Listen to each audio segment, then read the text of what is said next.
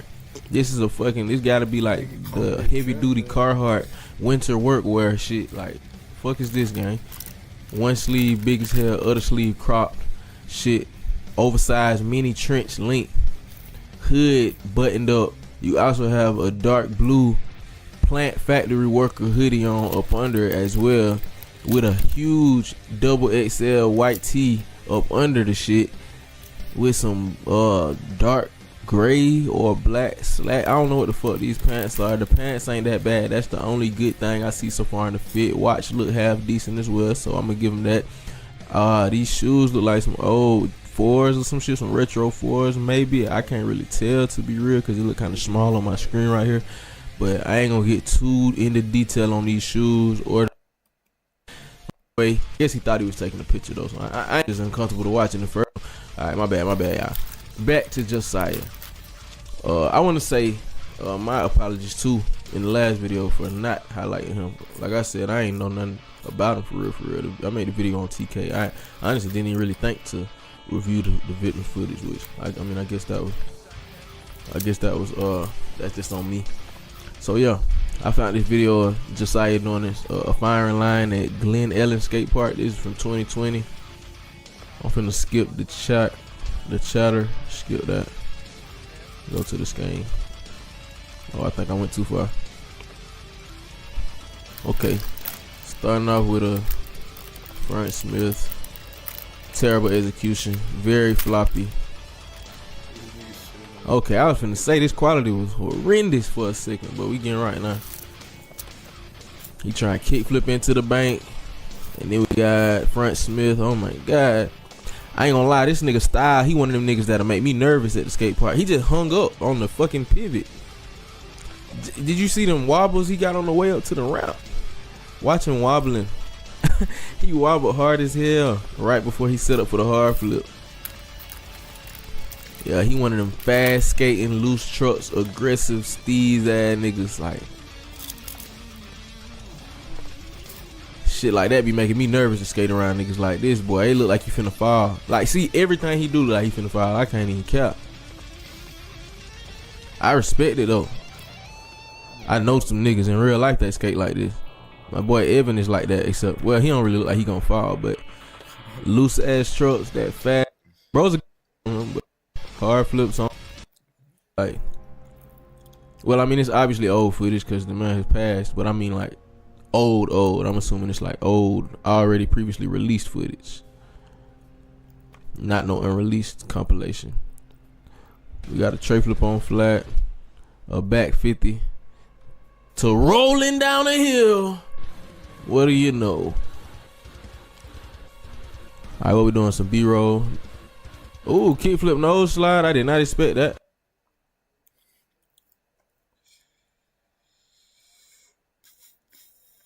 Team hurt. Damn, I missed that shit.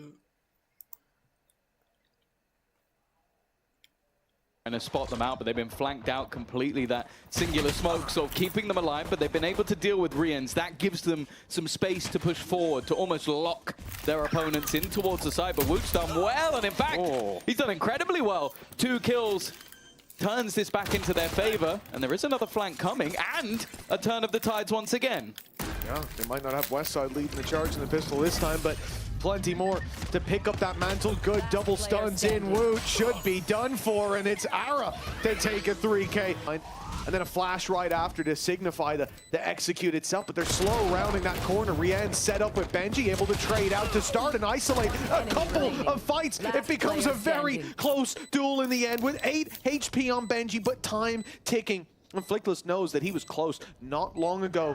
He could be rounding the site, but the patience pays off. They're under pressure themselves. GX have responded, reacted, and it'll at least be the trade. But coming back through, Heretics going back to the spawn have caught that. They've reacted perfectly. I wonder if they'll be waiting for him. No, they've already thrown out some of their utility, trying to force them into fights, which It has done, but they've not won those fights. And now Westside walking back in, and then the flank comes through. It's just way too late. I feel like they needed to wait for Flickless to be in a position to do something before making a move. Is ready for this exec. Now Hunter's Fury might need to play a big part here. Immediately popped. Used to try and take the space. Come back pushing in off of it. And while there is Riens to find one, that time is ticking, but they managed to get the trades. The problem is, there's still going to be that convergence path, leaving them stunned. And well, already just dropping another. It has to be the kill, needs to be the kill for Boo, and he won't get it. It's Westside, holds on. Ara's going to get quite a lot of space. Boo was in utility, but seems a little bit more aware that that flank could be coming in. Rolling Thunder's moved at the same time, and already with Riens going down, is he still going to be checking if Boo is in the back line? No, he's not. He's been caught. Woo in the smoke, dancing with death, avoiding the aftershock and managing to stay alive, leaving Comeback in position, who isn't going to miss either. This post plant working out wonderfully. And now Cloud, the only man standing, and Boo is there once again. The moment he finally starts to make that move, and the rest of the team already sending in all of that utility. Salvo's forcing them out, and Woo is just dancing with death, but he has been dropped for it instead. Spams from Benji! What? All three players dead within a second. Some assists. He's been caught. Woo in the smoke, dancing with death, avoiding the aftershock and managing to stay alive, leaving Comeback in position, who isn't going to miss either. This post plant working out wonderfully. And now Cloud, the only man standing, and Boo is there once again. The moment he finally starts to make that move, and the rest of the team already sending in all of that utility. Salvo's forcing them out, and Woo is just dancing with death, but he has been dropped for it instead. Spams from Benji! What? All three players dead within a second. Some assists came from Woot, who's on the ground. His only pistols, but the pistols are all here, Mitch. Yeah, they rotated in. They made the read. Boo's fallen off the map. How's this happened in all of the rounds? Yeah, the spike as well. That it could have been. The spike retrieved and brought to site. 12 seconds left. No salvos at least, but an aftershock sent through is going to cause problems. Comeback trying to bail them out. Got 3, but more needed as the plant finally comes in. But the player planting is all alone. The scary world enemies all around, and he catches Flickless. The info there for Cloud, at least. It's Ringa Rosie. He's trying to catch Benji, checking left, checking right, but he has to push in to that attacker into the corner that Benji's currently holding from, and Cloud catches the timing. The round win for GX. Well, yeah, and the players on the other side are still doubting this is an execution because they've been going back so often after forcing them back. Comeback, a nice opener. But the trade's thick and fast.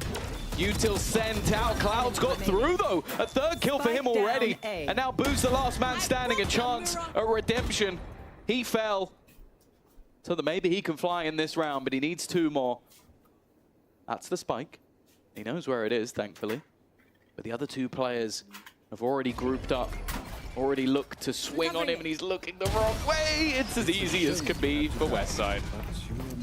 Like Rubinho just about dodged the knife, but now he's been revealed. They know he's up close, and they'll look for the battle as the Hunter's Fury is sent through. Flickless tagged and sent backwards. That's the backup of Rubinho down, and because of that, everybody falls. The dominoes tipped by Heretics, and it looks like a clean sweep for the attackers.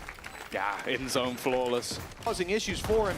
The trap again going to be destroyed as really the battle. Oh, close! Come down to the shorty. Comeback, dove in, sprays through that smoke and runs out of ammo at the wrong time. But the work seems to be done. They've taken the B site. They will dodge the ult. And it's onto GX with the Cosmic Divide in the way. They can't really punish except for the salvos. That does well. Ara trying as he might. Ara wasting no time with getting in there. Boo on the other side, though. He's going to be caught by the flash. So unlucky. The timing there. Really what costs him is Woot sneaks his way out to the backside, finds one planter. That's who he's looking for, but it's a little bit of a bait. Ara's wrapping around that side, looking to take Woot down, and, well, he'll get him in the end. Even on a sliver of health himself, and Cloud survive, and they know where they are. Key parts keeping this round going. Comeback's completely alone and almost gets a double. A bit more of an opportunity to Flickless within the site. He needs to at least get one with the right click though, otherwise this is going to be incredibly difficult. No utility to fight with. Another shock dart just trying to delay. Cloud has to avoid it, and well, what's the worst weapon you could face off there? Definitely a Frenzy. I'll tell you, there wasn't one last time either. He's ready for this play though. On the A side, in time, Benji's already got one with the Bandit. Okay, now we're in trouble because that nade kept the rest of the team back, so Ara dove completely alone, fell flat on his face. Now Riens finds another, and in the side is comeback. GX have got next to nothing. 3 players left to deal with, 25 seconds, and comeback ends up with a triple. This time it was like a 3K in the pistol. And they play this map. Oh, dive in again from Ara. And the cage this time separates them completely. Benji's able to get a double here, and yeah, just not capitalizing off that. Again, utility from Heretics makes it so difficult. We're down to a doable scenario here. Comeback playing this like a madman. And in the open, he'll be dealt with. Okay, GX, 2 versus 1. Only Boo left to deal with. He finds a low HP Flickless to start, though. Oh, the other guy was planting, so he should have a decent idea. For now, Boo needs to get on and tap that spike. Needs to try and bait the fight. Needs to try and get his opponent in, but he's not going to be able to. West side. A flash catches him, but they've got one primed and ready to fire back in the other direction. Great land from Comeback. Now he holds that angle, and good luck fighting it. In fact, you don't want to fight that angle. They're looking to fight even deeper towards A main, while Boo holds the line on B, has backup as well. Plenty of util. GX. The second has been dodged. They're in the site, but doing anything here is going to be tough. Nice work to clear. Has been line on B, has backup as well. Plenty of util. GX. The second has been dodged. They're in the site, but doing anything here is going to be tough. Nice work to clear out Comeback, though. This definitely makes things a little bit more interesting. Cloud, Ara's actually managed to get 2. Back to a 2v2 scenario. The site holders of B have fallen. And Ara's still getting aggressive, still looking to take the fight, but this time the spray wasn't clean. Yeah, the spray, the running during it, I think might have caused a little bit of an issue. Flickless. Well, he has his ult, but he can't use it. They know where he is now as well, thanks to that shot fired out. Repositions, having baited the nade. Great spray! Catches Riens, not even the intended target. And now a headshot onto Woot needed. He's so low! And he won't catch him in the end. Unlucky. And 3 players just about to be grouped up outside this A site. Woot, 1 HP. It's got to be Boo to do the damage. Into pistols! Very nearly gets the whole job done. Hitting either. And now they're able to hold on the line. Tour de Force tagged up. But there's the Rolling Thunder getting ready to just send it home. Already pushing one back, but Riens has landed the shot. Needs to get onto the defusal, the aftershock. He might be able to get into half before he dies, but there's nothing more to be done. The post-plant was enough. Piece of utility back to maybe slow them down. Now Comeback's waiting. Can he get anything more though? The ult forcing them forward, but he's managed a second shot and then spins back around. Boo still standing.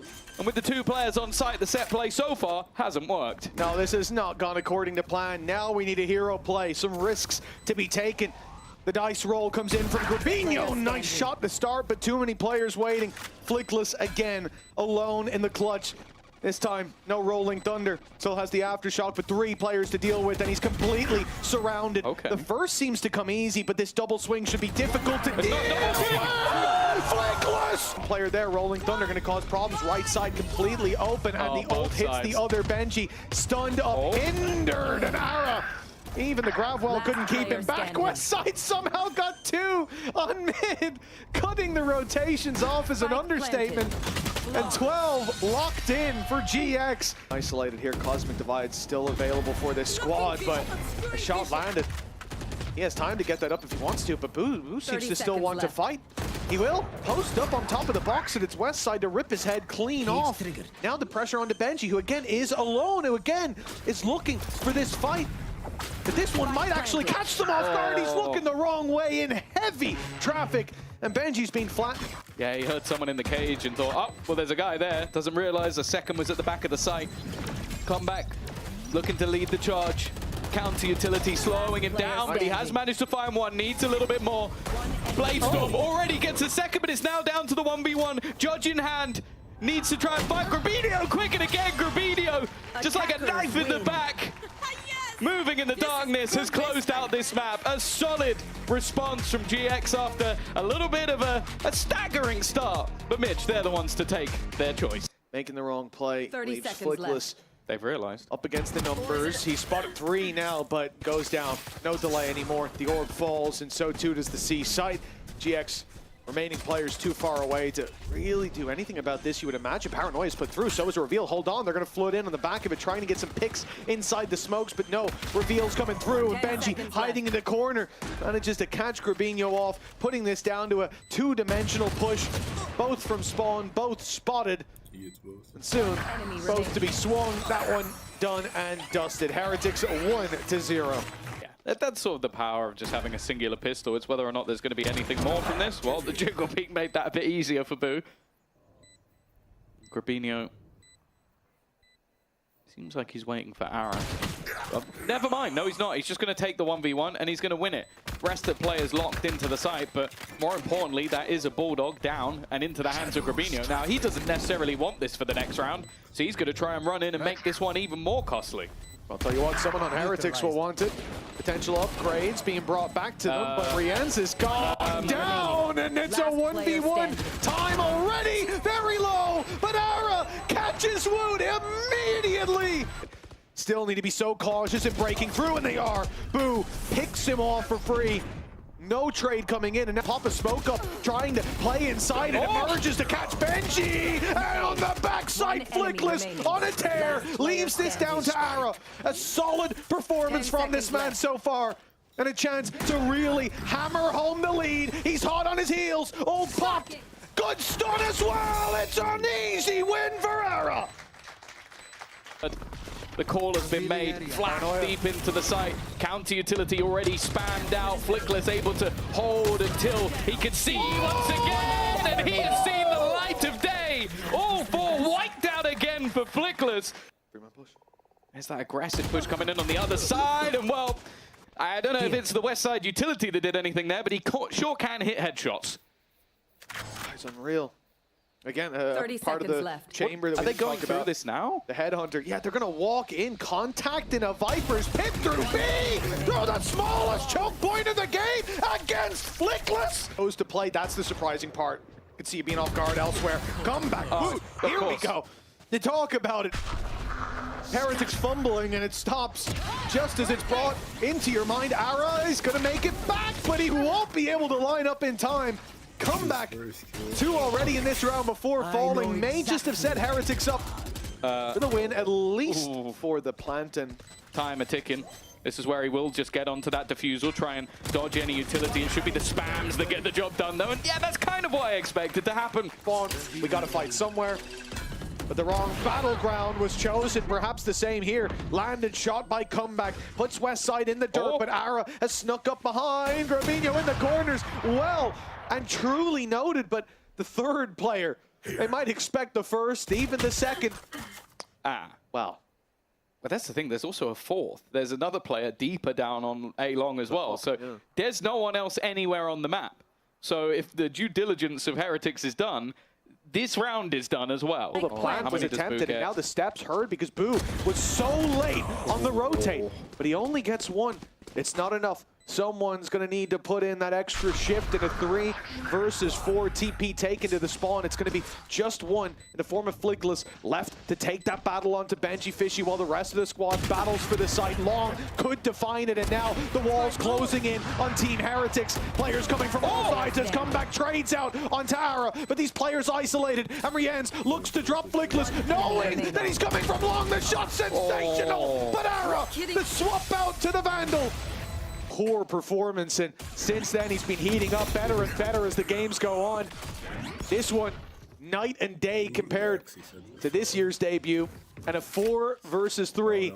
But that operator on Ara still online. No ults to fall back on for Heretics. An early fight by Cloud, though, ahead of the pack, ahead of Ara, and Ara going down. Now it's back in Heretics' control, and it seems like they've got a chokehold on the game with Westside's headshots being demanded, being required, and at least the first will find its way into his possession. But Rienz, he ran for the hills.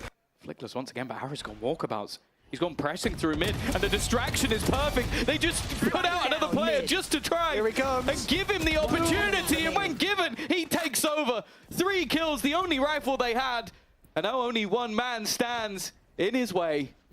Brown, they're going to give it to him. Give him his 4th. Not quite the ace. Grubby stole it, but Westside's there to do the same in the end. They're going in towards that Vito setup.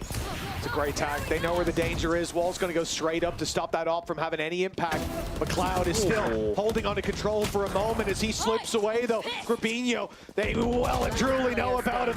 Not letting him away with anything as Flickless. And even then, the time will start to be an issue. We can just write this down as a 7-5, and that's exactly what it will be. They wanted to try and move off that, but losing some of your HP, getting decayed as you try and make your way in is so much more of a problem. And now the paranoia comes through. Past 1 they go, but the trades are just perfect. A singular kill comes up for the side of Heretics as GX. This push from Woot. It's audacious, and he doesn't land his shots. Luckily, Benji was there with them. It looks like that's the end of mid-aggression for now. It has to be, because they've left so much space, but Comeback is watching. Not going to allow for any shenanigans from Grabinho this time. Threading the needle. Plan come. Oh, no! Switching to an ability at just the wrong moment, and oh, that's a tragedy in action. Oh, no. There's your Vito highlight. That's what we were looking for the entire time. I believe now, Tom. I'm sold. Oh, it's still Flickless and Cloud. Late rounds, Flickless has been incredible, but this might have to be the best of the lot. And already caught, but no! I thought he was dead to rights. A couple of players waiting around the corner. 6 bullets remaining, and well, I don't think he lands a single one. The defuse to be tapped and draw out some of that utility for now, though. There's nothing coming their way. Booze caught a shot onto Ara as they blitz down through mid. What a swing from Comeback. They're fighting back on the other side, though. Cloud, the man top fragging the last map, comes in for more and takes a bite out of Woot. The ultimate for Woot is the main thing. If he can get that online, great, but they're even going to throw in the Hunter's Fury. They want to make sure this round is confirmed already. An initial tag, Ara, another dropped, Benji gone, but they do get rid of the pit. It might not matter, though. Too many players gone on the other side, and well, with both of them low on HP and a Neon ult on the other side. Has to be here and now. Ara, he's been such a problem, but this time he'll be dealt with right away. It's just a ruse, though. This was an idea to try and give some space over. They're hearing the steps, but they don't know that Flickless is here. They do check for it, though. They make sure that nothing is left unchecked this time. And while Westside has also been spotted, both players trying to fight in this direction, but it gives a gap elsewhere. They know that eventually this attack is going to have to get aggressive, and while it would have had to be a 2-for-1, instead is Woot with 3. Cloud for an all-time clutch. The first comes easy. It's the next 4 that should be impossible, given a slight opportunity, but they're already on that defusal. He needs to go diving in to try and find them. He's definitely making things a little interesting, a little costly, even taking down a 4th, but they've already defused the spike. Catch the planter, but it doesn't work. Paranoia goes through. Grabinho sees one on the left, smokes it through. Flickless already has a double, dodging down from the shots as the snake bite lands. Comeback steps forward to his death, and Boo, the last to be sent to the grave, but he seems well and truly on his way. 2 shots left, and 1 from Cloud is all it takes. The IGL leading by example. Yeah, like 4 kills on the first side.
Interesting.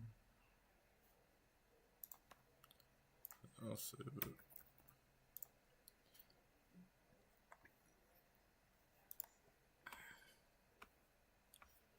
Turn the booty bitch straight to a rich bitch. I'm in a spot trip, loading up the rich bitch. Run around the lobby, flipping money. Actually, I get money actually.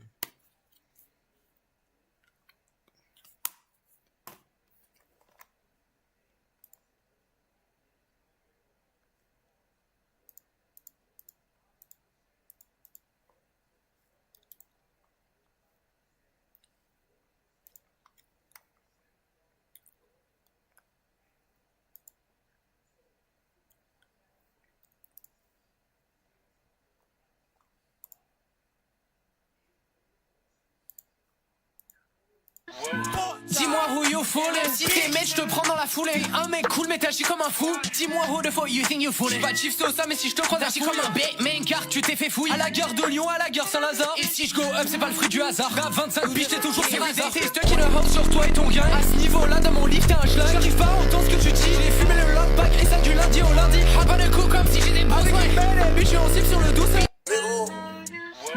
Dis-moi who you fooling. Si t'es mec.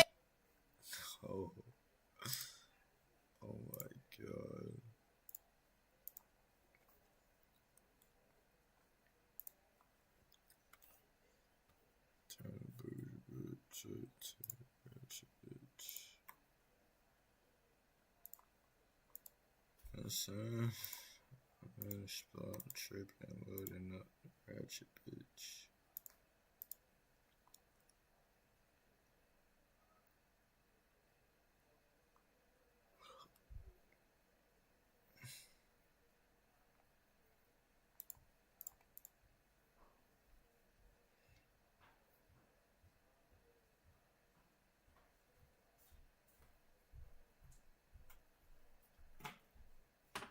That took me out. What happened? It's made me tired. I'm tired now. Yeah, I'm tired too. But luckily for me, I'm not a bitch ass nigga. Damn, I guess you're just not a bitch ass nigga. Yup. Yes, you are lucky. That's what I just said. I have one.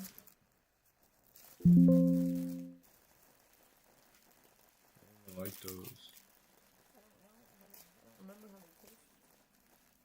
You don't like those, I remember that.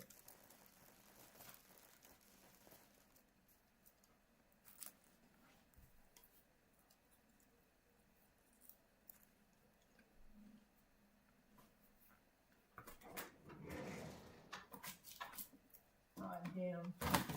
What? Letting chickens go out. Yeah. It's chicken thing. There's no chicken in here. Yes, there is. You know what the chicken. Alright, there's beef in here. I guess we're having beef tonight then.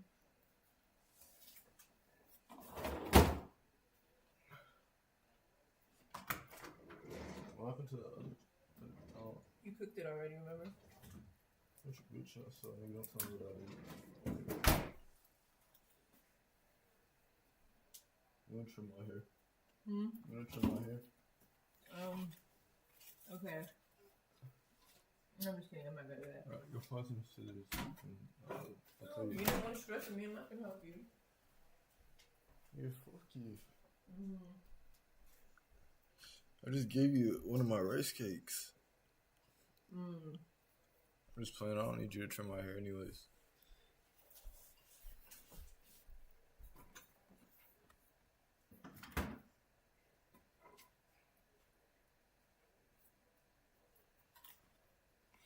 Oh, this shoe's kind of sick.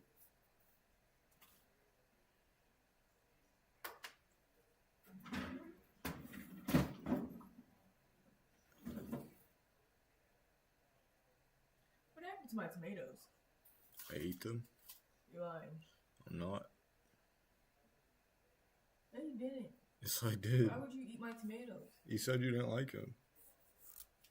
I said I wouldn't buy them again, but I was gonna eat them. I mean, it's not my fault you said you didn't like them.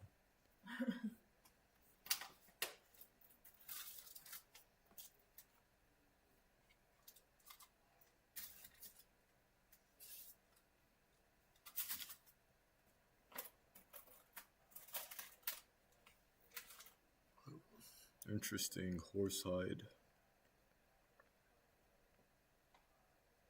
Interesting. Square toed. Interesting. Alex, why didn't you say that's interesting?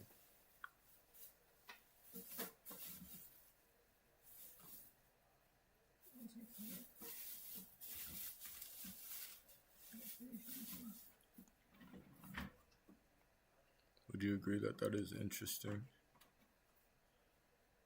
Not good. Boo, boo, boo, boo, boo, boo, boo, boo, boo, boo, boo, boo, boo. Yeah, well, I would have bought that if I knew I didn't have it. I'm taking another rice cake.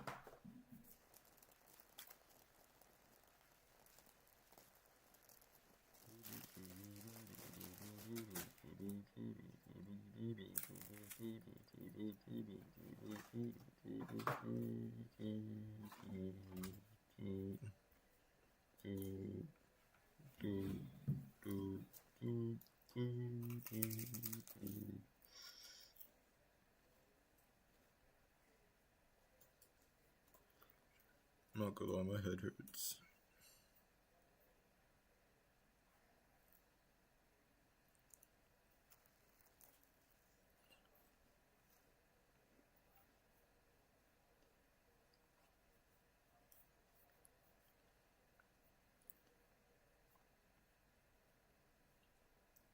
I was saving it because I was gonna make this.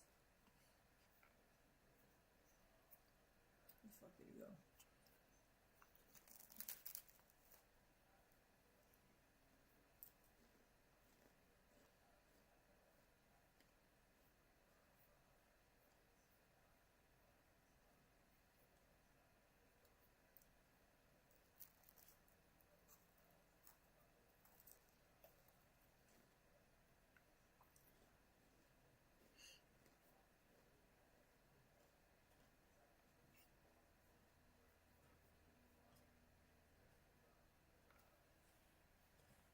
Get your foot off of my chair.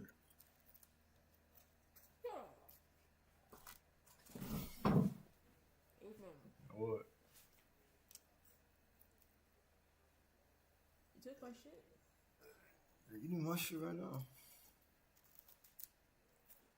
Yeah, it's kind of hot in here. I am gonna sit outside. You pick things for me every day.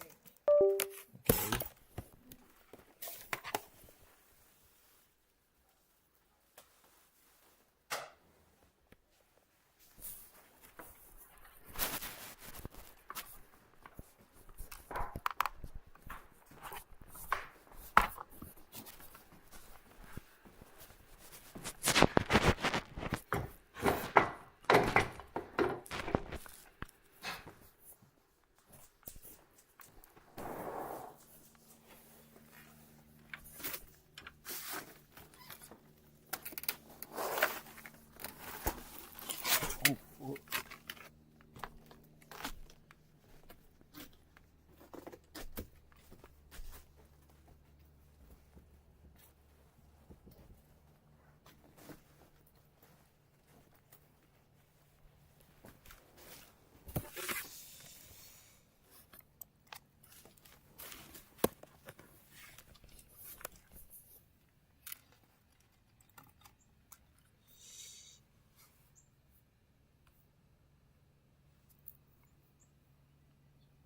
Damn, my ass is wet. I think he's a dumbass.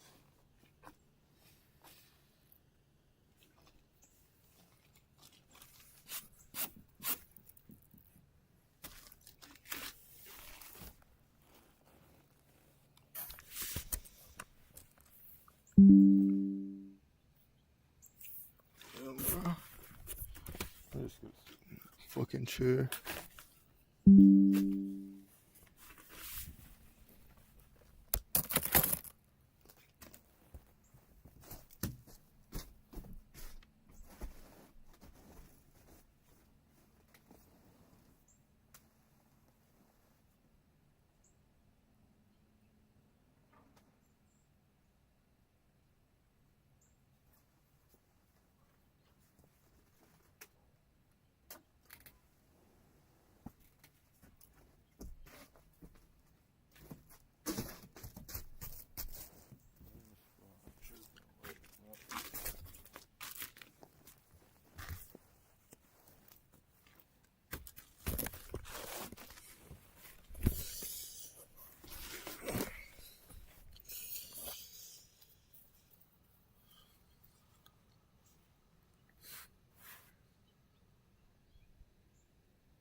bougie bitch, straight into your rich bitch. Match, but I'm tripping, loading up the ratchet bitch. Run around. Damn, it's fucking sun.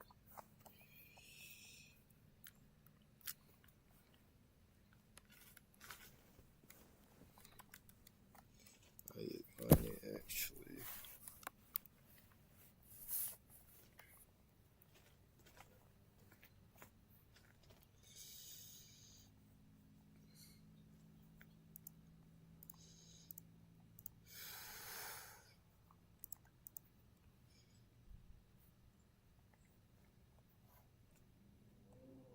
Primrose Lane.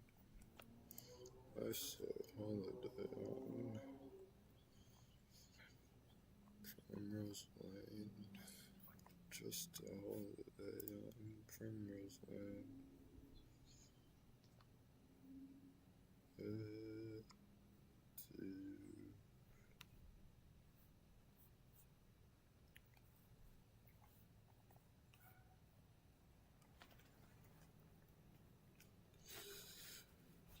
Coast to the other coast, the most show you the most.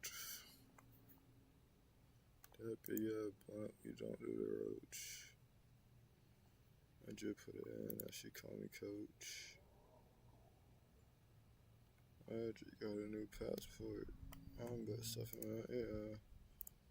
All this shit I ain't asked for. Just go, just now, what it up.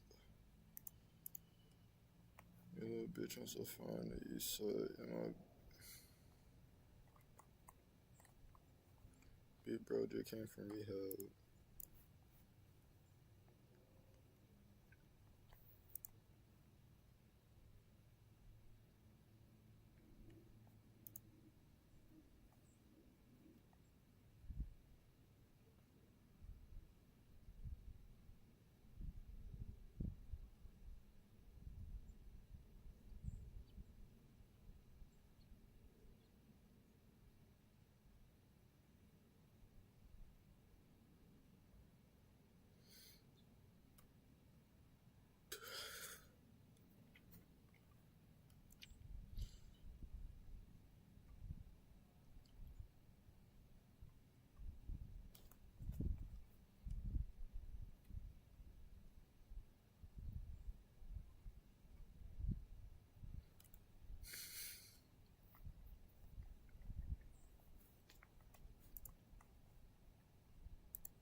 Genuine horse leather.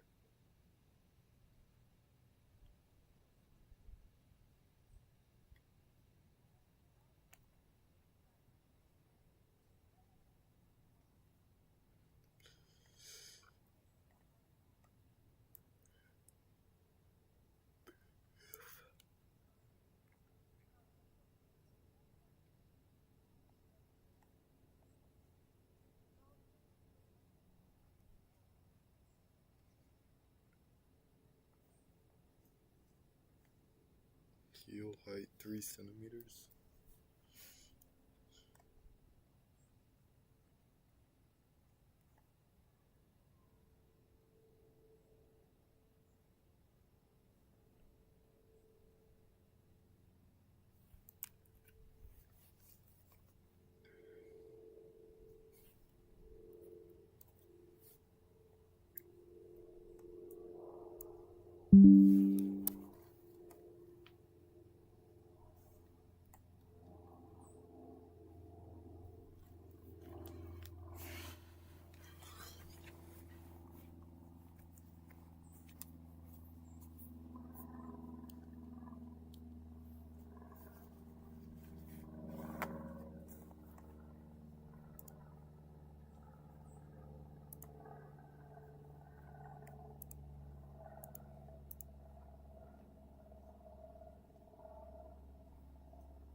I mean, it's not Brazil.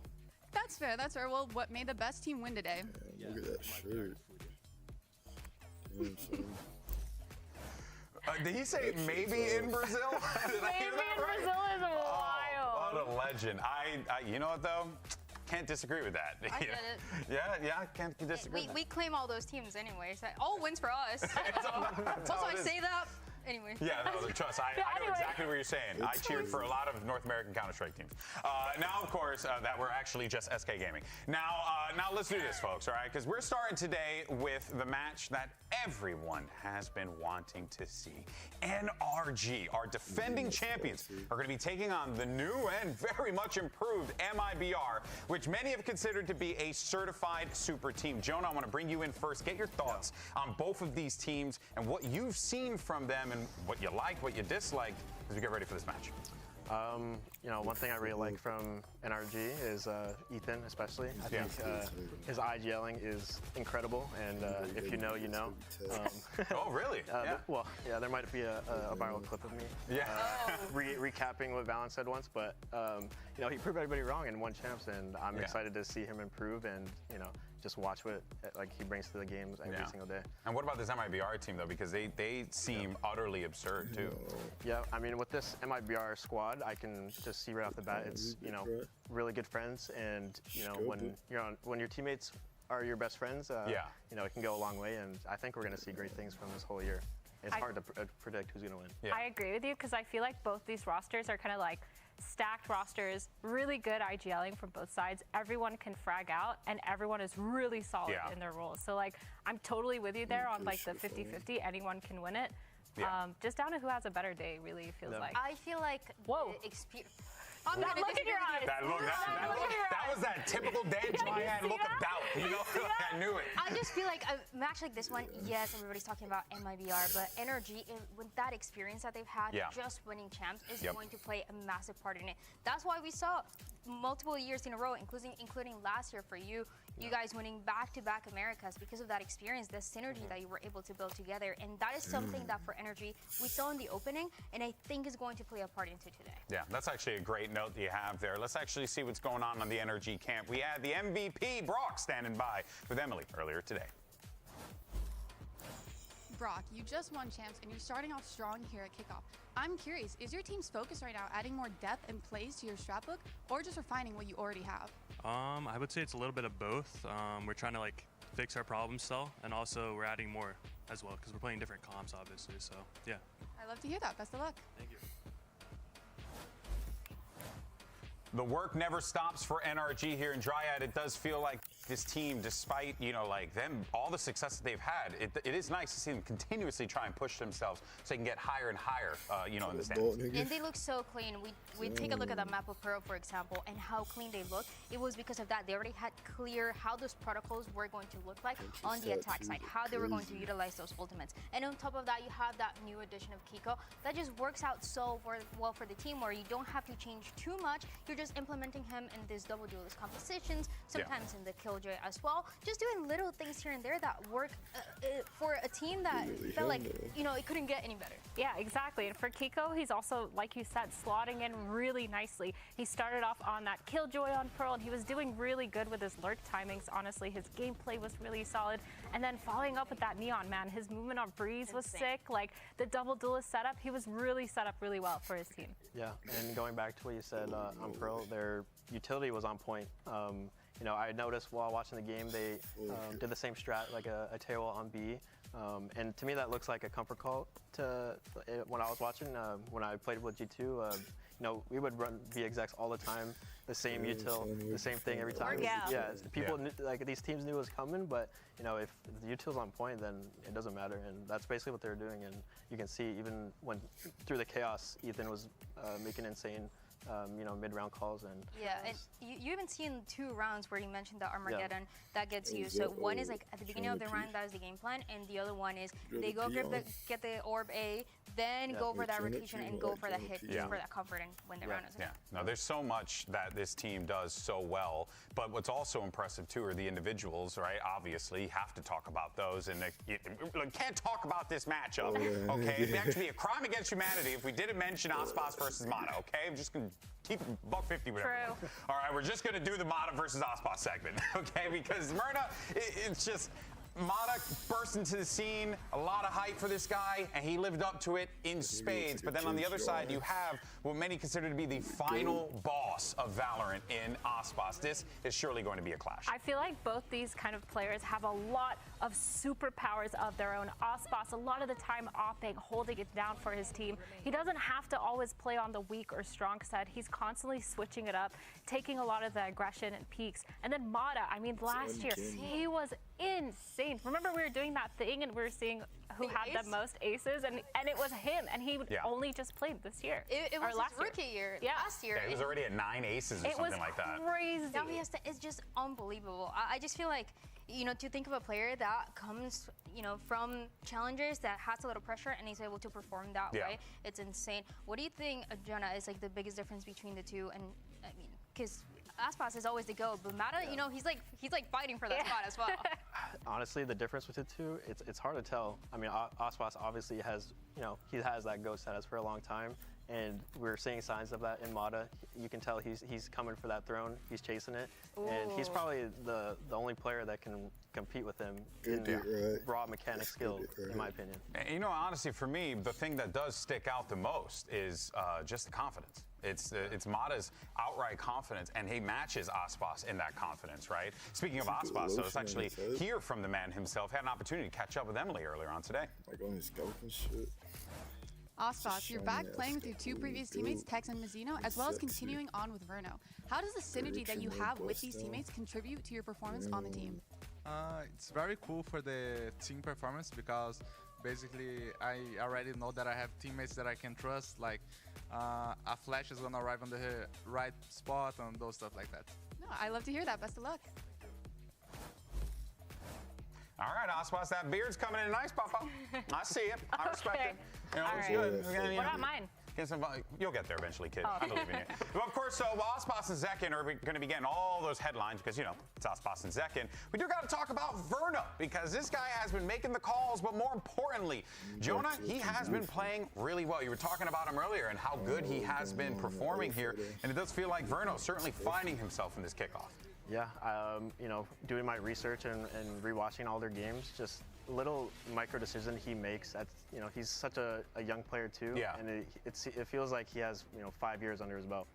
It really catches my attention as well because I remember Mitch from Cloud9 last year was talking about how when they were part of that Challengers team together, Verno was always that vocal player and then turned to be the IGL for MIBR when people were doubting him, and now he's really proving himself with not only making it international but having performances like this. I think you really see it in what happened in that last match on Abyss, the way that he's fixing little things that are going wrong, being so aware of that mid control as well when they're playing on the defense, and just things that not every IGL is noticing, or they're not realizing what those gaps are right away. He also does a lot of his homework on the other team, and you can tell that he's calling around that. Like a lot of the micro plays where, like, especially against Envy, he knew where that Yoru was going to be and sending that drone out a little bit earlier, trying to get that tag in, trying to just abuse, you know, these habits that the other teams had, and it's really good to see that from him. Yeah, and you can even see, right, what, you know, Coach Bonkart was saying about Verno and the passion that he has for the role, and it's very clear that you know, he is thriving in that role, and he's in an environment that is going to be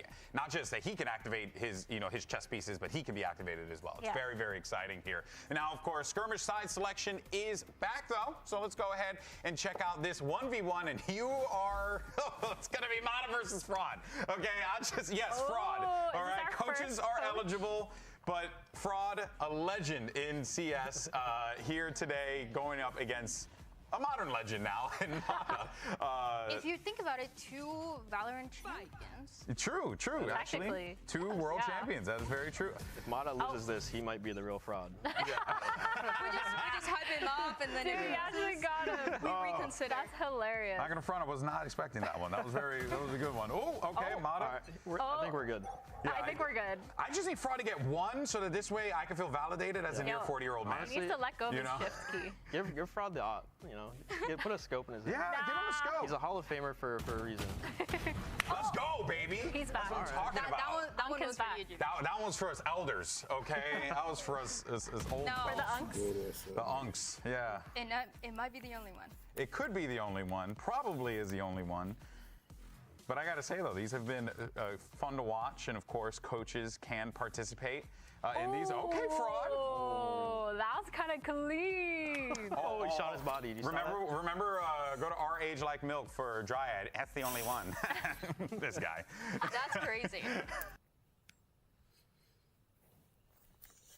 Commentary is just something else.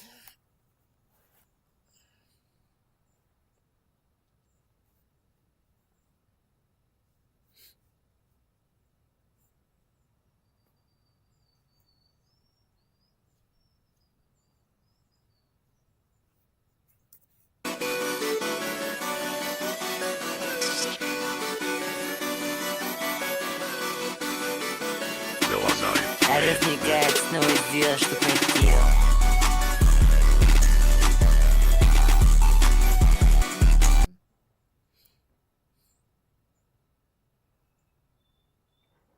Mike Mo, this is the new. This is the new game. Okay. I just tell you what to do and you do it. Okay. Okay. So let's go. Come on. I want you to do a kickflip.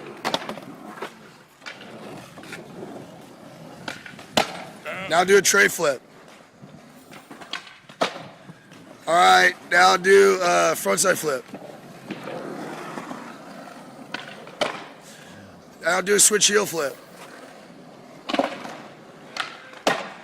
All right, now do a switch tray flip, please.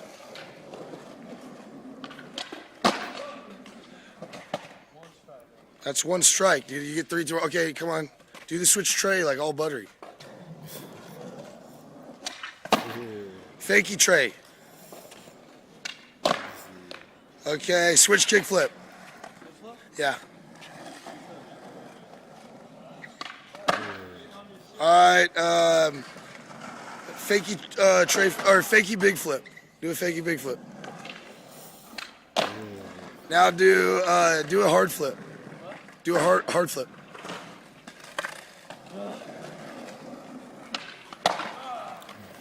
Okay.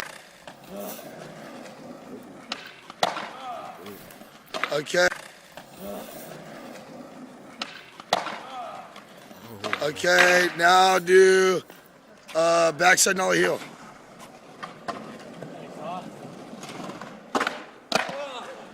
Okay, now do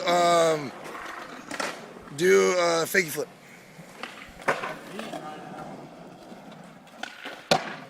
Okay, now we do a fakey big spin flip. Did you? Oh, I didn't see it. All right, do how about a frontside nollie heel flip?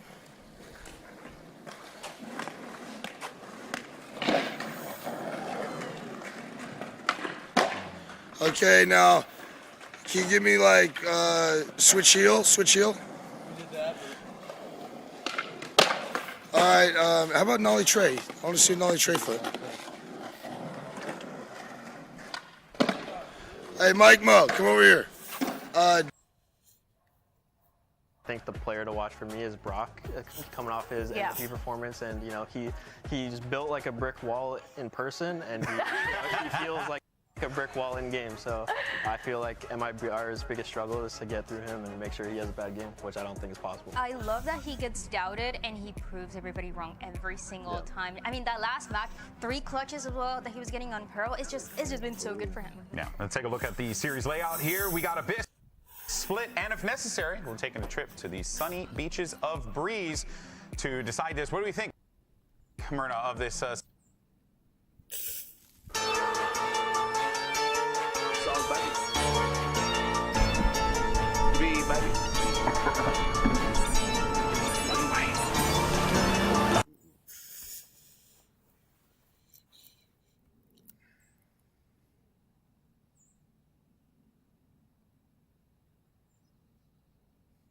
hate that edit.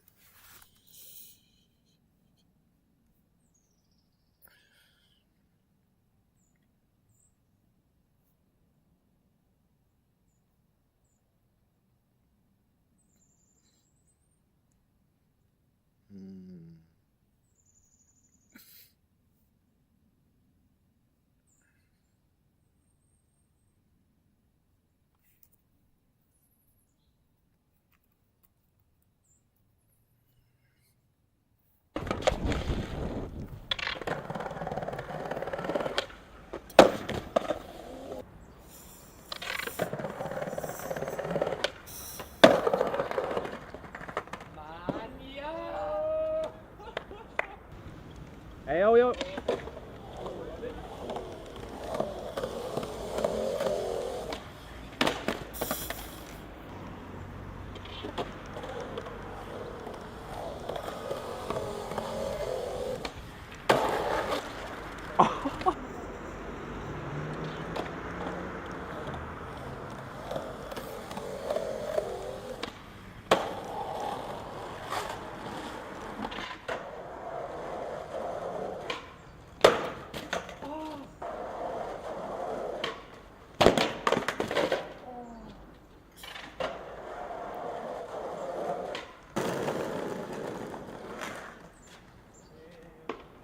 Oh, Junge, das war krass, Digga.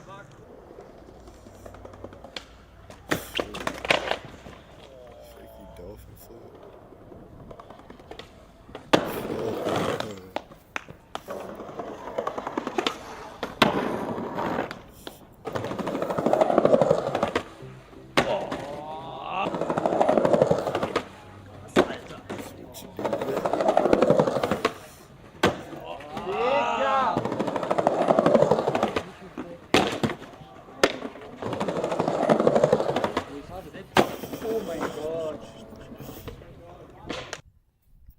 No more Harbor for Ethan, but at this time, and as you see how Energy's been playing, they are taking a lot of advantages and exploiting this Tejo and Waylay.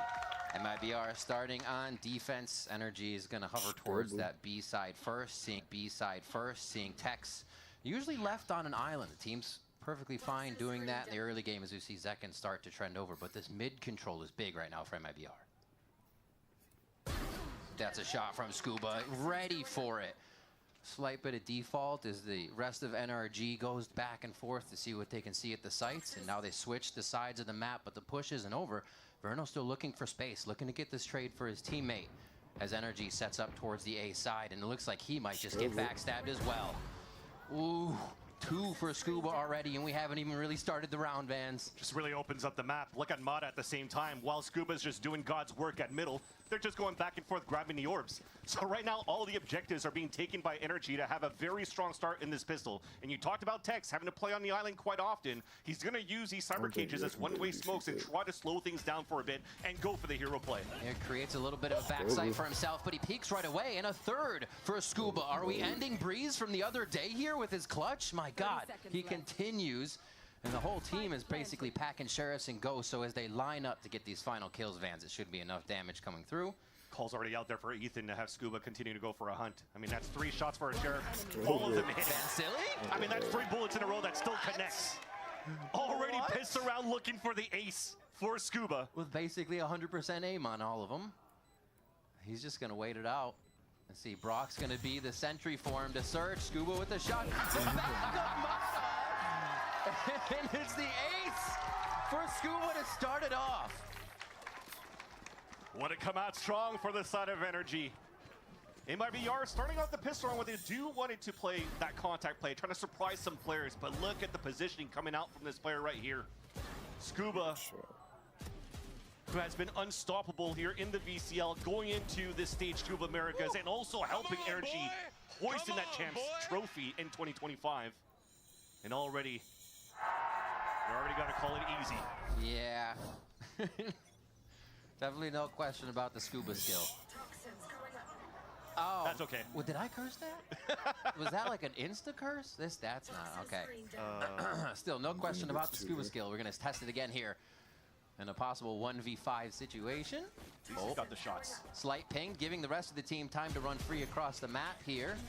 They just don't know it yet as the smokes go out onto A. We see MIBR trying to get something going here on the second round. While Mata falls, this should still be an easy plan for Energy, and despite the ore missing, it doesn't matter. They're still on the anti-eco for Energy, but you're still seeing how they're hitting the sites for the site of Energy. Bringing out this tail for Ethan. They're trying to make sure that nobody can really anchor within the sites as they actually threw those salvos back towards Trolla under that bridge in case you still had Tex playing in that spot. So now everything's just in pristine position to play a second round for the side of Energy.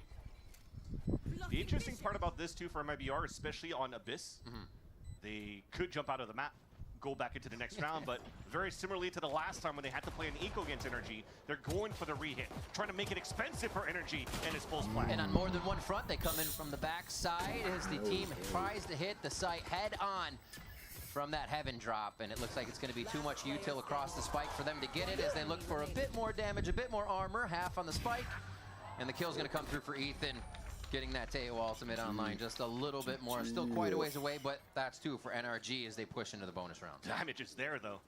The only thing you could get out of a positive in that pulse plan is at least Ethan staying very confident and stoic in that 2 versus 1. Knows that he has the time in his favor, and at the same time, just even waits for the smoke to disappear so he can just tap the last opponent down, which was Zekin trying to get that defuse. You see right there, ADS, easy kill. So he saves the round now for Energy, and yeah, Bonkar's not throwing those big fist bumps. Yeah, there you go, the sigh of relief towards the end. Took quite a bit to get it out of the boys on that one. But I think that's one of the things we also see from MIBR is their ability to know the state of the game, when to play their life, and how to get back into the site together, having all that util. I mean, they didn't have much util there at all, but using each other accordingly to make that damage come through. Already? The game just made it so effective with the gun rounds as well in their previous match. Yeah. Oh my. Kiko, as you see this compositional switch for Energy going back here to the Omen, when he was technically supposed to be just slotted in to replace Som, and you know, Som has been playing nothing but controller going into rounds as well in their previous match. Yeah. And Kiko, as you see this compositional switch for Energy going back here to the Omen, when he was technically supposed to be just slotted in to replace Som, and you know, Som has been playing nothing but controller going into 2025, and for them to win chance for Energy in that last year.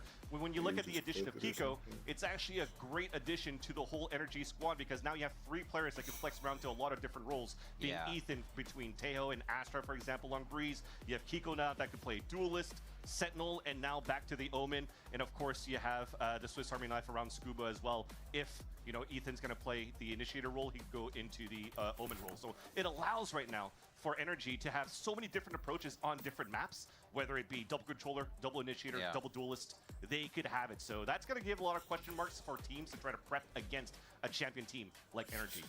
And it's wild to see they're not really showing everything just yet. We pull out that, as you say, smoke now for MIBR, but they can still go through that entire cycle just to make this season a bit easier in situations where they know they need an upper hand. And the same thing goes for MIBR, right? A lot of this idea surrounding the super team that's built is, oh god, Zekin's there, but will he play Duelist? Can he play Duelist? Or is Aspas going to frag? And they'll continue to utilize throwing utility in front of him so he has the space to be Aspas over and over again. It'll definitely be a fun series to watch over right now between these two teams. When you're looking at it too, we'll see how it's going to go. But at least earlier today, we got to speak with Mata and what it's like to face against Aspas in the server. I think the hard games are the ones that you learn the most from. Aspas is, I mean, the most world-class player you can be, so you always learn a thing or two. He kills you on an angle, he kills you here, he kills you there. You learn these things, and you also see what you're doing that is like working, because it works against him or their teammates or anyone else on the team. So it's always fun playing against a better teammate. He's a guy. He's playing against a guy. I mean, even earlier in their previous match when MIBR was losing 6 rounds in a row, there was a timeout. What'd they do? Come out of the timeout with an operator on Aspas. Everything was okay again. Yeah. That's just... It's just the way it goes. And that's the thing, Aspas has found tremendous form. Again, going from last year into champs and then continues it on into 2026. So he's definitely a menace to deal with. You saw it when he played against Envy last week. they just gave him freedom of being able to work down towards wherever he wanted to go on solo, because he was playing Wele with an op on the attack side, defensive side, whatever you want to do, and he's just going to land that shot. So to have the opportunity to see such a superstar in Aspas to play against Mata, who's pretty much like we were calling it the up and comer last year, but now pretty much proven that he can hang with the best.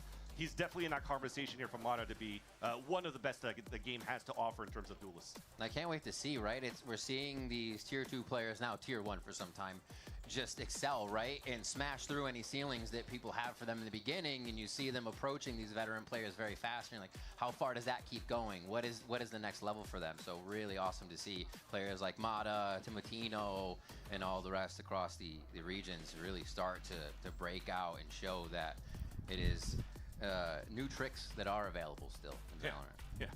And you know what? Sometimes you say you can't teach old dog new tricks. Now it brings me to a segue to talk about dogs. So if you ever wonder why Aspas brings out a stuffed dog on his stage. Wife gave to me, she gave when I was going to fly to Istanbul to play Champions in 22.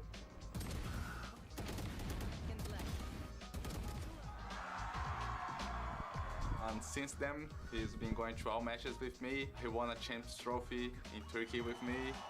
When I won the trophy, I put him inside the trophy.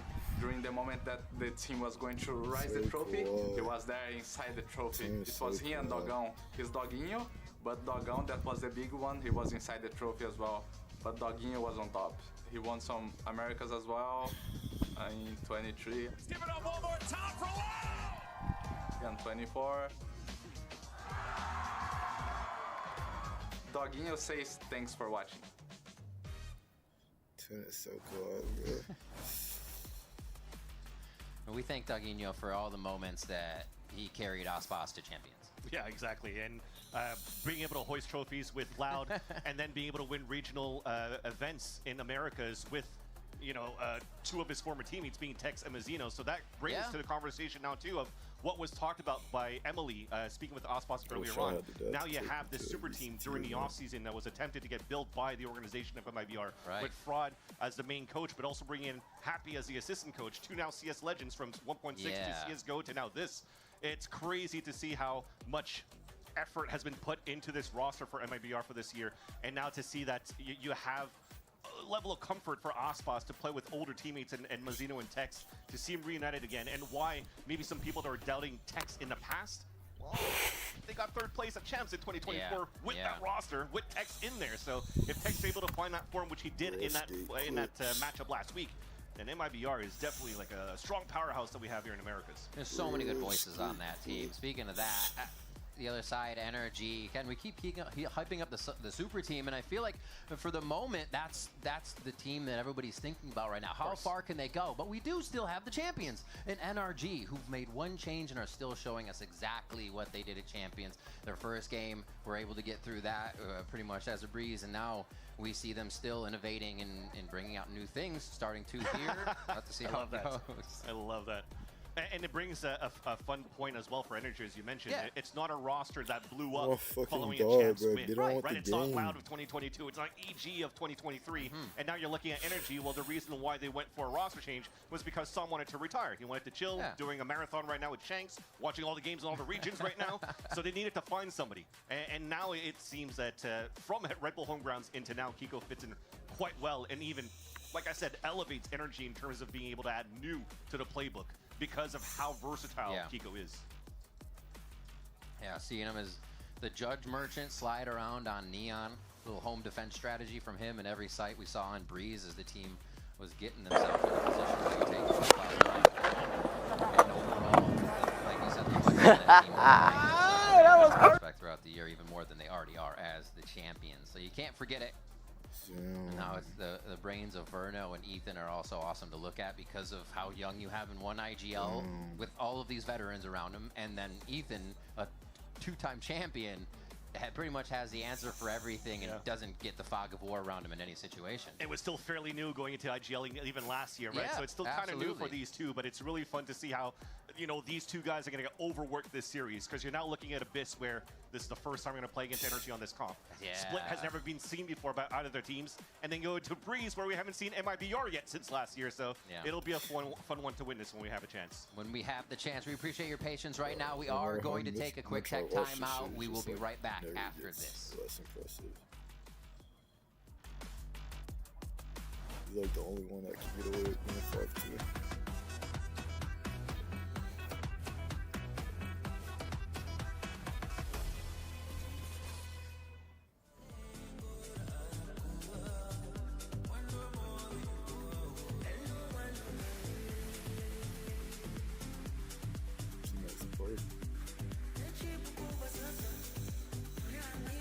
Beautiful.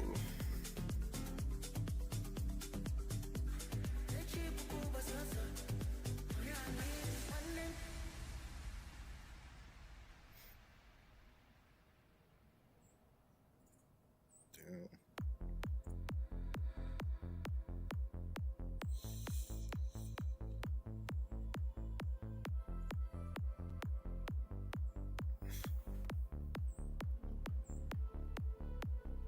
Are you serious? Fuck this shit, I'm going inside. Shit's so lame.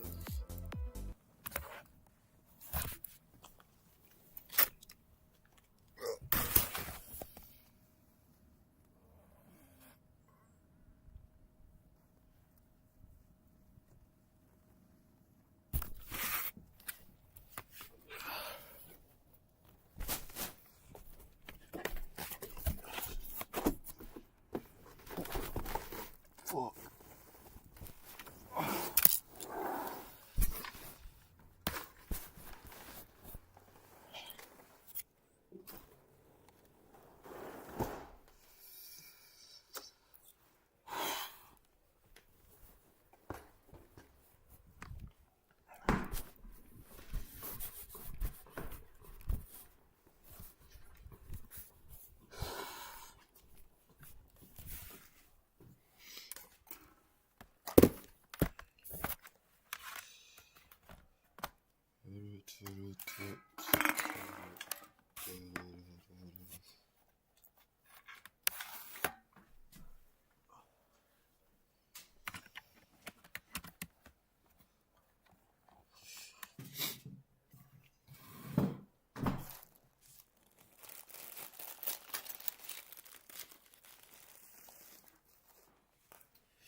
Rice cake, you want one?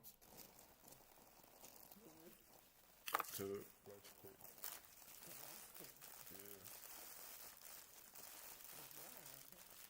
Yeah, that's what you got.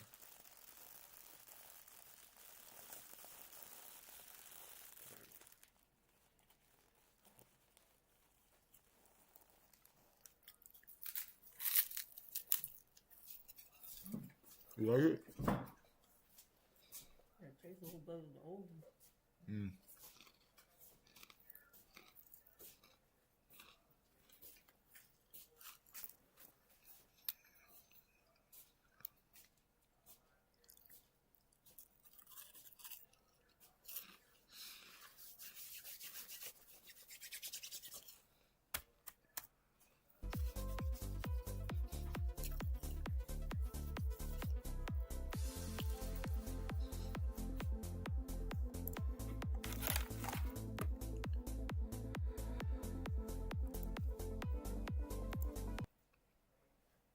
Strong, and then a second round where they actually took quite a bit of damage on That's the thing. their gun round, so they suffered a bit.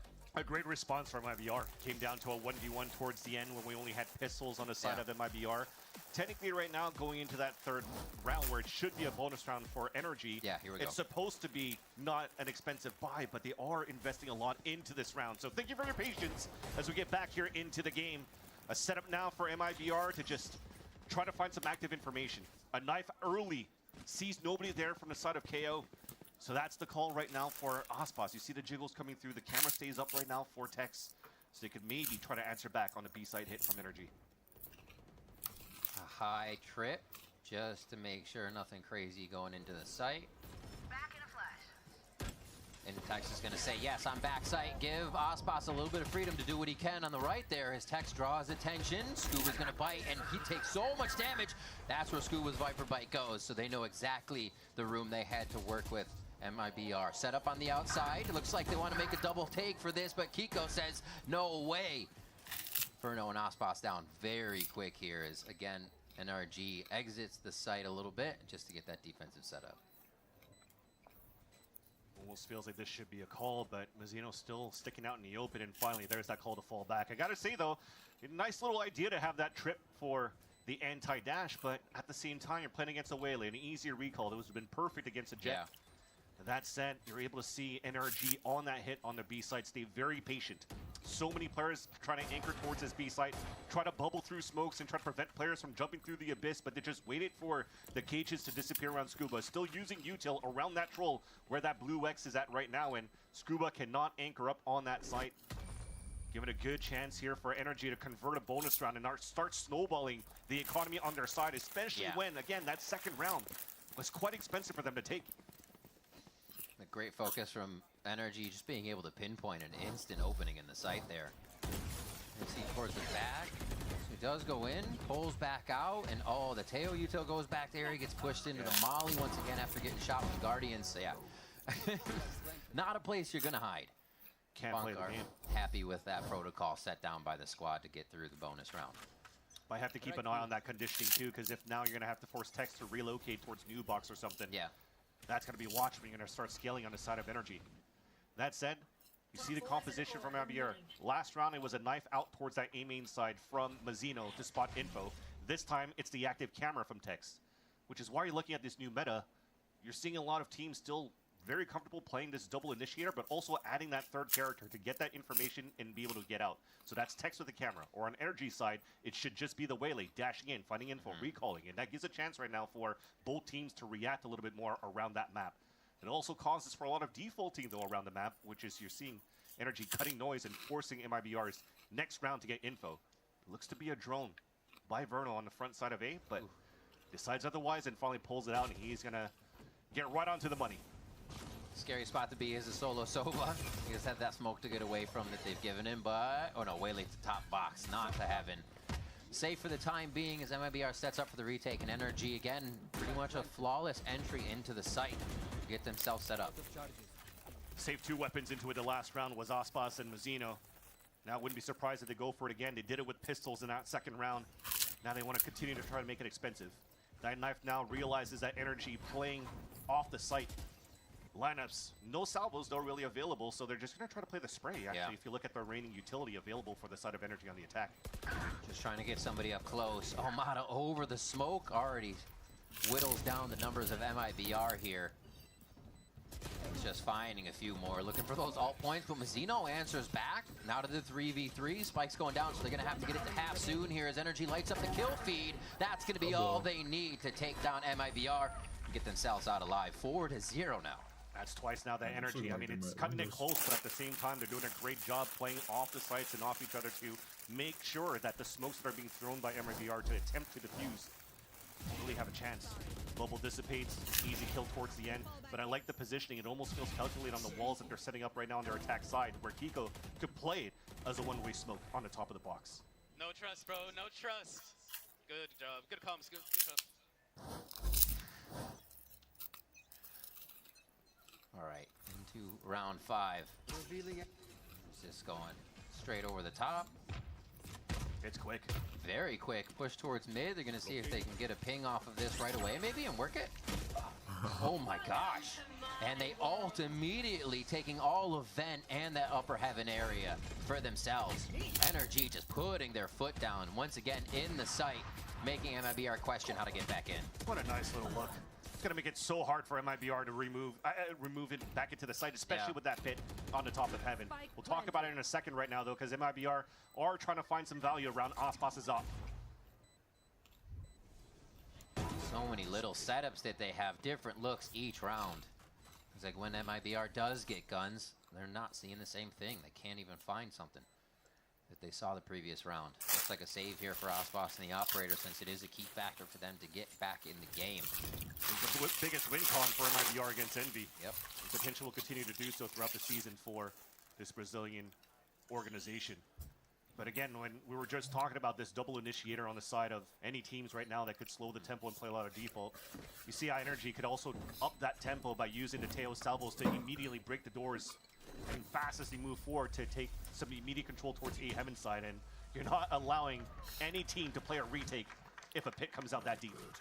No way. It's such an awkward position too. How many times you played around that anyways? To retake down a long hallway, you'll probably be 30 health at by the damage from the pit anyways. Got a timeout being called here by the team, so MIBR Fraud can get in the ear of the players and figure out where they can put a stop to these energy hits. Well, it definitely looks like a couple of rounds ago, or at least a few rounds that we've seen so far. It's been outside of that piston round where that double walk down on middle from MIBR. The rest of it has been kind of trying to be more reactive on things, giving too much space for Energy to work with. And that was probably also a nice plan that they drafted up against Envy in their last game. When you're playing the knife, it's not finding anybody. Verno usually goes for the owl drone right after, so they are trying to find immediate information by cycling util around that 1 minute 20-second mark, so that they could actually go for the stack into the fight.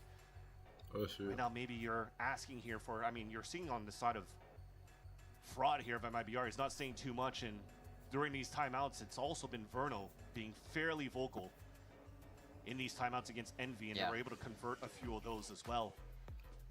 So again, you talked about the inexperience of Verno on the IGL, but he's very confident as he reads the game perfectly. And one of the things they praise him for that I feel like always stays, it's not something that can waver, is that he knows the game around the ultimates, around what they can play, what the other team has. That's not a statistic that changes, right? The ults will come up and go down. So he's not afraid of who's fragging, afraid of who's on the other team. He plays around the state of the game, and that's one of, I think, the biggest things for him as a young IGL, to keep him focused on what the win con can be. Let's see if they have it here from the defensive side after their timeout. Verno already says if they try this again, Vence is locked down. Takes a bit of damage there as they toast him up with a little bit of the Lego last jump from Brock. But it's not going to be too much of a follow-up. They just want this heaven space so they can begin to pressure MIBR. Still a very nice call. He plays forward here to just punish that fast push again from Energy, trying to leverage her ults to take over heaven again. And as they play soft side right after, almost feels like two of those ults are now wasted for the side of Energy, allowing now MIBR to have more util for the retake. And it's rare that NRG has pushed to the backside of this site. Usually you get kind of a drop over the A default, but they are planting and getting back to hold it from a defensive position on their own side here. It's been working. The trips aren't even in use now, but Mazzino isn't going to matter. He just swings out on Brock and takes him as the team is now figuring out how to find where NRG is. Mata being a nuisance from heaven, another kill there, but Zekin's able to answer it back easy. Defuse coming in through the smoke, however, for MIBR as they leave Energy guessing to the situation. It was just quick. Very nice where we talked about the lack of util. Well, that makes it even harder when Mazzino's going to start popping off that KO ult. The null command really not allowing NRG to really slow down that fast push from the flood of MIBR back into the A site. And that now finally have a full smoke covered up. Talking about conversions on timeouts for the side of MIBR, they've been quite good going into those calls, but also very difficult for them to string rounds together, though, after these timeouts. So we'll have to see if Energy has an answer back right away. An op shot, but it misses. You can see Ospas getting hungry now. Wants to make a mark at the beginning of these rounds instead of wait for something to happen. 0 point gets destroyed here, and they're not going to have more info than a few. They know the hit's going to come through, though. You see how much he wants to peek, but everybody, again, playing their life here. Just Mazzino in sight to try and grab some info. He's doing a great job at somewhat delaying the situation here. Ospas goes down as soon as the smoke does, and NRG is locked on these angles with no fear when the smokes go down. Zekin, though, coming back into the site, gets taken down by Kiko as the dust settles now. It's 2v3 for MIBR to get back in. Yeah, good on Zekin to even slow the tempo once again from Energy, giving a chance here for heroic plays to come out. To get an ult out for Tex, but it's a little bit too far away. What? That just from the shadows. Yes, it did. One enemy remaining. Oh, hats off to Kiko. Gets another one in the sight, and they know exactly where Sova's coming from. Verno here holding the ult, obviously. Just have the time to play with if he doesn't save, and it looks like he is going to backpedal. Just too much. You have the orb cycle coming through from Scuba and from Kiko. There's nowhere you're walking up that ramp, especially now where they spotted from the shadows where Verno was rotating from. There's no way they could go for the surprise play.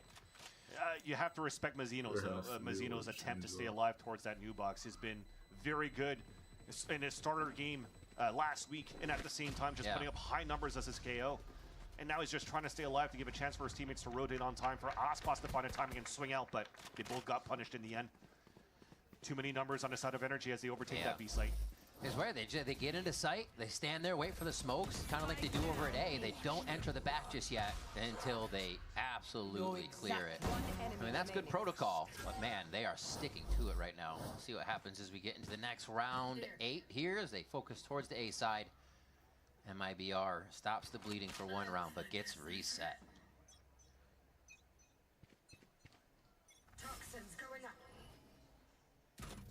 Going to be the slow 5-man hit. Tried to go for a push play down towards middle. You heard that dash, the pop flash as well, and that's the call already for Energy to say, okay, well, it's A or B. Let's just 5-man hit a weak site. Waylay sight in. Better than a drone at this point, and Kiko's up top to still finish it, thinking they have backed off all the way. No, it is not true. They're still getting these inserts instantly into the site, and they're able to just rinse and repeat this. There's really nothing that can stop the side of NRG. Maybe a trip or two, but it's just going to get shocked out. Okay, okay. Whatever, Kiko. Now just play offside. I mean, you got Salvos. This is pretty much a done deal once again. Shock dart, snake bite. That could be good with the shots. It could be nerdy with the shocks as well. Look at that pose plant. Shock pose plant. Tejo Salvo pose plant. A little bit more from everyone when they want it. And there's 3 outside the smoke, just firing phantoms through mostly, so you can't even get a good return trade on the situation. Ethan and Kiko? It almost feels right now that for MIBR, I think after that timeout, the idea is right. They still have to try to push forward and try to just walk down a lane. Since that timeout we've seen, or just previously we saw Aspas trying to opt down towards B. The pop flash trying to push down towards middle, but it's just unfortunately gamble pushes that doesn't work out for their side. But if you're looking at the way that NRG is currently hitting this A site, sometimes they go towards heaven, or if not, it's the Waylay dash or the Kiko TP on the top of the A site. So you kind of always keep MIBR guessing. You have to do a very good job right now for MIBR to just button things up on these aggressive pushes, and they're trying again. There's that pop flash mid we saw or heard last time. Already ready from 2 sides of this. They've pushed up to cover mid to react to that what they just heard from last round over towards that A side. Just round to round educating themselves on how to beat MIBR in the following round. And all they had to do was to stay back and break that recon dart on middle, and as soon as that's broken, there's no value get off the pop flash recon dart.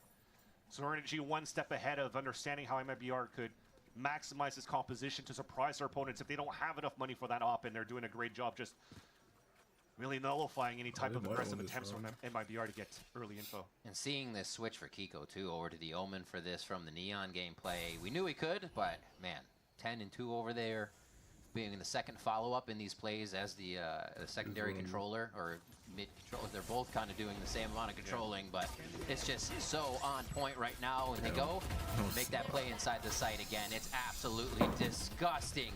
Inside the cage of Tax kills him. It was the cover that Mata needed. Spike planted. It's just so tough right now, especially when you're leaving Tex. You could give him so much confidence to anchor up a site, but when there's so much utility on top of that, a recon dart to ping you out, and there's no support to break that dart. He's no Kiko. They can't play that type of passive shock dart, deny plant with Verno on top of heaven. They got to think of something new. Play a little bit more of that buddy system aggressively inside these sites. Very true. Cosmic Divide here, coming in for the retake, and Scuba just sinks him. It's awful. I can't watch. Scuba playing around his Viper walls, man. Just highlight reels after highlight reels for this kid. That's crazy. Something we saw Energy doing versus C9. Silent moments, they're even better. I thought they were saving where they take forever, bro. Jesus. Brock just wants to play. And that's why the advantage is always going to be on their side when you're looking at it here, Riv, because the more time you're taking for MIBR to set up, waiting for your teammates to rotate across, when you've already lost site control, you're just trying to find the perfect timing. Well, Energy can just stay off site. We've seen all those lineups that they can play. So I don't even know why Vernal continues to be fully active and vocal, because these guys are playing abyss to perfection. Yeah. This is definitely not the same type of scoreline of that upper bracket semifinal champs 2025 here between these two teams. It seems that it's been leveled up. Remember the last time when they played, it was Ethan actually playing the Harbor. And what made the Harbor so strong on this map was just that double cascade slicing and, you know, the refresh of the high tides, which we don't have that anymore. We've seen some teams still try to attempt it by almost mimicking that comp. In Loud, for example, and unfortunately it wasn't, you know, the best of successes that we saw from Pencata on that agent because of the kit that's been so, I guess, neutered at this point. And we look at this game coming into this week as a litmus test for MIBR. What's their positioning? How ready is this super team? And we know there's a ceiling for them somewhere. It's when are they going to punch through it? When are they going to show us how fast they can reach it? Because right now, NRG is keeping them off any kind of climb in this game. 8-1 now.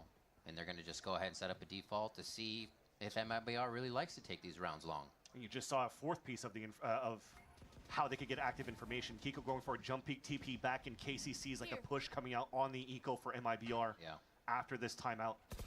They're looking to just play more safely and stack up for MIBR on this B side. So forcing Energy to use that util on their attack side to have hopefully a little bit less on the actual hit. And that drone will now confirm that this should be a B finish. So MIBR so far reading this correctly. Still taking a little bit of that space to confirm with vision. Is Verno on the right side, so he's calmed everyone in sight. This is just an eco, so they're looking to get some.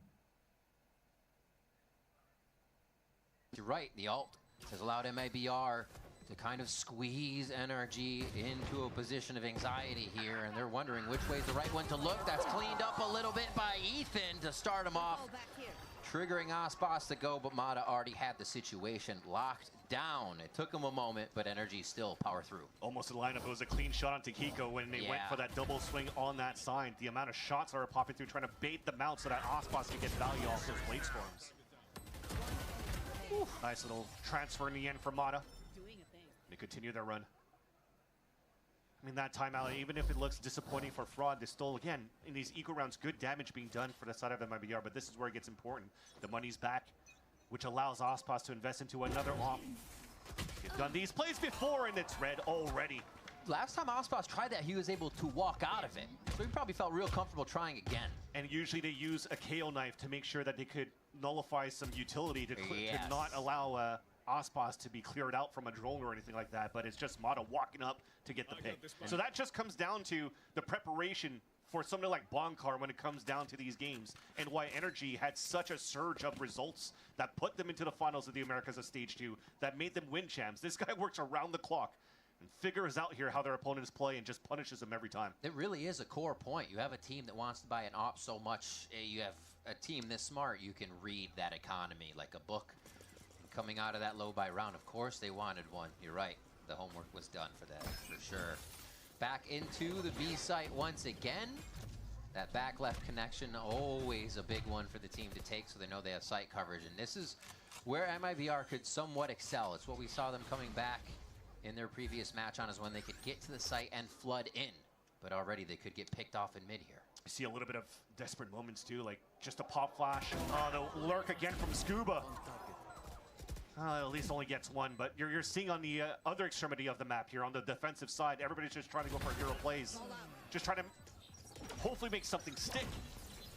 Again, Massino trying to peek off a little bit of the util, but NRG has made all of these 1v1 situations across the map, and they continue to do that as MIBR needs to search and see where they're inserted, where they're hiding.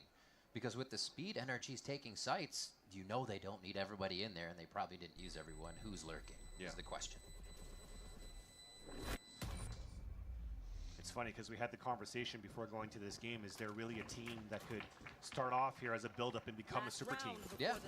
And almost when you're looking at the side of Energy for last year, you have two rookies coming in Mata and Scuba, and Brock as well, actually. And you're not expecting the biggest of results, especially with the attempts of Energy in the past in the super teams that they tried to build. They played that little soundbite. I say he's gonna updraft on the box, and I just kill him. He knew it. Just knew. He knew it. Watching that tape, but again, they look excellent now since the addition of all of these players around the Energy roster. Rebuild around Ethan. Now they're definitely looking just like a strong super team, at least in the Americas for now. Nothing they're doing requires too much, right? It is an ABC. Your drone goes in, dart goes in, and the coverage is there. There's nothing you need to guess about. You don't have to. We heard Ethan say trust earlier, but I say it gives you all the trust you need to look where you need to on these site takes. So they are trying to close down these gaps here for MIBR that Energy is trying to default at the beginning. So the salvos that breaks the door, very similar to what Verno did before. Ospas is going to try to take that spot. Energy is still keeping things very slow. Up and down walls, creating question marks. But now, with the orb being picked up, you know it's towards the A side. Ospas is already going to rotate there, but we're going to try to use util to try to clear him out so we could pit into A. There's still 50 seconds left on the clock, but now with nobody inserted across the map, it definitely looks like it's going to be the explosion into this A site. And this has to be one of the holds. Zekin and Ospas have been playing together a lot. They've been synergizing around these two roles. If they can make it work, this is the time. Zekin gets 2 on this as Ospas goes down, and MIBR is still looking to hold the site, but there is the salvo from Ethan that locks it down a little bit more for the side of NRG. It's still 3v3 here, but Brock is going to quickly change that as Verno goes for the peak. Zeno has to creep in, has a ways to go before he finds anything here, so he might even have to duck out. No, gets Brock on one, is going to go ahead for a little bit of a refresh as he flashes back in. Now he knows he has Tex at the hip. A tap on the spike. No, they're going to continue to push forward and try to do this silently. Ethan finds Mazzino. Tex with just a running gun, but Scuba's able to lock it down once again in that final situation.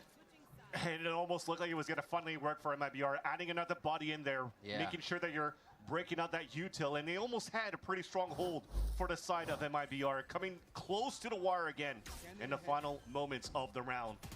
Gosh, the Hunter's Fury to push somebody into the salvos, the reaction time that Energy has off of their abilities is wild.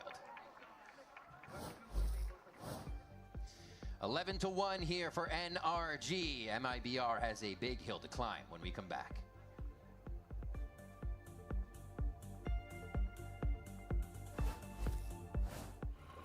Can I help you, sir? Here's the bill from the dealership where I got my car, and I'd like you to beat it with a better deal on one of these fine cars. Not how it works.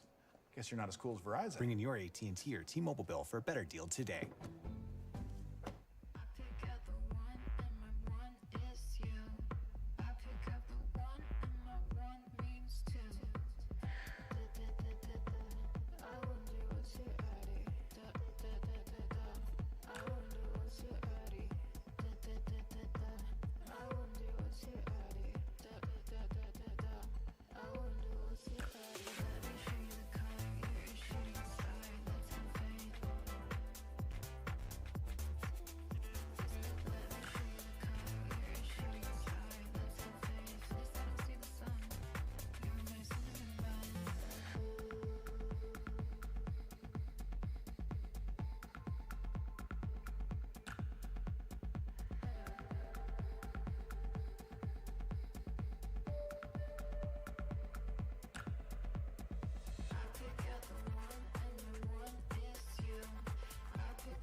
Welcome back to VCT Americas as we get ready for the second half, which NRG might make quite quick for us if they continue this domination of the game. Yeah, looking very strong on just working that attack side at whatever tempo that they wanted to for the side of Energy. Now it's finally, hopefully, MIBR with a more basic composition that we've seen in the past before, trying to get value out of this one as well. Once we get into the server, though, an interesting look at what we have for MIBR is in the past, though, we're trying to rate boss Aspas by having Mazino trying to drop, you know, like a ghost or something for Aspas so he could get an extra clout burst. But this time around, they're going for the flash ghost and also him just going with the sheriff. So you need Mazino and, well, I was going to say, and Aspas to work together here, but he's just throwing a flash, trying to create a fake towards this A side first so MIBR can start activating on mid control and trying to cut these rotates across from Energy. They want quite a bit of map control here. See who's hiding where, who wants to play on what for the pistol round, and Tex gets the better of Mata to start off. I don't think he actually identified how many were in mid either, so it's still a question mark for NRG, but they're keeping focus on it. The thing that's difficult now is how you're going to cross this line of scrimmage with this extra wall being put up by Scuba. He used to play the Vice a lot in the past, using the wall to prevent players from rushing through, doing very similar looks now with the Viper Wall defense on B. Also, there to help is Ethan just around the corner with 2 salvos. All missiles away. Salvos out, no dart info. And yeah, dart too. Quite stalled. You're dropped down to 4. Exactly. It'll be a stop and go right now for MIBR. With 36 seconds left and all 5 of them on this side, they have to try to re-hit. Comes down to the fundamentals. Who has the best crossfire and who is able to swing off each other the best? Second has 2 stars left. He's at the back of the heaven area. See if we get any here. He's going to actually split the site in 2 so they can work the front and get to them backside into plant on the left. And NRG is huddling just as much here. It's about to be a party at the backside. Inferno comes up huge with the Sheriff. Aspas answers as well, and it leaves Kiko to try and do what he may from the side. And he's found out. MIBR grab a very much needed pistol round. And the beauty again of the fundamentals and having veterans like Fraud, like Happy going into the buddy system.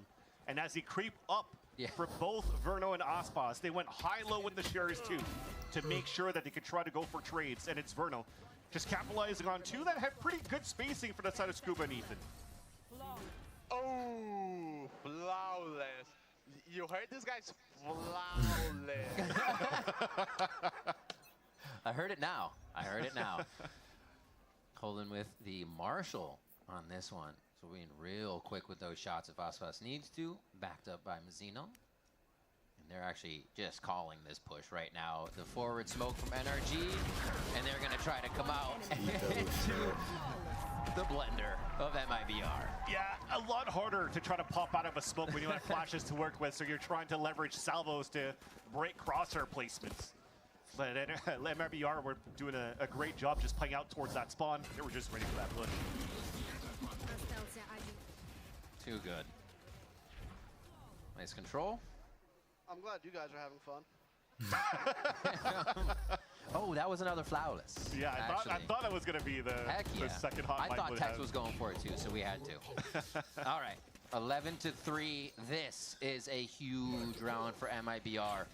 The eggs are in this basket right now, as they only see Brock on one side. We still keep the consistency of this mid push around, and they see Mata again. And they're just using the firepower to work together. Verno, who's been very good here on clutch scenarios. I'm just trying to have him and Aspas scale up towards this mid.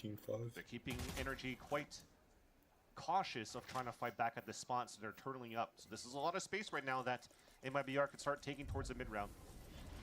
Drone now should get broken up here by Tex. Seen, but not too much off that. Doesn't matter if he's suppressed or not. A little rotation out here from Ethan. And this could be some good timing for MIBR. They're still waiting very heavily here on the main area. Oh my gosh, just playing aim practice over here. Brock holding down the vent. Stinky A quick hat trick for him. And this changes the mind of Tex and Zekin. And just sit and spawn and save your weapons for the next 30 seconds. Felt like there was a bit of a miss on how they wanted to open up on that door, though. Because when you have to drop that star down for that side of Zekin, you're already making a call. Okay, there is definitely going to be a push coming out from the connector here from middle onto the A site. But now you're forcing Aspas to break the door and also trying to clear. Well, maybe somebody should have stayed back. That's a second player just on crosshair placement. So they could try to look at hopefully somebody on the other side of the door to trade out. But 2 of them got caught off guard. The third one was stuck with util in hand and trying to go for the hero play, and it becomes an easy kill for Brock. I blame this on Zek, and I can't even This is lie. going to put energy on map point. A few guns would be a little bit of money to buy there still for MIBR, and the question is now with the last round, or match point, looming overhead, do you get tempered and play where you don't want to lose, or do we see our first fast round from MIBR? Because it seems like the slow rounds are punished here by NRG. Just sit back and relax, coach. Team's got it for now. Maybe be a challenge for Bonkar. Well, you saved 2 weapons, now you're forcing out for the rest of this game. At least the buy is still good for MIBR. Trying to activate a little bit more quickly. Yeah. Having that smoke on the top, trying to go for that early pressure on mid, and Mata avoids the knife, but couldn't get the ADS on to Aspas. He's gonna now slow down the tempo a bit. Seems like bodies are a thing now. They just have to use Vans. Like, hey, we're here, power and numbers, peek us, we'll trade you. It seems like never given by energy. No, they are very good at keeping themselves back and in that position to play with each other. And again, backing off, just looking to slow them, and they gather in sight to take a different position because they're not sure what's behind them. Zeno nicely getting that kill on Namada. A lot of action on Vent throughout this game. It's been a priority for these teams throughout the rounds. Second, another one. That should pull everybody back towards B. Hopefully, they got to be moving. Already got that kill onto Z. You saw, you know, the first contact that went out towards Ivy, and at the same time you're punishing a double push on B main. That's an open site. Brock and Kiko probably will have to save here at this point. I love they're still going to play it like they have to take it because it's unknown. And that's actually respectable because why make a mistake at this point and just get shot in the back from their spawn? Default smokes out. Going to go ahead and retake, or take this side, I should say, as Zekin cleared off the players who were on it. Yeah, and that's also why I like the call from Verna going to this round to play that round, even though you're at map point for energy, to still play quite slow. You're trying to close it out very aggressively for energy. They've done these before. In that last week, when that map point, you just explode and try to find that round. Of course, on the defensive side, you can't be as quick. We saw how we were just slightly overconfident on winning these duels, and every single person got punished as they were trying to push forward and close that gap. So MIBR potentially getting their first flawless. I hope they do. Need that money. Get Ospas back on an op, another core factor for them. And this push here from Verna. You have a dart. You have a dart, sir. Doesn't need it. No, he's got minima. No, that shouldn't help. It does. No, it's not the minima. It never will be, Vance. It never will it's the be. minima. Nice job by Verno there, clearing 2 and at that tight situation event. And a few rounds for themselves now here to start stacking the economy and make some decisions and see if they can't really figure out how to crack this energy defense. It'll be tough. Another guess coming through from MIBR, and the first op that comes out on the defense too for energy. So if they are trying to go for that fast hit on middle for that control in the first place, then it's going to be instantly punished by Mata. Why not? He's shown you 2 fights in mid. Why wouldn't you go back for it for another one? Almost tempting it at that point. He's been solo every time.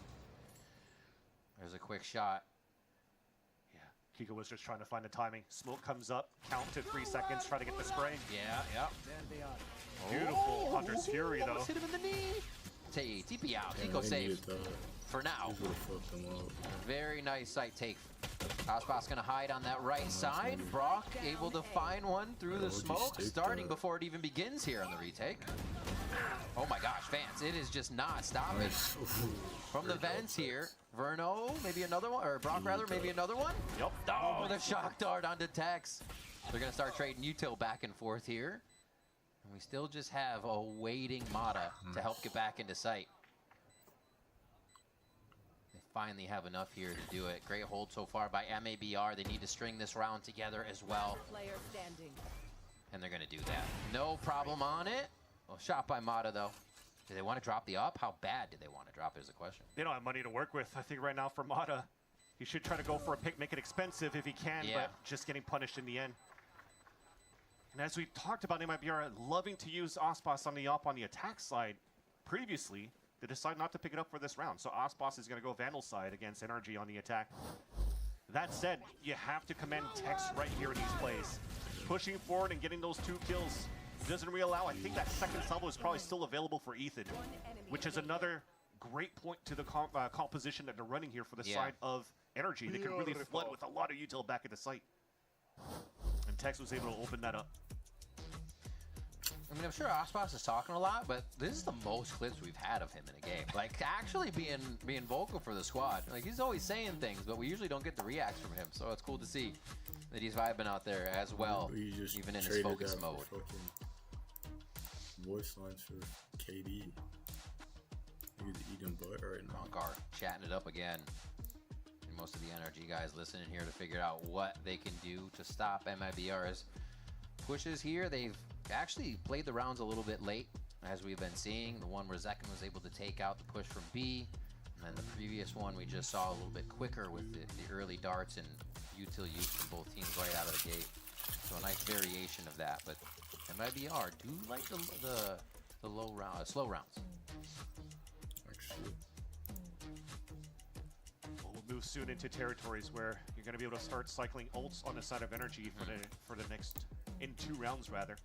Maybe Lada being the first one to be able to bring that across for the side of Energy. Yeah. But then for MIBR, you have the null command available from Zeno. The question now comes into play. You know that Energy should be going on to an eco within the next round. Do you still want to try to pop very quickly after this timeout just to make sure that you continue to snowball a couple rounds here on your attack side? I think the answer for me now is probably not at this point. Even though it looked very one-sided for Energy on their attack side to start, this is still now looking at a 4-1 on that second half for the side of MIBR. It almost looks like a very impossible task to come through here for MIBR to bring this into overtime, but it's definitely doable with how they've been opening up here Energy on their attack side. Well, it'll take them a second to pop right out of the timeout because we are now into a tech pause. So they have a lot of time to think about it before they get into their strategy. But I agree. Have to see what they have in store for us. Fraud. And the rest of the team now quiet. One of the things from MIBR side, who was watching the Zekken interview, was that in their previous game, it was cool from the player's point of view to hear how their mistakes felt. And he said we made mistakes towards the late portion of the round and not the beginning portion, which means our fundamentals are very good and the late round is very easy to fix. And that was really cool to hear. Like, you may have a lot of them there, but at the end of the round, those are ones we can share up for the next time. And it seems like here, they did have decent fundamentals, but getting towards the site, they kept getting attacked. On the flip side, they have a different mentality, and we're seeing their attack, which is just their own in its own right. But that was very cool kind of portion from him to see how the team feels. And we've seen Zekken and G2's Jawgemo do amazing things on our stage, but today they're facing a new challenge.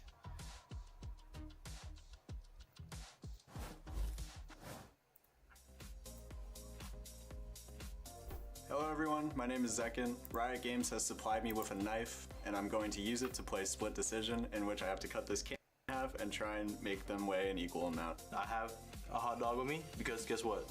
I got that dog in me. Today's goal is me splitting the hot dog in half, so wish me luck.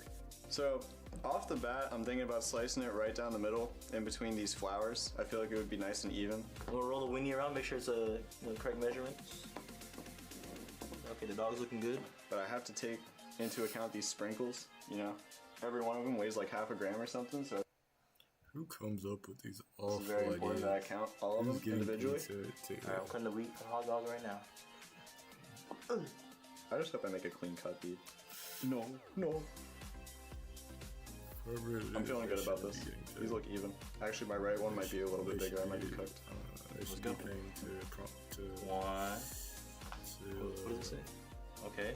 2-7. Stay on the knife. No!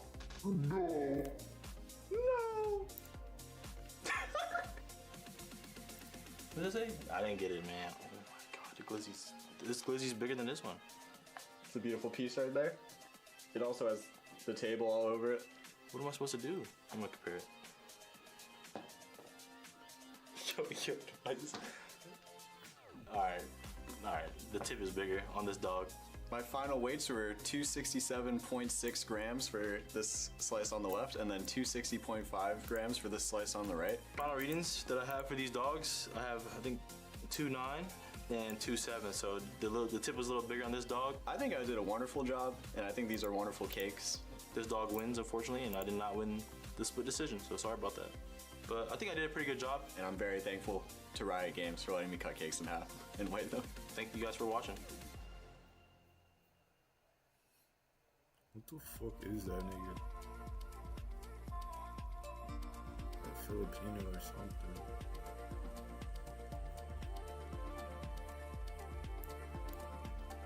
Oh, like Hispanic.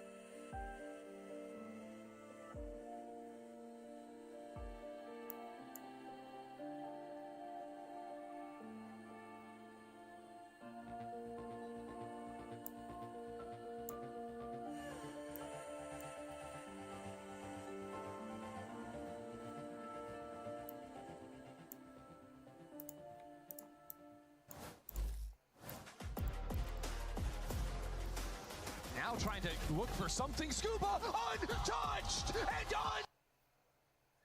unbeatable.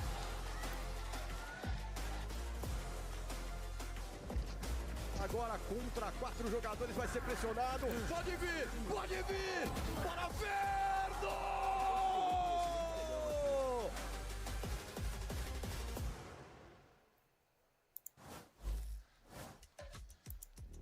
We are back with VCT Americas. Thank you for your patience. We are here on Abyss second half, and it has been quite a second half for MIBR. There was a bit of a punch to the throat from NRG on their bonus round, as you can see there, but they get right back in it. They caught their breath. They pull 2 more rounds in Vans, and they're making a run for this.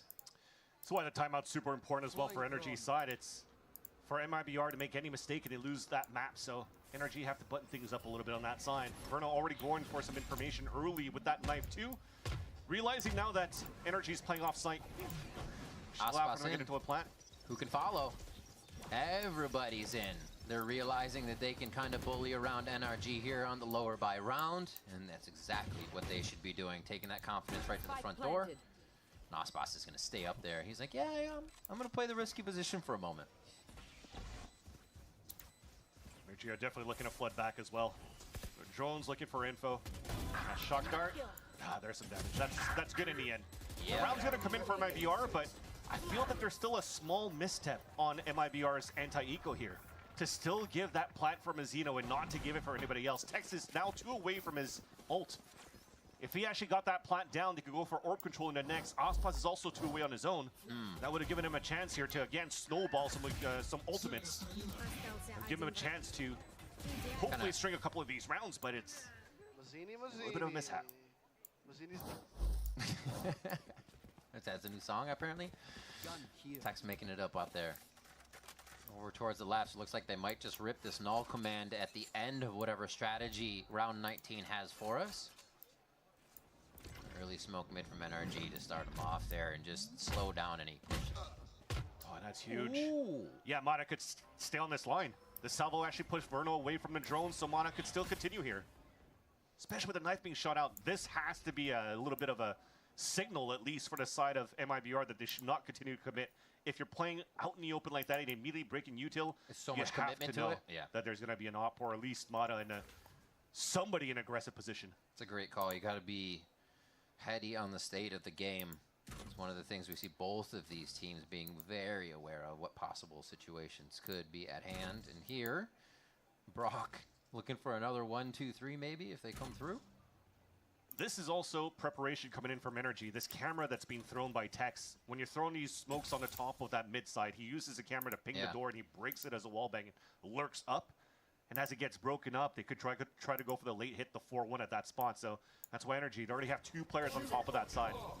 Kiko Paranoia is also stored up there. He's trying to get away from this no command. 30 seconds left. Just orbing out into sight. Brock looks straight down in. No one's really trading. They're all standing to the left side of the smoke as they see their duelists go in.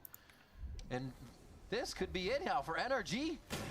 Instantly shutting down MIBR in the entry, but Verno, alive for a moment, can't get over to Mizzino to get him alive.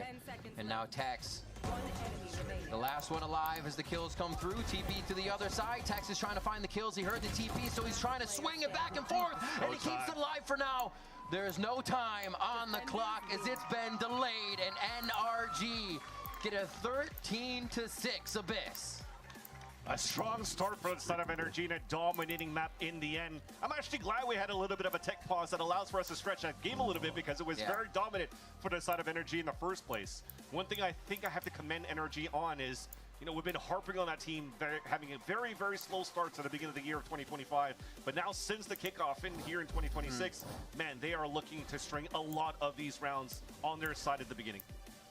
Crazy stuff here. Scuba with the ace to start, really lighting the fire for Energy to show us what they have in these situations and what they can be bringing to the table. We are going to have Split coming up next, something we get to see from these teams. It's going to be new. We're getting to learn together. It's going to be awesome. Don't go anywhere. We got more VCT Americas after the break.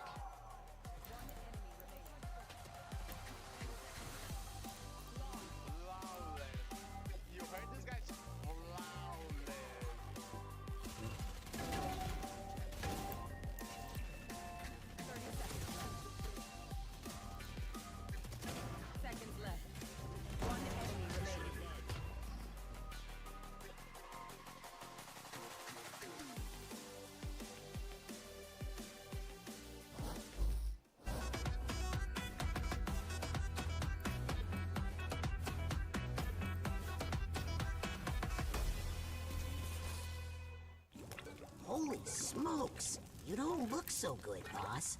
Tell me about it. It's a real inferno down here, and I'm burnt out. Here, try a Red Bull. It's devilishly good. Red Bull? Oh, that tastes heavenly. Wait a minute. What's this? Oh, yeah. I forgot about that. Wings? Wings? I can't have wings. Not in my position. Red Bull gives you wings.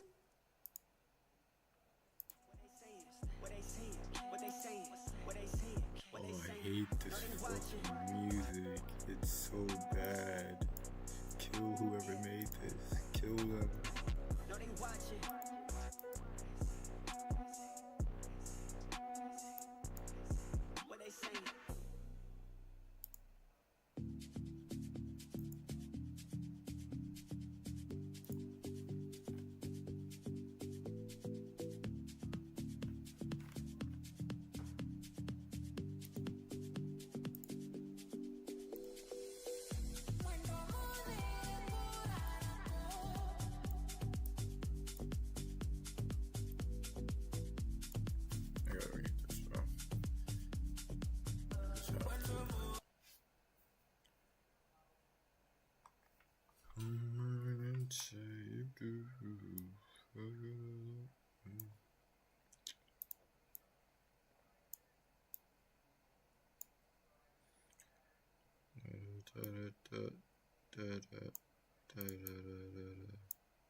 Oh.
Racks are coming in the mail.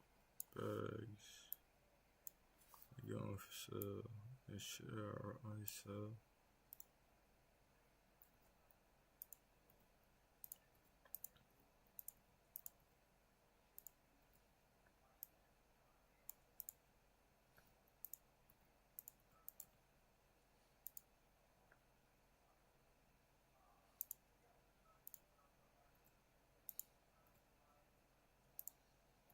And I shoot.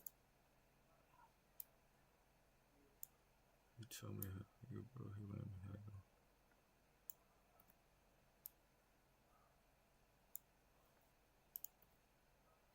So if I hit it, no, I can't tell.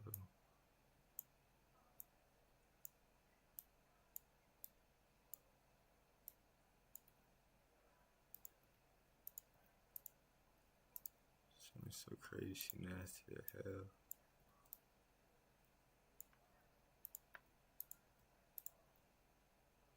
Rock on for drip like mayo.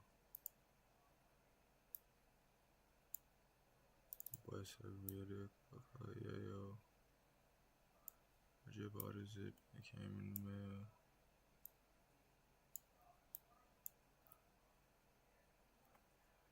I got money, I hot out of bed. Then we tried it, racing into that.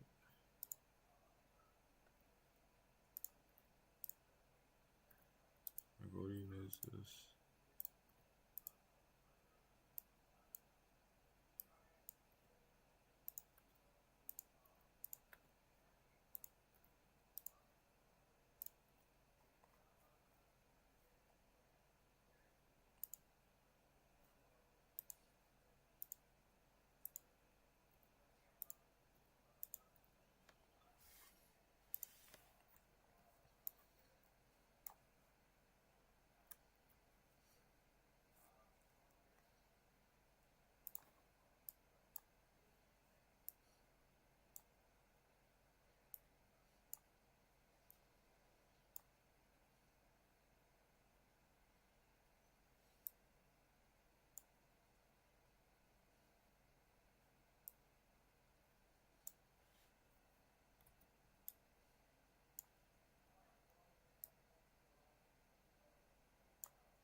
Oh, grandma.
Oh shit.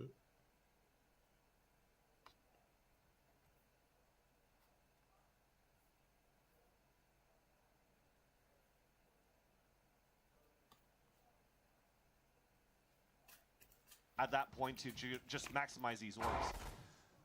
Maybe picked up by Mata here as soon as he clears towards the A main side. But that is confirmation now after orb being picked up and you have this forward of control towards that A site. That MIBR are just looking to slow things down on that mid take, which is why you're cycling util this time around for energy. Snakebite already out. You're going to go smoke to smoke. And then gun out for Brock to try to mow some players down here on the Stinger. I think if there's any contact here, we're going to see Brock util through that smoke. Stinger fall back. Both of them playing the same thing. Oman. Oh, little cat and mouse there. And Tex gets his head blown off as he tries to come up the rope. Mazzino checking for Kiko, and he does find him. But Kiko gets some great info that they're still just trying to default around the map here towards the B side. Yeah, special deliveries going to do a lot again. Oh, never mind. Just brings it across the wall, but at least found information. This is still going to be a finish for MIBR towards this B side. They already have 3 players there for energy, so this should be an easy one. Gives me a chance here to just commend on Scuba's mechanical skills to be able to fall back the way he did after he's getting hunted down so quickly by 4 players. The wherewithal to turn around for the quick kill, knowing it's still an escape, right? It's you know your timings. So good. And the timings there for the B take are going to be thwarted. NRG clean up a second round here as we get to the bonus. Des talked about this, how many they were able to convert and how strong Energy has been on the bonus. So let's see if MIBR can really take it to them on this one. Yeah, because also when you're looking at what Energy brings out, winning pistol round, getting a bonus to get rounds where they have a lot of rifles on their side too. Yeah. But now that they haven't lost too many players in the process though for the side of Energy, it's going to stay with what they had. Stingers, Judge, Bulldog. How do we want to run this here for Energy? Oh! I heard it from the crowd before I saw it on the screen. Hiya! Quick little tack pause coming in here. Oh, hope it's quick. Round by round. Round by round. Man. All right. And Jonah P said 3rd map, so I'm ready for that. I'm sorry? Jonah P said third map. Yeah, he guaranteed, is right? considered that we are guaranteed a third map here on Debris. Yeah, I mean, you're looking at what MIBR is pulling out right now as their composition is something that's fairly known as well in terms of how you run things. You've seen some teams going into 2026 where they want to redefine the meta too, especially with Timotino for 100 Thieves, with how you're just pinpointing players that you just want to isolate and kill, going into like the shorty dash kills that he does very, very well. And it's fun to see that going into place, but the MIBR comp is still a sure lock right now to make this very doable on their side here for MIBR. Just as Fraud mentioned in the between map interview with Emily, you just got to play your own game, focus on what the game plan was. You understand where you're going to play against your opponents too. If you're going to play against the Waylay as a coach and you're watching these bonds and you're trying to prep for these, you already know the gaps that the Waylay is going to take, which is going to dash. How much more in terms of meters of like 5'10" with the saturate, which is going to throw that, right? So you could space yourself quite well to avoid that utility and fight back right after, which is something that Furia did excellently versus Sentinels in that upset match. Yeah. That was a professional observer cat, by the way. Yeti's cat. And that's a professional caster cat. That's a caster cat. That's right. A big old Maine Coon. Who do we got here? Samso Kun's cat. Amazing. The tech paws are coming through. We love it. All right, we do need some dogs, though. No, it's okay. Where are the dogs? I am a dog person, but I just like animals in general. Oh my Even God, better. it's a guinea pig. Even better. That looks like a little snap pea. There we go. Smiling at the same time. Look at the flannel. Look at the puppy eyes. Less puppy eyes. There is a treat in the hand on the other side of that picture. Sab is staring straight into my soul. Whoa! What? Is that cat radiant? Yeah, probably, because he's looking at the play we just failed. You did what with that smoke? That sounds like a duo game between you and I. Hello. Do you have games on your phone? This is good. This is how we spend the tech pause, ladies and gentlemen. Baba Booey. That has to be Lhasa Apso, Shih Tzu. Love those. Those used to be my dogs. Hard to own a dog now. My wife's unfortunately allergic to dogs. Oh, I'm sorry. See, that's the look I give you when you say that. You don't have a dog, what? Hey, I'm living vicariously through these pictures. Oh, the loaf feed? We love a good loaf. Loafing. What? Oh, when the cat looks like a loaf of bread? Yes. I see. Oh my gosh. God. Fly. Tumnus is doing what I'm doing, snoozing over this tech pause. Look at that. So good. Actually, that's live, right? Because that's split right there. That was just a couple of seconds ago. That is, and that's what we're doing currently as we wait. But we do have our pros to explain their Fucking fugly ass chud cats. Oh, look at that cutie.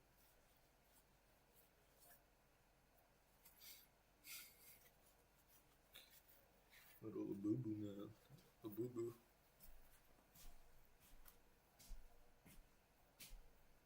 Nah, boo-boo.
did now.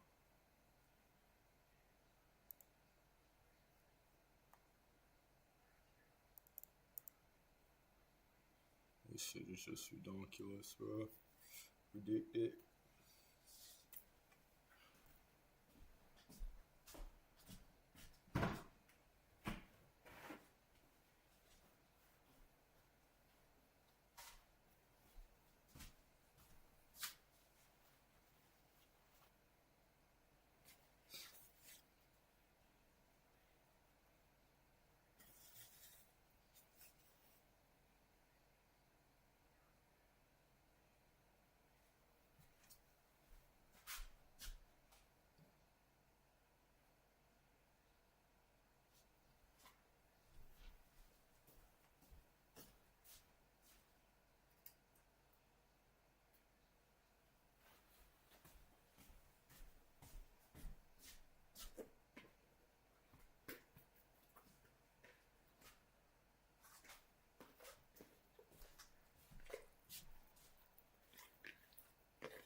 But as it continues to stay super quiet, which has been the name of the game for Energy, at least for the first few rounds, MIBR will have to go for the blind hit into a site and hoping that their util is good here to really overtake their opponents. And it looks to be a split potentially for Vents Control at the start. Yeah, a little bit of movement now for Tex up the ramp. And that's going to give them a little more access to that vent control that you're talking about if they want to take it. But there's also a Paranoia ready here to take Heaven on B side. Yeah, so and also with the time remaining, so you have 30 seconds left. You already dogged 15 seconds ago, then they went for the drone, and they still see Zekin here. You don't have a TP anymore for that Yoru, so you're probably just going to think that they're going to split into this B site, so they have the perfect read now with the numbers for Energy on the high-low crossfires. 3 in sight. Ethan still has a flash in the back, so they can get back into the fight. Dodging the first one, and Aspas has already got us off to the races. Somehow Energy are finding 2 to answer 3 now. And they're keeping it quiet still. There's almost no action, and Energy is just hiding in the shadows, waiting for the peaks from MIBR. And it's going to be an NRG round just like that. Yeah. Ethan is amazing right now in his form from Champs until now. What really helped here, Energy move them forward to hoist that trophy at Champs is also, remember, the breach from Ethan on Sunset. Yeah. And his firepower, the way that he moves around, the way that he jiggles across, finding his perfect opportunities to isolate these fights is just pure advantages of fragging IGL that you have now for Energy's arsenal. He still had that flash in hand too. I was like, I don't even need it. We're just gonna go ahead and clean this up. 7-0, not a problem. Seeker's ready. And that previously they had Scuba's ult to get into vents on Abyss early because of his ace. Now they have another big ultimate early and ready to stop MIBR. Whether they use it or not for the low buy, they might just go for the throat on MIBR's next buy. There is a rifle though for Zekin. Small shield with a Phantom, and he's looking for the opener here. Getting one hit would be perfect for them to move into the next round. They could still buy in the next. Will have Dimensional Drift. Does get the dink onto Ethan. Unfortunately, that will not result into an orb and not into any map space at all here for MIBR as well. So he's using Mata now just to get a bit more space and clear that back because he's so low. They already heard the Judge and Vents, walked right away from Scuba once they heard him take down the dog, or the Prowler rather. Now they're going to work it towards B. A little bit of a lurk from Zekin on this one. Full cleared on the right side. This is going to be an easy move for Energy now, but can they get into defensive position quick enough? I already thought they had the read there with how forward Mata was on that A-line already, but using the Seekers, you'll take it on that side for MIBR in your quasi-eco. So much space. Yeah, they're looking like, is he there? Oh, he's going to clean blindside them with this timing. Chooses the last one and is going to back off to play his life. Great pressure from Mata. 20 seconds left, though. Energy's overreading that. It's a hit from Vents to A, and finally, here comes the clone up, and that's the call. They have separated the B site. Just a little bit. You're right, it could be the reason MIBR gets the ground they need. Ethan goes down from the damage earlier. That headshot over at A pays off. They just have to be careful for the return fire from Kiko. He's done it before, but is there enough? There's too many angles. It's only the head of Mata, and it can't be taken off. Beautiful job there coming around. Actually, that was ahead of his teammate, but still another round for NRG. Yeah, I mean, even Kiko already did an excellent job anchoring up on that site. Trying to figure out if he was going to get backstabbed in the front. He had a head on a swivel, looking back towards that pillar, back towards Heaven, and then realizing after this kill on Heaven, there's no time left. I can hide around the pillar and then just win this off time for the team. Jeez. Looked good here for MIBR with that last second hit because it really felt like NRG overread and overthought the scenario. But the anchors around both Ethan and Kiko so far on the passive plays that they're holding around this B side has been excellent. It does seem like unless the anchors move, they're still in a very advantageous position, even if they have the leaners going left and right between sites on the defensive side. Death ball status from MIBR, trying to put everyone together here for this gun round, and that operator from Mata is locked onto an A line. So again, NRG can move early. This is just like having that Seeker's info almost, just not as guaranteed. Zekin's waiting for that TP to come across here. So here comes the ult, then you take full map control.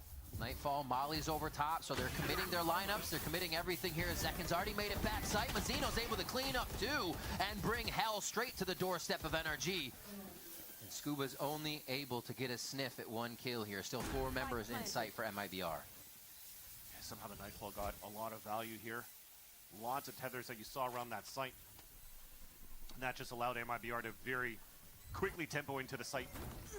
Just catch the players off guard. Op shot misses, and that will be Mata forcing to save that. So the first time that you're showing the op, that'll keep MIBR ready going into the next round, knowing that they have to watch out after Mata now, having to utilize very early util to try to spot where the opera will be. Exactly. That's why you're playing this composition. We just talked about the differences here. Having Prowlers, having the Boom Bot. It'll give you a chance right now to really work around that map and maybe avoid Mata in the first place, or try to find ways to punish him on top of that if you realize where the opera is going to be posted up on the next round. Nicely executed onto B. MIBR knew exactly what they were doing there, and I think it also shows a little bit of the trust, as Jonah P was mentioning, that MIBR was lacking in the last map. They knew backside was taken, they believed that hell would be covered, and you see everybody else's eyes fixed on the priority angles that are then becoming a threat. So very nicely done. While they only had to use the Nightfall, that was the only thing that was available for them in the last round for MIBR, but Zekin getting that space and getting the kill, that's dimensional drift available right now. This is actually great looking at MIBR's next couple of rounds. They're looking a 5-man hit once again, using potentially this ult from Zekin. They think they're crushing into the op maybe and trying to take it offline. It's a great way to spot the info as well. Yeah. This gives space for Ospas. He gets a pick. That's a showstopper available for him as well. And now Ethan is anchoring once again. Paranoia through to clear the back of the site, and the rest of Verno and the team are coming through. Completely controlled. Tex gives him a little bit to work with on the ramp as he eats that concuss. It backs up. And the util here, not fantastic for the side of NRG to get back into the site, and they're going to start to backpedal right away. Yeah, so you currently have what we praise NRG for the last couple of rounds on the anchored plays from both Ethan and Kiko from round to round. The last two, though, they had perfect setup for numbers into the B side. I think they had 3 players there, but all of them got hit by the Nightfall. This time, Ethan's playing solo towards the A site, trying to flash and go for a play, but it's also punished. So now it'll have to be NRG trying to figure out if they want to slow down that tempo, maybe give up a little bit more space. We talk about how good the Waylay and the Teo is on the Flood retakes. That might be a different look now coming in for NRG in the next few rounds. Showstopper through Killer Dash. Ospas now has ultimate. And they continue to push just a little bit on the extremities. Oh, to see if they can find that. Yeah, found it. They did, yeah. Mazzino goes down, and Mata gets another one. The speed they're also working at really negates the op wanting to stand still, too. So I like the up pace by MIBR. Yeah, so now you get to keep it. Mazzino has his ult going to the next round, and we see some plays, at least on Corrode, when they're trying to TP all the way back through defender spawn and trying to crunch through and go for that pincer maneuver. Could be something that's very doable this time around, especially when you have Ospas and Zekin grouped together with Mazzino at this point. Op is moving on that side. The Boombot is trying to clear it out first, though. I like that it's the buddy system and Kiko breaking that down, hoping to see somebody else swing behind that Boombot where Mata could get the kill with the op. But he hasn't shown that hand yet, so MIBR, it's still question marks where that op could be. Double star as well here from Kiko. Feeling like they may need to stop something right away as focus goes to mid. Really, the focus should be on A. Guiding Light doesn't actually tag anything. They were still hiding behind the wall, but the Prowler will give up a bit of this strategy. Dog's gonna confirm a lot, though. There we go. Absolutely confirmed. They're going to quickly drone the side of B just so NRG can make the final correct move here if they have to rotate. And this is also that time that MIBR starts to activate. It almost looks like he wanted to try to go for Heaven in the first place so they could try to leverage a showstopper from Heaven into A. But now finally with the TP flash, Hans, lots of util to try to get in. Fake TP? It's going back and forth. They're trying to waste out that util on the side of the defense first for NRG. And there's that hit, nothing around. Haunt in. Oh, little bump on the bump on the blast pack. They collide with each other there, and it slows down the hit. Scuba and team are ready to receive. MIBR have to work a little bit harder to get this one to go through now. They're still just breaching the site after a few times of entry. First miss leaves Scuba alive. He gets to create more problems in the back of the site. He's still alive. Scuba still alive. Finally gets taken down, and they got 12 seconds. 12 seconds. That's the final kill they needed. What a scatterbrain round coming in there once the ult couldn't get through from the showstopper. Yeah, you could see there from Scuba, he was just trying to find when that person inside that A site was going to get behind him. So he's just very similar to what was happening before for Kiko, looking back and forth in that 180 degree. And finally, there's been enough pullback to allow here Scuba to fall down. Op shot was beautiful, but in the end, they were in prime position to trade off each other. So it didn't really matter that they lost that spike. It's just as we mentioned before, I love that look from MIBR. You're trying to go quick, you're trying to fake out that it's a plow into the site. You wasted out 2 ways of util on the defense for the side of NRG, and then you actually go for the hit. So very nicely done. Regular pause. Thank God. Team pause. This is the timeout coming in. And we'll get, most likely from NRG, to figure out what the hits from MIBR are doing that are so effective. And I think that speed is one of them. They're doing a good job of also making B main think there's something there all the time, and somebody has to stay in B, taking one away from that A side as it gets hit constantly. I have no energy. The timeout's important as well for this side of NRG, because now at this point, the tides have turned. The ults are actually more available on NRG's side, as you can see at the bottom of the screen now. Kiko with the big ult for retakes. Mata that could stall a lot with his slow field, and also Scuba with the ult. What I like as well from the looks of NRG is we've seen against Cloud9, they don't really necessarily always use ult for big pops for site hits. They also use big ults for just map control, as the slow field from Mata is one of those key points that really slowed down that. Though, in a saturate and just backpedal. Just a very nice chess match from both of these teams in terms of depleting utility. Comes down from both of these teams in terms of depleting utility. Comes down now again to those fundamentals, which is why you're seeing MIBR group a lot more. 3 players now contact play on the top of that B Heaven side, where it's being watched at the bottom from Brock with this Bulldog. No noise made just yet, so they're wondering if this is a ruse, if something's happening. A main control isn't just there off the rip for them. As the sky starts to rotate, it's going to be the hit coming in from MIBR. The smokes make it difficult, but Scuba still knows where the targets are going to be dropping. And it's just Mizzino now in sight, as Kiko is still back there. NRG strengthened the correct site and are there to make the play. It looked like such a nice look at the beginning. When you have that Prowler and you're shooting that Prowler, well, technically, if that flash comes out of the smoke, it's going to fully blind Brock. But they didn't expect Scuba still at the bottom of hell, playing under the Omen smoke right here. So he doesn't get affected by any flash. 2 easy kills for him, which allows even Kiko playing outside in the open towards that back of the site to get his one. In those situations, it seems like MIBR is falling into the lap of NRG and how they're ready. Literally, yeah. Gifted kills onto Scuba at that spot in that previous round, but again, it looked good at the very beginning in terms of the macro, though, wasting out that ult and salvo play. There was no util left for Brock in the mid-round. Yet NRG is still able to anchor up with the buddy system inside B with the stacks. Nice little aggression here from Zekin. Dog, saturate, quite a few things used over there towards A by NRG just to re-clear the space, and this may help as they go to B, as long as they're not spammed out here, as long as they don't get whittled down before they meet the site. No, they'll just get Armageddon. No, that's the truth, honestly. Brock's had some crazy positionings for that really affect his opponents. Not this time. To start it off, Brock sees red himself to start this one. And it looks like they are going to easily be able to encroach into the site. I'm trying to not give a chance here for MIBR to set up in the post plant. Quickly back in, Scuba and Mata both with one way. MIBR don't know which way to look right now, and it's just Tex left alive. He better have a damn good shot swinging out of this Cosmic Divide, and Scuba's gonna be there to clean it up. In the blink of an eye, Energy take back B. That is just amazing. I think at that point is just sheer wit on this side here of Mata, of how he wants to play around that wall that was set up by Kiko. Because you're hit by the Nightfall, you're low on HP. What are you going to do with that? You're leveraging your teammate's wall to isolate fights. Look how he goes, left and right, just playing the angles. Has a buddy system on top of that with Scuba watching on top of Heaven so that he could do his thing. It's just very nice from Energy to flip the way that he did. MIBR had no chance to really set up in that post plant. Very boring. Lots of Very boring pings. to watch. You're seeing here trying to activate quite quickly and potentially go for that lineup, the TP in the back of the site again. Something that found value for Zekin to open up that hit on that B site. I don't know if Kiko is actually in range to hear that in the position of the beginning shadow step. So he does have two, one for a delay, one for a smoke. He is going to start that suck up, and they get by it.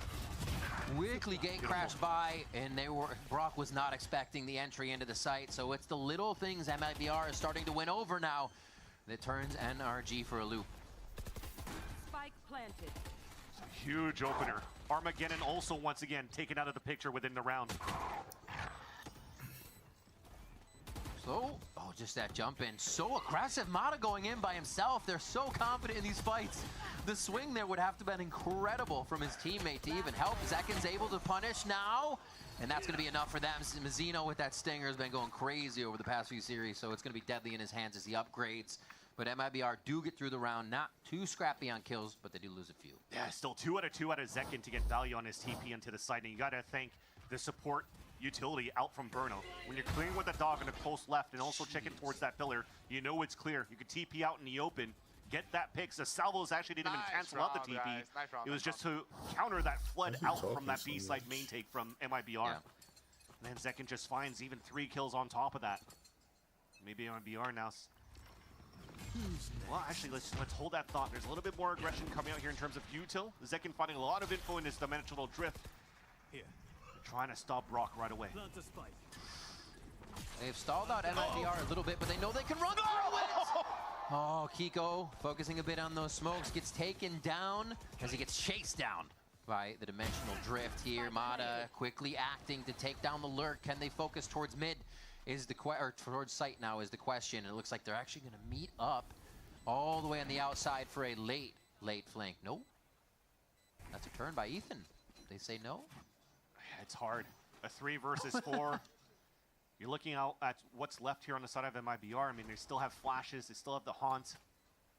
Just trying to make it potentially expensive on the exits for the side of MIBR, but the money is also not the best. You see Scuba and Kiko. If it's not for these saves, they're going to have a broken buy. So keeping these 2 weapons are going to be super important. Ethan still keeping a lot of his util. Could really drop that a rifle for his teammates right after. Oh, clean. The drone's one of the only things that found him salvation for a moment there. Can MIBR go for more? Doesn't like they're going to get the swing on. 6-5 here. Energy feeling good about the first half already with the 6 they have. Yes, it'll be one of them. They'll have a broken buy in the end if they don't have a drop. That is surprising. Playing with that classic on top of that. Why the MIBR classic, I guess, at that point? I mean, usually you have a shorty or something to come out of the TP. I did my ult with a classic instead of a shorty, and I still won. There you go. Yes, sir. Just like riding a bike. He knows what he's doing. Help a girl out, would you? He also probably knows he can affect Kiko as the smoker because he knows what Astra's going to want to be doing in those situations. And you see here in this round, Ethan still only has that 1 flash, and he's already used it to try to find early information towards his ace line. So you have to drop, I think, a rifle for somebody to not be able to get full util. They're looking to fight back Armageddon with a trap play. Protecting the saturate's going to cause MIBR to have to swing out, and that's right into the hands of NRG as they move through that B main area. 2 members left here in Zekin and Tex. They can get the job done. It's going to be difficult, though. Tex is going to be on that search, goes for the ult right away. I thought he might be seen for a moment, instantly dropped by Ethan. And this is going to be a tough one. 1 flash, 1 gate crash. But it's Zekin. This is the moment we've asked for on the switch to MIBR. What is the Duelist going to be able to provide? And against 3, against the dual fire of NRG, they are too fast. And Zekin goes down. 7th round here for NRG in the first half. And that one flash from Ethan used towards that A side that gets no contact is like, well, they got to default towards B. Go for that trap play. You can even play the game on that B side with the Armageddon salvos and also the Saturate. Yeah. Look at this. What can you do? Pushed out Armageddon in, so they have to take the fight. Keiho coming in later. The layering is absolutely incredible here from NRG, and we'll see if they can continue as we come back from break.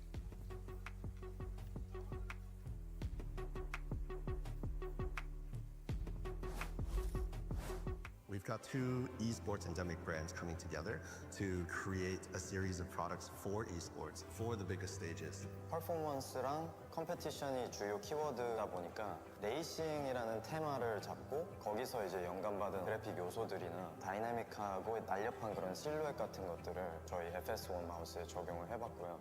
我们希望可以协助 POSA 成为电竞圈的顶尖品牌，而 Voxy 是其中一个助力。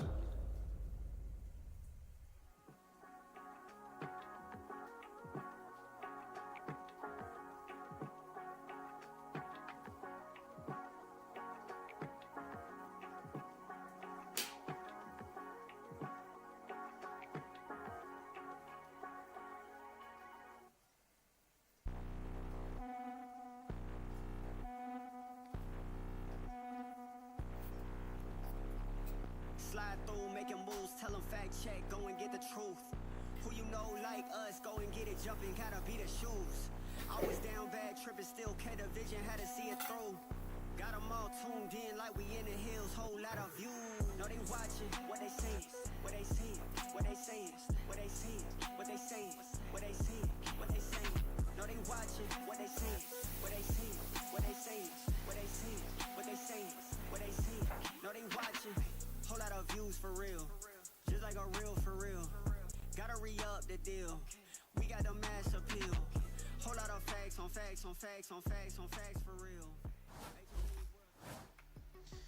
We're back here at VCT Americas. NRG now on the attack side to see the pain that they can bring here. Up by 2, 7-5. And they already have 1 map under their belt at 13-6. So we'll see how fast they come out gunning on this first round.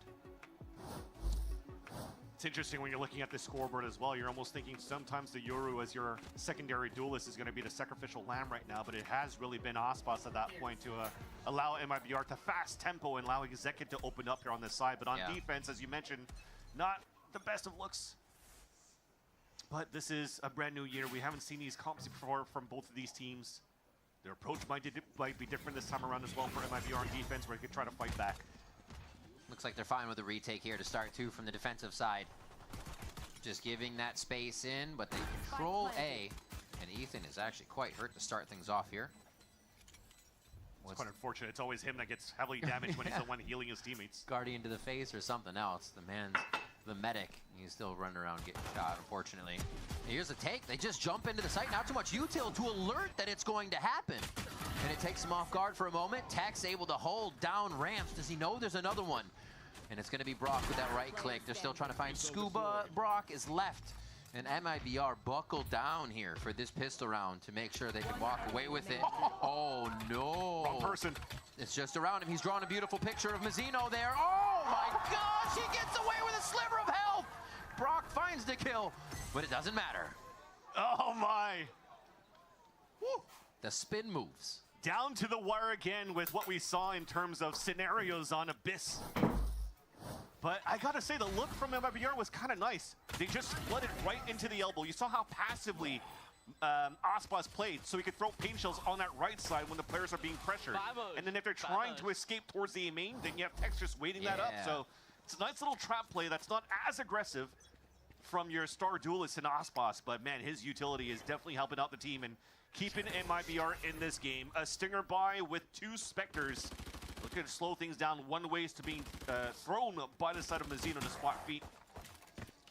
And Ethan is spotting bodies with bullets tapping through the smoke. Mazzino happy to unload a few mags into the smoke. Looks like they're trying to get a check on mid, maybe one last time. Gate crashes there ready for nice Zekin, but no movements. This is all for the fact that they think Energy is going to pressure soon with a little bit of this beef. I'm going to get the same It almost looks like the exact look from MIBR, just with a different comp this time Astro, around. like Yeah. Control that orb towards that side and maybe work Astro. towards that mid. But I instead they're like going for the full Astro. rotate. After they haven't been pressured on that side on top mid, when they had the 2 players inserted in the first place, they know that there's no aggression coming out. They could thunderfoot all the way across until they get into this point right here. Walking in a spot is super important because walking or running could be heard right at this angle. So that's why you have to use Boombot right now to clear out space. But even that the dog out from Ethan is also going to give you the tell. Exactly. They're both regaining control of this area. And NRG feels comfortable about that. The C's will slow them down just a little bit, tying their shoes together for a moment. Here's the hit. Quick flash through the wall. Smoke towards heaven now as Aspas is trying to run around the site with a stinger. What is that from Zekin? The medium to long range stinger bringing the pain. He finds the third one on a quick peek. And Brock goes down 7-7 for MIBR. That's why you got to thank the snake bite actually thrown on Tex as well, so it just melts down your opponents as they try to go for a 20-second hit, maybe from a mid to B. But they definitely just got stopped across. I mean, actually, the snake bite wasn't even in range. It was just to block the players from running up. One of them had a bit of raise damage, and the other one just got clapped it. All right, then. 14-9, Zekin bringing out the Yoru like riding a bike for this guy. He's got thousands and thousands of rounds on Duelist and a few hundred on Smoke, so you know he still knows how to do this. Staying far back is Energy this round. It's a bonus for MIBR. They haven't lost too many players in the process, so you just have to wait it out. You're also seeing how you're playing judges on the site for MIBR. You know you're playing against a Wele, so playing towards Mail or whatnot is not going to be the best place to play it. So you're just having Tex use his wall and leverage that as like the tight-knit hold the A ramp. We have a 3-player push on that B side, or sorry, on the mid side for MIBR, just to watch Scuba's, just to watch their teammates back so that Tex can just focus on that A ramp. That's all he is doing. Just making sure nobody crosses into heaven. And Energy are getting a lot of space for free here to choose where they might want to go. It could be a trap for them, but it also could be a way that they start off right at the front door of MIBR's defense. And it looks like getting up in the mailroom might be where they knock first. I was about to say they almost didn't look at his teammates back anymore, and Tex is going to get shot in the back there by Mata. Oh, right up there. It's obviously going to be a sight from Verno to save himself. Sure, let me show you. Everybody's ready. This actually looks like the strat from Energy, honestly. 3 in sight with them falling in from heaven. But can MIBR have the same result Energy did? Hopping through. Kind of elephant footing on this one, stomping it, and that's going to give a lot of knowledge to Mazzino to do the damage. Scuba's down to 46 HP. Ethan gets the plant down. Moving into the site very quick, actually, as they get a bit of a heal back from Ethan. Quickly found on one side, and he plays the look at me, so you can't double take the teammate. Verno and Tex coming up with a nice win there. Interesting smoke being thrown by Mazzino as well, instead of just, well, I mean, usually that smoke being thrown on the top of Mail is supposed to be the attack side, but yeah, you're throwing that on the heaven, so everybody's running through with a question mark when they come on the other side of the smoke, and you see 2 players sitting up at that spot. Top of heaven and also towards the top of stairs. He escaped the pie! He escaped the pie! And that's talking about the all-star Aspas escaping the pie. Yep. Hey, we all love some pie. This time we avoid it, and it's for a good reason. At least they're vibing and having fun right now. And also, you're definitely vibing now that you're taking the lead over Energy. It's been so one-sided for the Champs team since that first map. 13-6 final score. Now MIBR are looking to trade maps back on Energy's map pick. And through a Zekin carry at this point, through the way that they're doing the double duelist. Obviously selfless for one of them to go in and kind of create a distraction, but the question's somewhat being answered there, that this team can work in that fashion. It's 8-7 though. They still have a lot of work to do, and that means Energy is right on your heels for this match. Tough with the Prowler missing as well. You already have Scuba and Mata inserted on top of that ramp, and they're looking to go for the punish, trying to find their timing. Mata slowly working up, actually just dodges out. Sees that there's nobody there from the dog. Here's him running backwards. Here's the reloads, and he can't find the timing, but he's giving himself up. They try to take the site. Discipline is cleaned up, and Verno goes down after a kill. I feel like I can do this. Spike planted. Aspas' turn to shine. because his teammates in a dimensional drift finding information for him. Oh, yeah, he saw you.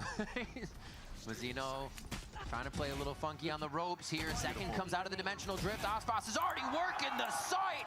A double on elbow by himself, and Mazzino's going to go for that defuse and hand it over after half to get the showstopper online quick. And a heads-up play by Zekin to say, just paranoia. I'm going to get out of the TP right now to not get punished. And then he just goes for the spray across the board. Just the calls coming out and just the heads-up play from Zekin is really helping MIBR not only take the lead, but maintain the lead, also allowing the defense to take 4 in a row. We talked about it being very difficult for MIBR to pass on a defense, and it's looking quite good right now with how free Zekin is moving around this map. And you see Verno there at the end of the round getting vocal very quick, knowing they have the momentum and they have to keep it, right? Some ultimates are coming up. They have to work against Ethan's Seekers. And that's actually going to be a timeout, so they'll have a little bit more time to talk. Yeah, and just before we saw that, it was, again, a very vocal Verno. Yep. Trying to figure out here what they could do on the attack side. I had to praise the util that was being taken on the side of Energy to allow Mata to get that space on the top of Heaven first, though. When he's inserted in that vent, there was a Trailblazer that came across, and the dog pushes opponents back. But as soon as that dissipates, you're out of that range, there's salvos on top of that to push him even further back, and then Mata will take over that space. And he almost capitalized on a kill and capitalizing on players falling back. Exactly. And that would have given a huge advantage for Energy in the start. But then, not necessarily whiffing a couple of shots, but maintaining that space so that the rest could tend to up on that A entrance and play the buddy system for that trade and take that site was nice. It's just now in the post plant, they're kind of out of position right now, and MIBR is able to take this. This is now 3 retakes out of 3 plants that is won by MIBR. So that is probably that main conversation for Energy's side. Yeah, that situation where they save themselves, you can see MIBR is thinking like everything Energy is doing is for a reason, but an aggressive reason. That dog didn't come in to clear so they can come in later. It's because someone else is right there behind it. Very smart to know that NRG is working off of everything, and that's going to be a flashback for both of them as they do identify that it's going to be Tex up in Heaven. Very quick here by NRG to kind of position themselves again around the orb.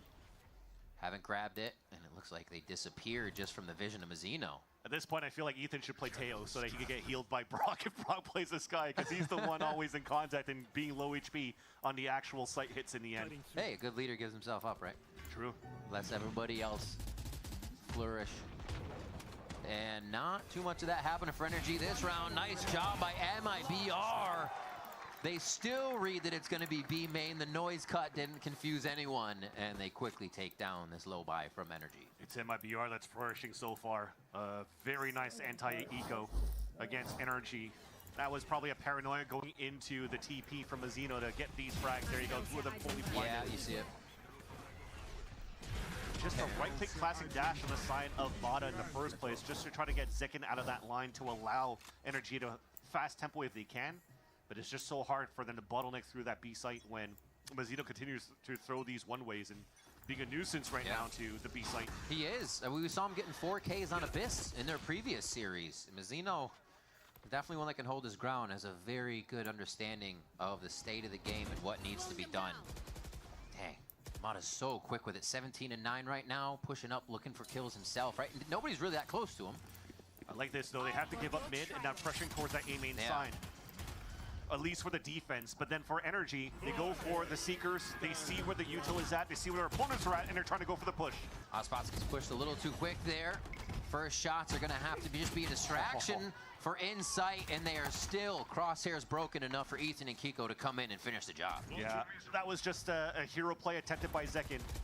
I mean, respect to him, was feeling it, but so far it's not really over yet. They're trying to chase down Mata. If they're able to take them down, that would have given them a little bit of a window to work with. But now Spike's been planted, everybody's playing off-site. Should be the round for Energy.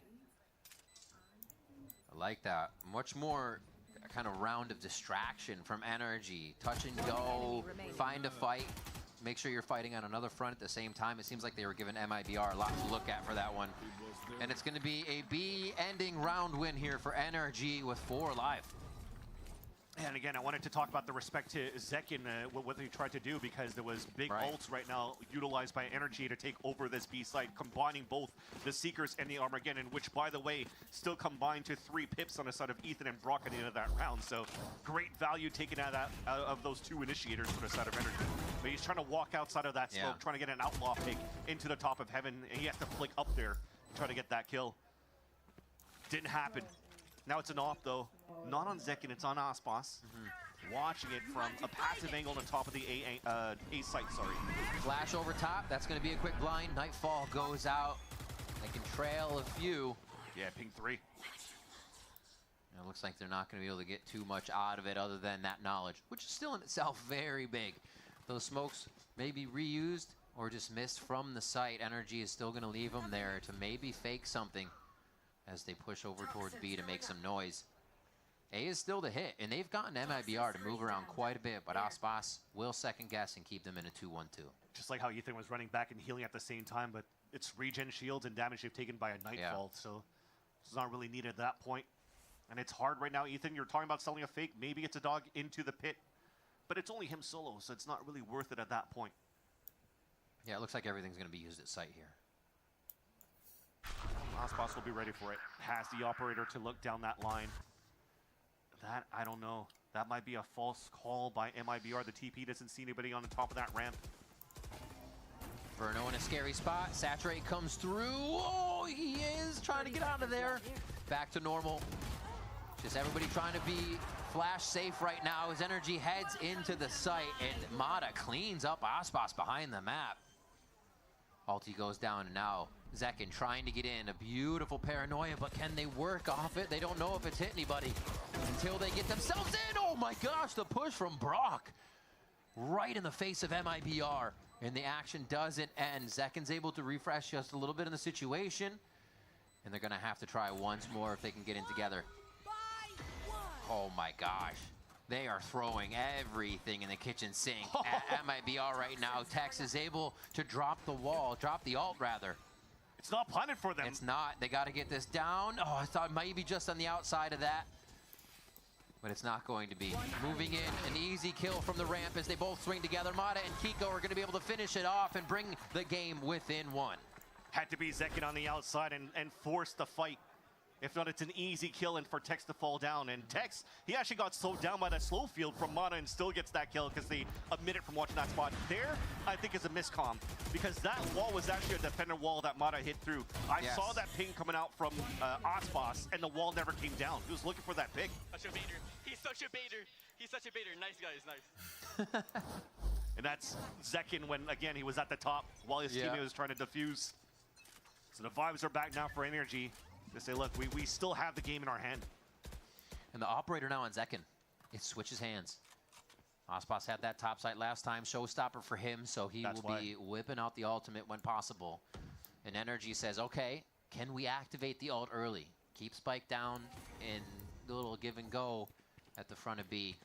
But Aspas holds that ult discipline. Yeah, it was off shot to Showstopper if that default from Energy on that B side was going to continue. And then with that boom bot, they could now start taking that forward position from Zekin and then rotate Aspas potentially somewhere else. Time to jump. Oh, they're going to keep pushing. I mean, a lot of players right now are in forward lines. If they lose their position on the A side, the retake's going to be a lot more difficult, so they kind of have to be more disciplined of where they want to start stacking up their buddy system here. And that, any sound. Right there. Having that Prowler, nice little spray though by Mazzino. Always Ethan. An unfortunate situation of this game for him, but through the smoke, Mazzino finds one, and they're still going to try to get in here. Oh, wow. Trading places, but Mata still finds the kill onto Mazzino, and he's still going haywire here in heaven. That's going to be a creep in from mid. Should be covered. Mata gets a third. A fourth and a fifth are still on the map, and he goes ahead and refracts right back to heaven to make sure he's part of what can happen up there. That's a give-up moment. Zekin's still holding towards B main, so...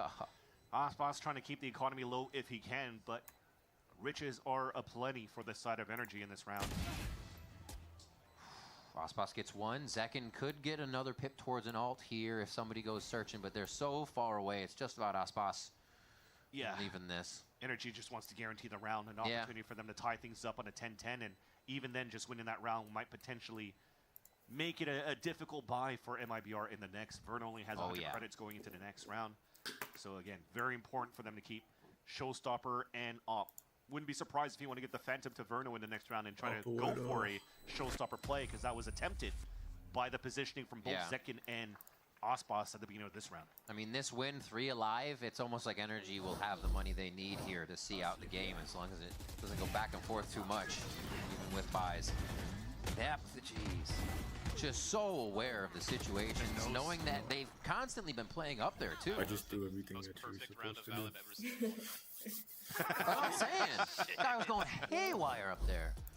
Yeah, he's activated too, and a lot of the things Mata's been doing are a few, I should say, just say a range away from the team where they're not able to assist. Yeah. So he is just really trying to put a foot in the door right away, get in the face of NRG, or I'm sorry, MIBR, whether that comes away with a kill or whether he's just grabbing the info as a Waylation. And all he got were kills. And all he got, oh darn. You just talked about trading places. He went over Mazzino. Mazzino understands that he wants to play the defensive line, kind of like playing against a Yoru ult. Yep. Somebody's going to get behind. Other players are going to flood. I'll just try to get my 1 or 2.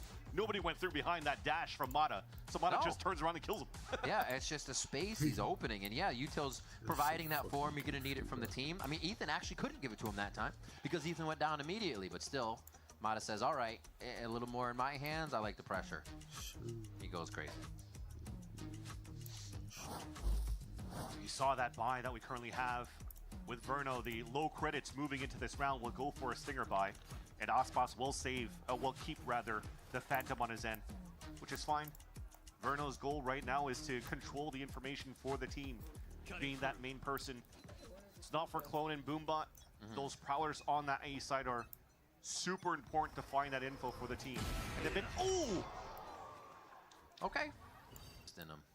Mata now again trying to go on a solo journey to see what he can find. Won't even really have Util from the team over here. He's going to play off of the noise being made at B. Mata inserted himself again, though. Yes. Oh, Verno with the timing. He found it. It's the Stinger that kills him. Calling the strats, knowing the map. Verno has been watching Mata closely throughout this series, especially on Split. We're at 10-10 here for both teams' first appearance on this map, and they are really testing each other. Once again, Tex to hold down Heaven and delay even more. A more delay. Yeah. They are layering nicely. Look at this And that's Kingo Smoke, being very similar to what wish you had good order. they were doing on the previous side.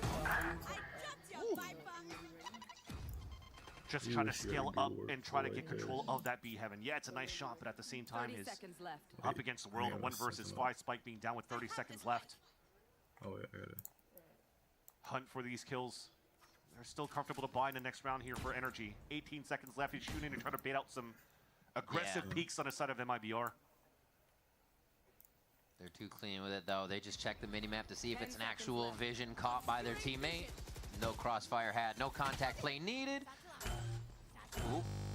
Oh, it's just a bounce house in the smoke.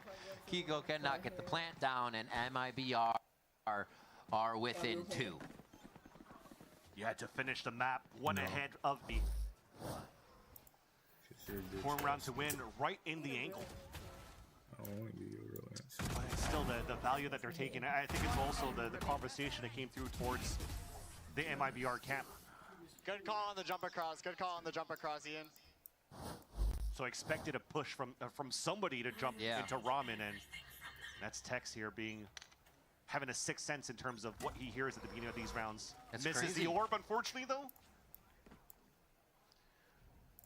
That's a lot what they talk about on the team, is that while Verno talks, a lot of the voices can still participate, and plays like that are pivotal. This is important, though, right now. He missed that orb to look down towards middle, so you already have to start wasting smokes on the side of Mazzino. That's going to be 1 less smoke to utilize to throw one-ways on B or to try to prevent this push. So an advantage for Energy to not only take space, but to split into the B site, and they're going straight for that. Holding. Good push from both sides. They've got actually Dog up top and Drone from B main. Aspas finally rips that showstopper we've been watching here, and almost the recoil control coming in for Tex. But they answer back one for another here. Four alive now for MIBR is don't give up numbers. The double peak, very nicely swung. Beautiful. You love that kind of protocol. And Mazzino's just gonna say, I got this one. Don't worry about it. 12 for MIBR with Breeze on the horizon. Ken, they get one more round. Almost felt like that was intentional for him to miss the poison orb at the beginning so that you could bait players into the showstopper of Aspas at B Heaven. Oh no, we messed up. Oh dear. Yeah, we don't talk about that though. We've seen a few of those this game. The sun was in his eyes. And found redemption too for getting a kill as he pitched back on middle and drops that spike. Beautifully done towards the end in terms of MIBR's look in the second map versus the first one. Is very impressive. Everybody's shooting across the board. Yeah. What a change. Aspas finding value on the defensive side as well. So it makes it very difficult for Energy when you're unlocking everybody into the important rounds of a split. As MIBR is trying to push this into Breeze. Pretty loud mid. First time we see Mata just kind of ripping the Vandal off through the smokes here, so they can say, yeah, here's some noise, cut it, and then they can play off it. Still in a default formation too for Energy. Just trying to play that bait and switch on that side. I mean, for them, it doesn't really matter if Mata goes for that dash into vents again.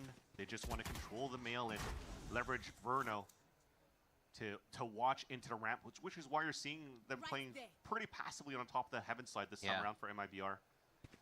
Now sub 1 minute, Zekin throws out the gate crash thinking if he's gonna get an op shot, he wants out of A so they can go for the retake, but it's all towards B. A lot of the focus now going towards mid, Boombot 2. I mean, they may be getting the info, the fact that nobody's there, and they're about to see him here in sight. Nice. Mazzino trying to save himself, gets to the right, but Scuba's cleaning up sight. The rest of the death ball, known as NRG, flies through in what could be a flawless 23rd round. Yeah, it will. The last two have to save. Yeah, they're gonna save.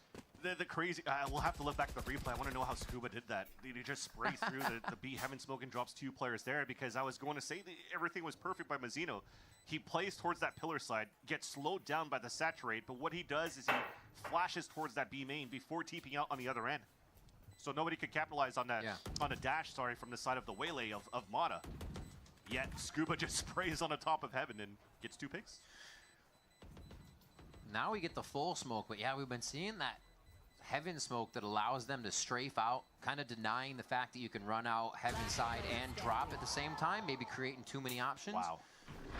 Mata, Ian Mata. Oh, Mata. Verno really wants to keep this guy. He's even toying with them. I see you.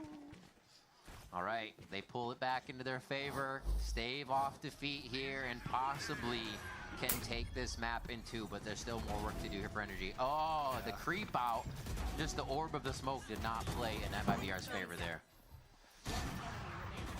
Look like we're missing a little bit on that side to really try to flood out and help Mazzino on that side. Well, I guess they were really trying after that paranoia that was thrown and thinking that would probably blind enough players. Unfortunately, as we look back at the replay, it looks like it really only hit Mata. All right, Viper's Pit. Dimensional Drift on the side of MIBR.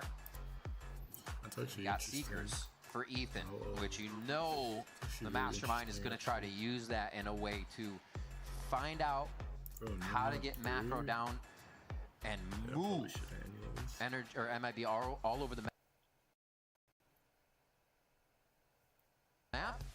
Then they bring it back in with the Seekers to know exactly what site they can hit. That's my guess, because it just seems easier that way, and then they'll have to force work with Zekin's Dimensional Drift to get the off there. That's it. Simple as that. It's easier said than done. We'll just see how it's done. If anything, though, Energy is doing a great job avoiding the off at the beginning of these rounds. But so far, going into this last round, the timeout called by MIBR, the last one available for this last round of regulation. They're putting Zekin at the right spot, although doesn't seem like at an aggressive angle in the first place. Yeah. 1 orb away from getting the slow field for Mata, and that might be the first piece of the puzzle for Energy to flood back into the B site and push this into extra innings. Seekers right off the bat. The orb control won't even be there. Mata's going in to see, to distract, and goes down, doesn't get the refract in time. They're forced to move off towards the right side. Remember, this is either map 3 or OT here if MIBR can find the win. Pitt's already down today. This is forcing Energy's hand through the middle of the map and towards B. Pitt's out on that side. They use Seekers at the beginning too to try to get that space for Mata. So now it's the mid-round information taken by MIBR. That spots 3 right there. Stays in the smoke. What? I think he wanted to TP, no? I don't know what happened there. The third time he dimensional drifts, it's not going to be the one that Second gets a kill in. Each of the other ones, he's been able to come out successfully. And now they are back to even. It is unfortunate, Riv, because him falling, it equalizes on a 4v4. But you're also thinning out the defense because you forced the Pit towards the A main. So now you're going to have to gamble the B side. There's a huge gap right now for them to take over back on the A side if they want to for Energy. That was the operator, the one that holds hard lines, but it's actually Ospas and Verno. It doesn't matter. They're still doing the work. Mazzino has been a rock in sight, the safest pair of hands you could ask for at this point, and they're still trying to give him hell. The 1v1, it leaves it up to Verno and Tex, a Judge and a Vandal to come back in. 2v1 on that side, but Brock's been in this scenario before. Beautiful util to catch him already, and he's cooking. Wait a minute, that's it! It's gonna be just like that. They don't even have to see the player to get the kill. It's gonna be MIBR taking split. We're going all the way to Breeze. What good util in the end. I think it was a snake bite and a seize at the same time, but MIBR are looking really good on this map of split. Despite here not having the best of numbers for that Star Duelist of Ospas, but that was not needed. We talked about how sacrificial of a Lamiette to be to allow Zekin to open up here for that side. But he's been on that top of the board, dropping 20 for the side of MIBR. And Mata's 23, unfortunately, is not enough for Energy. That's the kind of mentality people wanted to see from the unknown, from the super team of MIBR, that they could come back from a map like a 13-6 that looked not great, obviously. 6 there was even a wonder. But now they come back on split and they say, no, we are in this. MIBR bring us to a final map versus NRG. We'll be right back.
Now trying to look for something. Scuba untouched and unbeatable.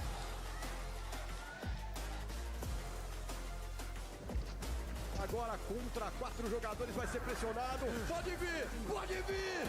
Para Verno!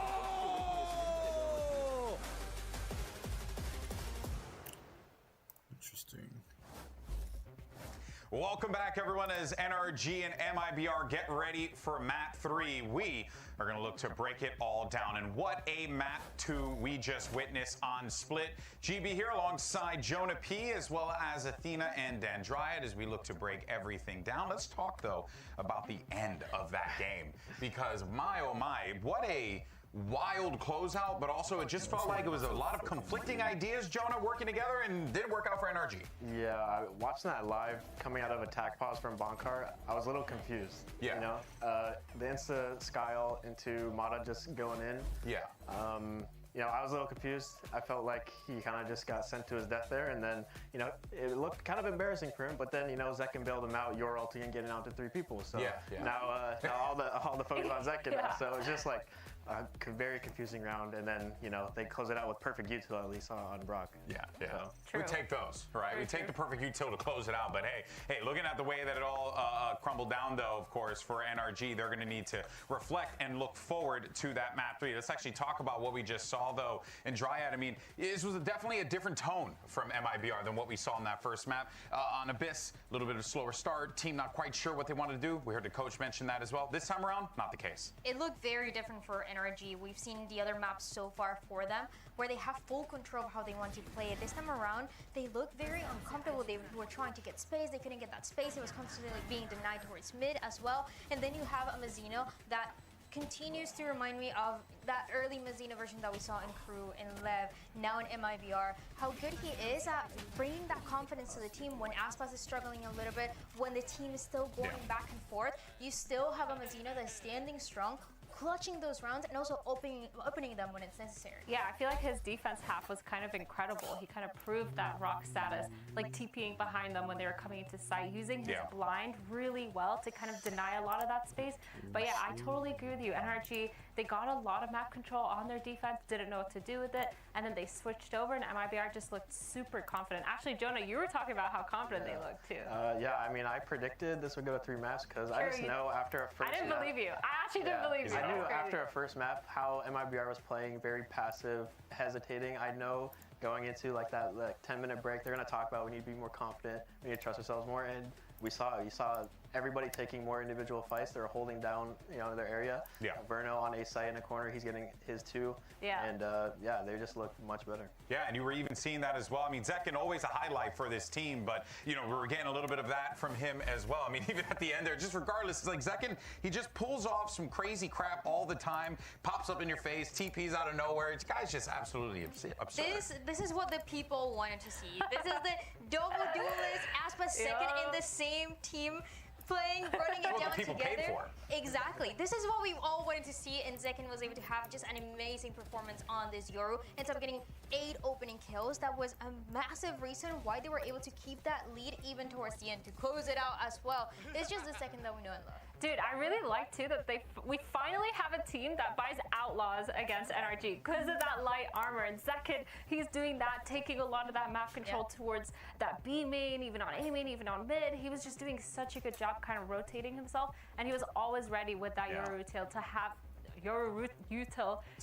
that rotation. That's not gonna work. Good try. I didn't even get it right the first time. Not even the first time. But you know what, though? Something that was said, though, by Rivington and Mansili, though, was that you were also seeing Aspas kind of just be a bit more of a team player in those instances. Zekken was the guy that was being the one that was really looking to go after those kills. So it shows a bit of a growth of this team as well, right? That they're showing layers that they can evolve. Yeah, I mean, looking at this roster, like, you know, Aspas is your guy. You always want him alive, and if you're able to step up to that role to be fearless and go in like Zekken was, and on top of Zekken getting those entries, like you said, he got 8 or something like that. Yeah, 8. And just making that space for Aspas and the rest of the team, and then you have players like Mazzino closing out. Yeah, it sets things up nicely for MIBR going into our final map of Breeze. Of course, a series this good could only end this way. But now we take a trip over to Breeze here in Dryad. What should we be expecting here? What are we looking at? Because again, this is still new commodity, right? We've had a couple weeks now with the new Breeze. This is a map that we saw NRG play against Cloud9. That first half, super dominant, 10-2. Going into that second half, those post plans were just not working out for the squad. We saw Kiko also talk about it in social media, and it just felt like it was a bit of what we saw on Split, where they were trying to take space, they were trying to get some comfort, and it was just not really working out for them. They were constantly going for these A hits, and it was 10 A hits and only 3 side hits that ended up going towards that's me. a So wild it was stat. an easy read. Then it was different approaches where you have an energy that wants to play towards main. They get shot down. They try to take more space, play towards orange as well, and you have 2 initiators as well shutting you down. It just felt like they could not get any space. So that is going to be kind of the biggest challenge for them today. How much have they been able to fix this? Because if not, it can be a scenario where it's a little bit of the opposite of what we saw in that first map, where MIBR might have a read on how they can punish those post-mats. Yeah. Yeah, well, folks, it's going to be a good one, without a doubt. Map 3 coming up next. It's going to be Breeze. Who takes it? Who's going to pick up the dub? Is it NRG or MIBR? Only way to find out after this.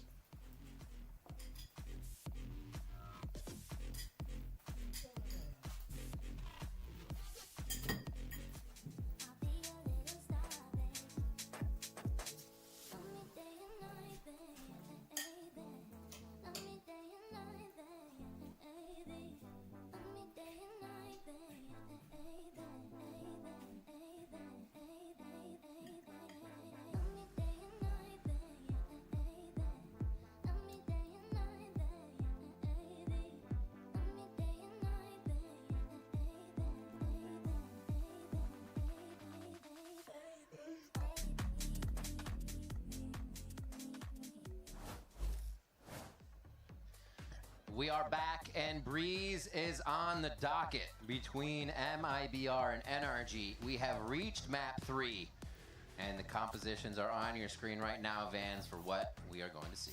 Yeah, and I think after the results of the first map, not many people would think that this would go to a third map, except for maybe Jonah P. Jonah P. Right? But now we're here, and it's going to be continuing the storyline of the unknown, I think, at this point. We get into Breeze, where we haven't seen MIBR play it yet, but they are playing a composition that's not really out of pocket so far. We've seen other teams run this in the past, but not mistaken, Furia does so with this composition and quite well.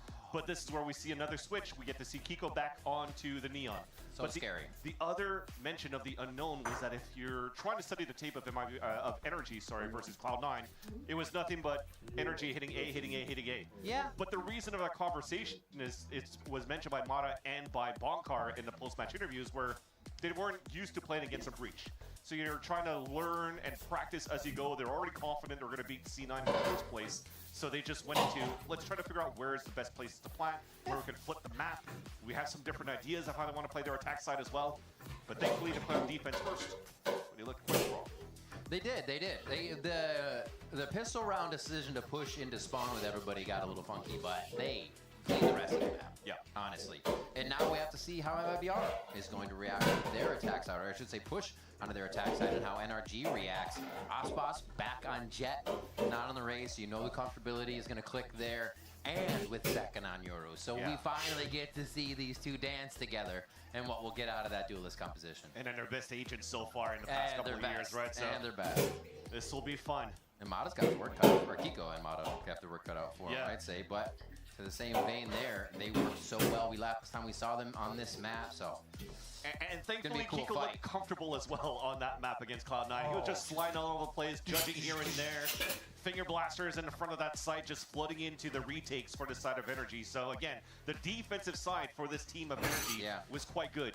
The other thing you have to pay attention when you're watching this game for Energy on the defense is how they do their setups initially, especially around Scuba in terms of the walls. I think I've counted like 5 or 6 different walls that he throws onto the defensive side, which really throws the attacker side for a loop of where the main positioning could be, or also when is the right moment to force that utility. And this is one of the walls already, as you see, from Energy, trying to keep them, MIBR, from really crossing that line and getting real information as they're going through the toxic screen for an actual hit.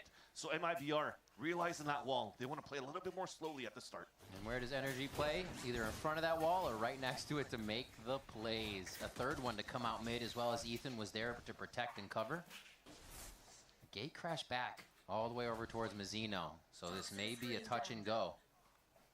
Unless they get a kill. They're trying to confirm something. It might be a peek from Kiko. Yeah, great opportunity to contact play. It's missed though, but that should still sound the alarm for MIBR to move in. Ooh, Ospas with the creep in. A little silent last game, and he shouts to start this one. Scuba takes him down as they get a quick trade on for the 4v4. But remember, we still have a little bit of space over here for Mazzino. Exactly. You still have the insert of Mazzino at the bottom at the same time, as you've just mentioned, in the recon ping 2 on that B side, so they know they have some room to work with, some time to work with. And it's still another contact play, walking back down towards that middle and looking to finish towards A. This is so far a perfect read and a perfect play because NRG are playing soft side, A side to try to play that flood retake that they're, by the way, really good at, as we just mentioned on this map. Yeah. Not too much util for that retake, so they're going to have to do it in numbers. Smokes to cut off the site, and they just have a gigantic playground once they clear this to mess with and set up that garrison to get themselves locked in for the post plant. MIBR taking the first round down to red on the timer. And they get what they want on A. Strongest plant you can have right there, too. Not tucked into the pyramid, really on the outside, so you can play towards main because they have that freedom to do so as they went and walked into an open site. Kiko has to break crosshairs. Dark goes out, and it's going to be heads torn. Oh my gosh, the clicks. Just one clicks. Great job by MIBR.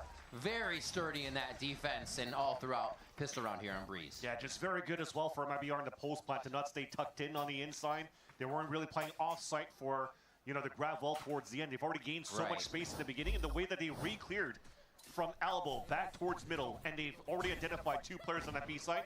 They already have to think that a rotate's going to be coming back through middle. So what do? You go back and re-close that gap with the crossfire setup, and there was no way for Energy to get through. Pistol. Holy. Wait, but now. Wait, but what? Wait, but what? Oh, we'll never know.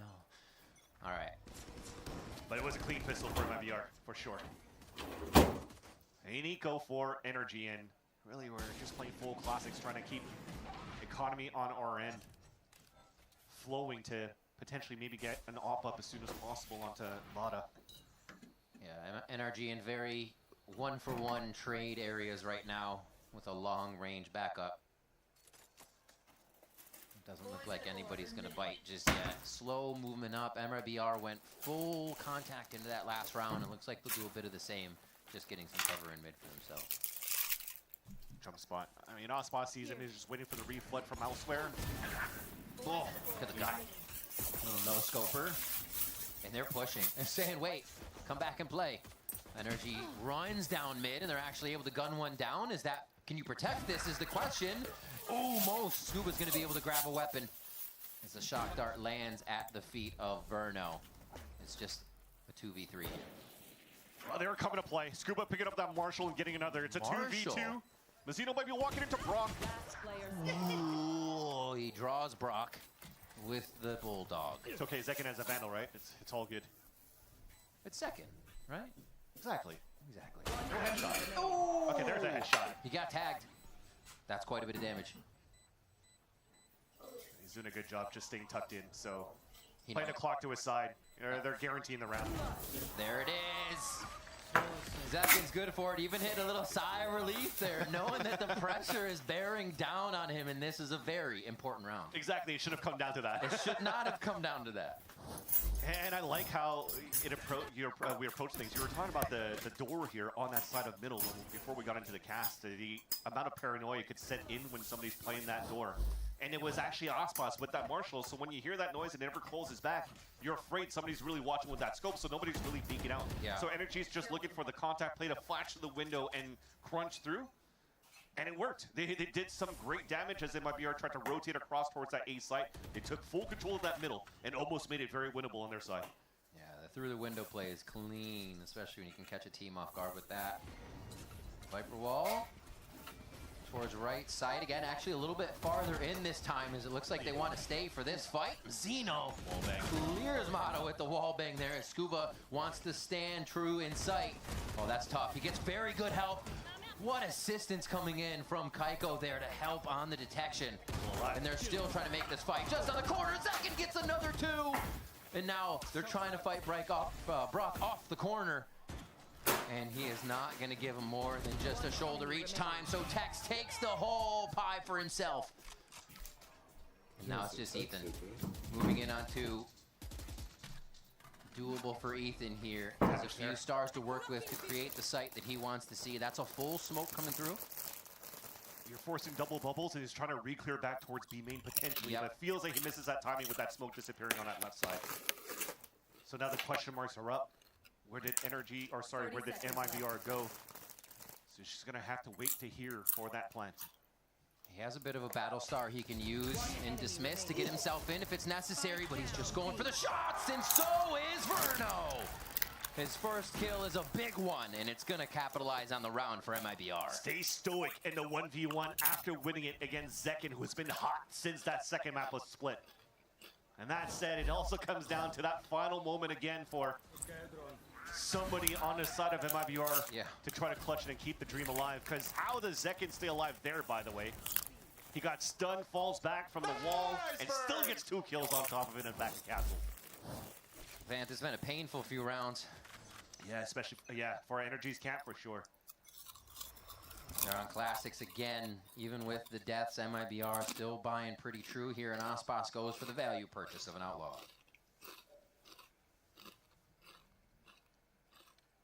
They are expecting some sort of play once again, and again, I'll have to go back to MIBR. Aspas just opening and closing that door, and now you're making sure you're re-clearing on the top of elbow so that you don't go for these type of trap plays. And as it's been cleared out by Zekin, that might pull the rotates back on the B site, especially if they have contact on it. So they're gonna walk in to spot that first and scout it. Ooh, yeah, that's an ability use just seen on the edge, I think. Oh yeah, cleaned up by Tex. Wait, they're still walking into that. The spike's making their way towards A main. Yeah, they haven't cleared it yet. I think that might have a change of heart in the play as the 4 members of Energy now gather in sight. We have Zekin coming all the way back from his elbow excursion, and the kill's coming through. Aspas! 1 bullet, 1 kill all day. He is going to go down, though, as they don't know what's happening on the right. Brock gets a few cheeky classic kills, but MIBR is still smothering NRG. Yeah, in the end, disrespect them. Yep. Don't try to fall back and play the clean game of Valorant. Just brute force your way through and just cycle these ults. You are playing the anti-eco for MIBR here, so now they load up 3 ults going into the round number 5. That was just an easy pick from Tex in the beginning. You just talked about the orb coming through, and it was just thrown out by Mata, so they knew that it was close. They open it up and don't really give a chance here for Energy to go for a trap play. So money's back though, not enough for an operator. Early ult from Zekin to clear out the A side, and it'll be a 5-man hit on that spot. Cosmic Divide, bar split on the left. Nice try. He chooses the movable target, and Kiko says, no thanks, I got back up.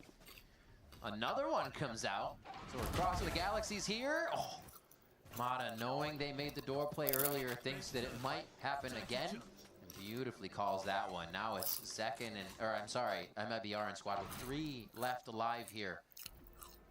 They don't even have the spike with them. Yeah, I mean, right now it doesn't feel like, or shouldn't see the push down from Mata. Because with that wall coming up, he controls that space. The gap is currently towards elbow, where they could walk up towards mid, which is why here you're seeing Kiko looking all the way back towards that spawn still. There's a huge gap around this spot for the attackers to take. We have the smoke on the elbow too, just to support. Now finally a TP as well from Mata to support Ethan on site. Coming in, playing around their smokes. That's going to give a little bit more room to Verno to try and squeeze something out of this wall, create the pressure where he can get through. He checks the space to the right. A drone hits him on. Ooh, that was so perfectly. What precision coming in from Ethan. And the spike is down. 13 seconds. Doesn't look like it's going to be possible this time. And NRG just play the hide and seek game to get this round in their favor. Beautifully done. Just tried to play a high risk, high reward play on the side of MIBR on that hit. Yeah. That wall across, we'll talk about it in the next round, but they were trying to have the dimensional drift TP outside of an astral wall and swing out for a kill. And unfortunately, the sprays missed. Couldn't get that kill onto that side right there. I think that was Scuba we just saw, and he's able to take him down. So that had to cancel out the MIBR play. They tried to re-pivot in the mid-round, but they just lost too many players in the process as they're trying to re-hit towards B. So that wall that they had across, they just tried to get the TP right at that angle for Zekin to come out of. A little bit of what Brock was saying earlier. They're so late in these rounds, and MIBR starts to flex that late round again. I mean, the comment was about defense, but it still applies here to attack. Into the site. A quick hit. They know one is close, and Aspas says, by the way, I'm at doors. Easily cleans up one as they get the Hunter's Fury from Verno to tag a few, a little bit of team damage, it doesn't matter. They're getting exactly what they need, but it's not planted yet, and Energy's made quite a move across the map. So many slices across the board, creating question marks too. But as soon as the walls come down, finally, MIBR knows that they have space to work with, and that the money's still pretty decent for Energy to try to work with something here to attempt the retake. Yep. Really comes down now to Mata to slowly creep up here, but as soon as he makes it towards main, that will probably activate now all three of them trying to flood back. It'll be all individual fights on the side of Energy. Let's see if they bring up the X walls again. Once this goes down, it seems like there's a lot of gas to work with here, and some of them start to go up. Mata, at the perfect moment, finds Mazzino and gets to hide behind the wall after the fact. 7 bullets left, makes it count. Gets a reload in as well as he's still creating the pressure for the rest of the team. Now coming from spawn, Mata with 3, Mata with 4. As the pressure on site's created, it's still not enough to get to the spike in time. MIBR lose a lot, but hold off. Just great delays by MIBR, but again, it had to come down to that. He flashes to announce his presence, and then you see the other players moving through. And after delaying with that X wall that you were talking about here with, it's just not enough vision for the other 2 players of Energy to really help out Mata. So yeah, he's getting 4 kills because everybody's moving into group together. Oh my god. You guys look solid though, not gonna lie. And that's it, right? The fires, the shots are still there for the side of Energy. Yeah. It's just right now, when we talked about pulse plant scenarios that didn't really work out for Energy, that was actually when they were playing their attack side into pulse plant versus Cloud9. This time it's the retake that's a little bit harder to take against MIBR. And we're seeing a huge mentality shift in the Kiko go shotgun. And now the Kiko up. Mata goes down to Zekin here and elbow as Kiko still has a line on mid, but he's not going to find much. The play is here. It's up to Scuba once again. We've seen some very stellar sight holds, and he already delays 4 people, but will he be ready for this gate crash that's going to happen behind him? Nice hide. Oh. Duck and cover. I think they should still feel that there's somebody there, though. This is a common spot. Up and over. Aspas is already atop the ladder. Should be able to play that one well towards sight, and it looks like they'll be happy with the situation here. They have to worry about Brock, though. He's still trying to make plays in the back of the site. The team allows him to do that, knows it's safe, knows it's comfortable for him, and he gets it on Aspas. Knows exactly where Tex is for a moment. Yeah. So that's going to fizzle out as he doesn't enter the smoke right away. Beautiful. Verno's been doing that across the series for them, catching these lurker flanks to come back across. What? Somehow he's still in sight. He still hasn't been identified, just living next to the Viper wall, and eventually takes it out. Brock doing work right now. They're going to know exactly where one is. They just have to identify where Zekin is here after the darts come through. Brock is on it, but he gets taken down finally, and Zekin's able to clear out Kiko. Really methodical movements on the defense, but MIBR was able to work around it. Yeah, it's just now 2 rounds from MIBR that they're just really jiggling and running that clock down and forcing the hand of Energy, the pressure of working against the time on that retake. Great punish to take over the elbow side first, but it looked almost doable at some point when this pit came down with this spray right here from Brock. But look at how Zekin continues to bob and weave, tuck in, come out, just bait that push forward from Brock so they can double swing in the end and do full pressure and take down their opponents. That forces now the first time out for the side of Energy, where finally it feels like Ballcard had enough. Yeah, I mean, look at this. The Bash brothers up there, Aspas and Zekin, 6-6, 7-3. Mata is 6-5, and Kiko is 1-6. And I said that was a big mentality change. It was Kiko sliding in and just obliterating people, pulling the rug out from under him. It looked silly how comfortable he felt in the way he was doing it. So to have the operator there and kind of flex a different way to think it would shut down MIBR, they were more than happy to make the fast play work for speed and stay away from it. Jonah P was mentioning here at the beginning of this game where almost a way to play almost an easy mode is to play that double duelist, right? You could really try to smother sites, to take sites, to really disrupt here the defense on the attack side, and it seems to work pretty decently for MIBR. They're almost pulling it to the finish line for the side of Energy, though, in these pulse plant scenarios where it gets so close. Yeah. That's interesting. It comes down to that 1v1. I think that was 2 1v1s that he lost at the very beginning at the pistol round in that 3rd round, and then just previously now a 2v2 that came down to the wire that was won here by MIBR. So it's just a matter of cleaning up some small things here to work those funnies for the retake of energy that they could keep this game close. Not able to follow right away on the drone. Not really wanting too much off of this as well, as they are stopped in their tracks for the time being. Just waiting for the right position to retake or someone to get some info across the map. Yeah, they're just moving quick now, trying to be more proactive for energy. Yeah. 4-player stack. They see that they stopped the first push. You're already droning at the minute mark, but look at the inserts that you currently have on middle. So right now, this still allows here for MIBR to or brute force their way through, or just cancel out and cut the rotate. And brute forcing the way through works. Second person that's died there. Just like that in the last few rounds. MIBR continues to clear that. Now Brock wondering how many have made it in. Zekin sits between the pillars, between the pyramids, trying to get some effect down, but it's Zekin on both sides of the site getting work done. I mean, that's the issue of losing mid control for the side of energy. You saw that Mata felt that pressure on the split later on, and he just got backstabbed there by Zekin, who's looking for that ace now, but it's stolen by Mazzino. Again, from great mid lurks from both Tex and Mazzino. So Energy's game plan was, okay, we're going to try to fight toe-to-toe against MIBR with the fast tempo that they've been playing with the first hits that they have. But then this time we changed the tempo for MIBR, and just a false sense of paranoia of not getting mid-control for Energy really just played in their own heads. They all got backstabbed. They must have slept with that VOD on in their bedrooms of Energy playing Breeze defense. This is absurd from MIBR right now, especially after what we saw in the first game, the mental reset for game 2, and MIBR isn't even skipping a beat as we now head into the long haul of game 3. Heading towards B, looks like they're going to focus on it. We had a 7-1 scoreline for Energy on the map of Abyss. Now a 7-1 on this half for MIBR. Exactly. Strong attack sign, and Aspas, at least at the beginning of this round, is low on HP, but still a player advantage for the side of MIBR with Scuba, who's died at a spot where he got a highlight reel just last week. So as we talked as much about Bonkar studying their opponents and really working out a strong game plan to anti-strat or find the tendencies against their opponents, Fraud does the same thing here for MIBR.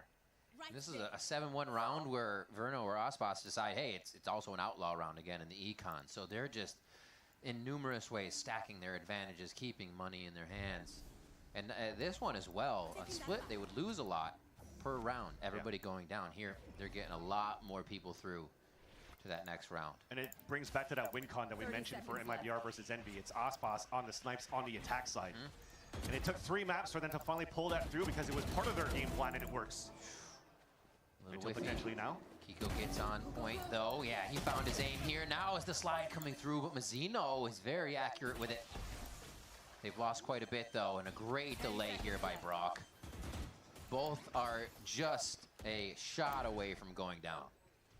This would be incredible if MIB are able to pull this off. Aspas once looks behind him for a moment, and then he'll be looking forward here to help Mazzino. Yeah, he was afraid of a flank, so now a 3 versus 1. Ooh. Last player standing. They want to seal the deal. I mean, the damage could have been called through by those who have gone down already, but NRG is not messing around here. It's going to be a defuse, smart play with Dimensional Drift. They should be able to find Aspas at the last moment. Maybe leave him alive with his Outlaw. They need to stay alive for Energy. They can't chase. He had like 2 players at 200 credits left. Those that died were like 100 left. They needed to keep those weapons, so I respect that. Dimensional Drift, guarantee the round. Absolutely. You were trailing behind by 6 before. The push finally affects them there too. They get a little bit out of trying to take this mid area. It really hasn't paid off for them, but folds over into a win for that last round. Let's go. Aspas changing back to a rifle this round, so potentially upping the tempo with some mid control. Zekin going with the same pathing as before. This time, there's still the Dimensional Drift, but it's not being used, so they'll just leverage Zekin to find out where the last player is at. The stun. Almost Scuba's able to find him, though. Very nice control over the Viper wall there, but the swarm here by MIBR is still too much. Tax with the aim onto Brock, and now they search for Ethan, who's on his rotation over it. It looks like NRG might be gaining a footing in these rounds, and then MIBR does something like this. Well, seems like a little bit of a miscomm on the side of Energy. They did great to trade things off at the very beginning, but then you have Kiko coming through with the overdrive, just trying to open up that site behind Ethan that's lagging behind, so far behind on a rotate after a dimensional drift. Sorry, a cosmic divide. About to crash. So it just allowed here MIBR to go for a 3-player swing against Kiko, and now Ethan has to clutch a 1v3. Just crashed. Get in these moments where you want to be a part of the play that helps stop everything. Almost forget about the state of the game sometimes. Mazzino cleans that one up. 9 and 6 for him, and 8 and 2 overall score here for MIBR. That's crazy. Still keep this cosmic divide on the attack side from that previous round. A bit of lurks as well. I mean, they're just finding everything from sight hits to lurk kills. Crazy. Yes! MIBR, it's a whole different story from that first look of Abyss. Yeah. And Zekin as well on these last plays, selflessly going in, allowing still the other duelists to sit in the back, hit those shots, find the snipes. Around there for NRG was stopped in their favor. But yeah, Zekin's just being very selfless right now on this Yoru, but also making plays when he can. 11 and 5 there at the top of the scoreboard. Yeah, and just based off recency bias of how things have been going here for Energy on Breeze in the past, to see that Bonkar has to use both of his timeouts on defense. Yeah. Might pose a problem once they start the attack side, a side that they not necessarily struggled, but they had to use multiple rounds to learn how C9 did their playstyle on that map. And if you don't have any more timeouts to work with on the second half, and MIBR is pulling a whole different playstyle than Furia does with this comp, Energy has nothing to work with, so this is the most important timeout right now for Energy to stay in this game and give themselves a chance to be one step away from being the first seed qualifying into Masters Santiago for the Americas.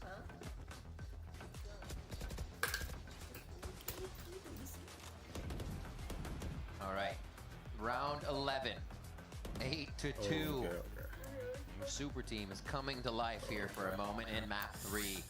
And man, does it look good for the squad. Can they keep it up is the question. There's still a half to go, but even more so rounds here in the first half. If Energy can get these last 2, they'll be sitting much better. An explosion here towards this B side, where once again a solo play anchor hold on this B side by Ethan. He's been very good dancing around this map before, already avoiding so much util, but that shot breaking the recon gives his position away, and Stark gets the kill though on the second. The long-range ping was still orbing out, unfortunately, as he hit behind the wall. One teammate down. Mata flicks the crosshair to get an answer on the close box, the far, and then his left.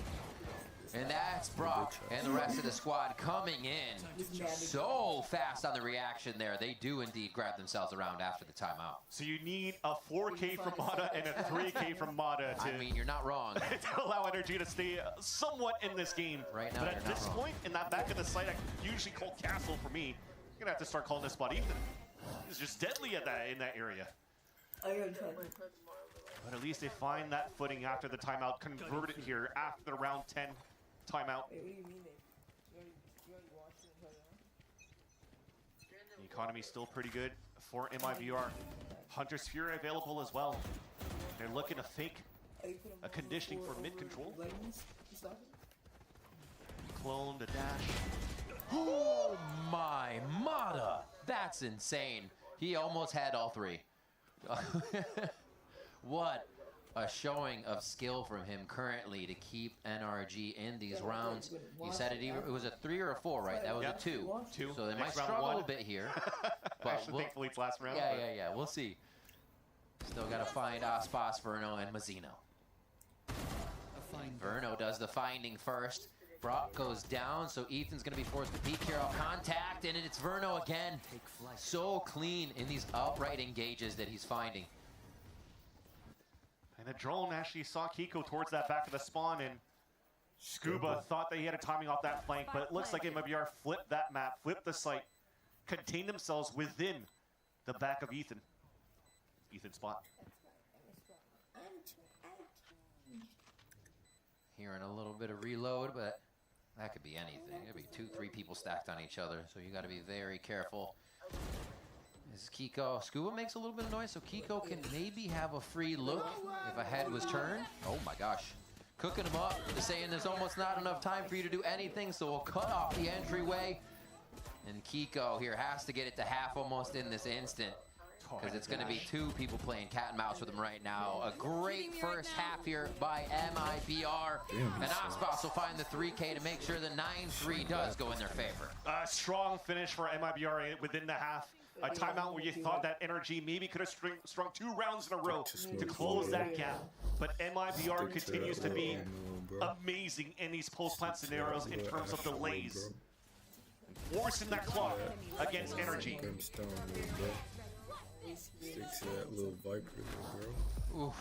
So nicely done. We're going to be throwing it down to Emily, who's standing by with our on-site co-streamer, Lockie. I'm here with Lockie, and now that we've seen both teams kind of live up to their expectations, Energy dominating that map 1, MIBR coming back in map 2. How are you feeling? Lockie eats. Ethan is mean to other people.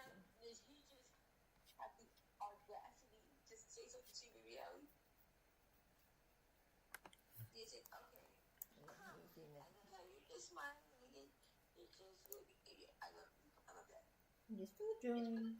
Yeah. Put your bitch ass up, nigga.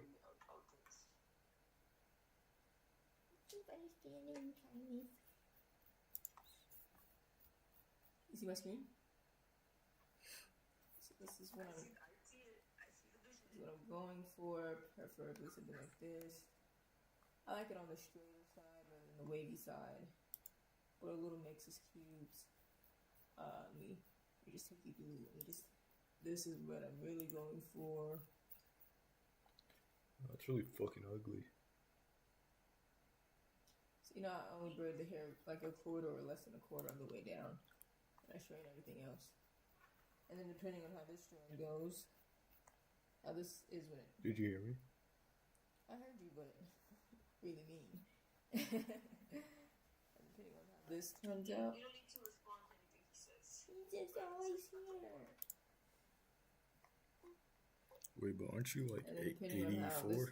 Turns out. Aren't you like 48? Taylor, depending on how this turns out, then I will go ahead and straighten the rest. Wait, aren't you I'll go ahead 208?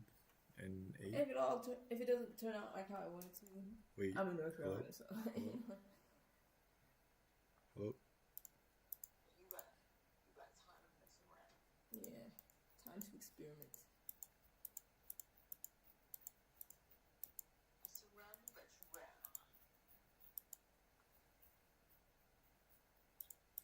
I'm thinking about dyeing my hair red, so like a kind of red. Like all of my cuts, so the other day I was sick my butt married.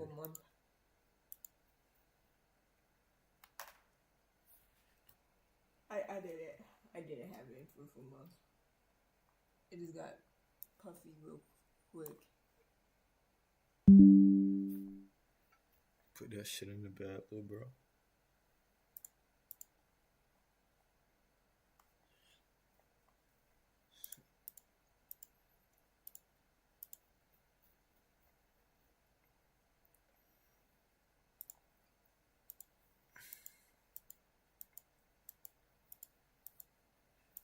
Did you hear me?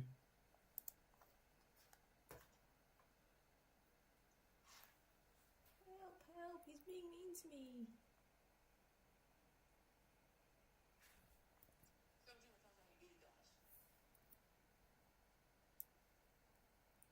She's punching you, Ethan. When I see you, I'm gonna punch you. I'll beat the shit out of you. They better have taught you how to bob and weave or something like that.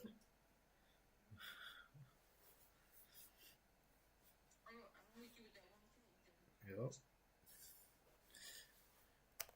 Yep.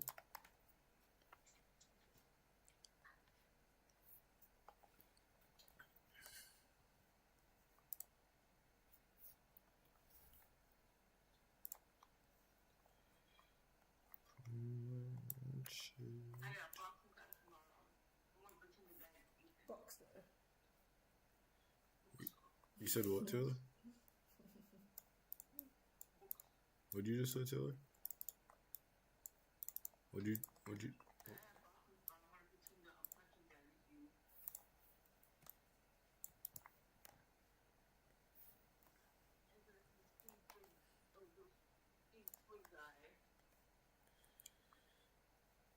I'm Young from the Squid Game. I'm Young from the Squid Game.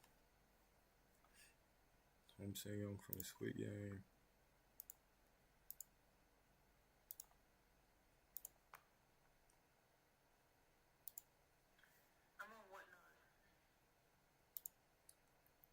Alright, I'm looking at the dates.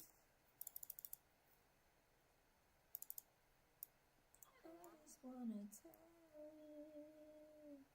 it takes everything in me not to come.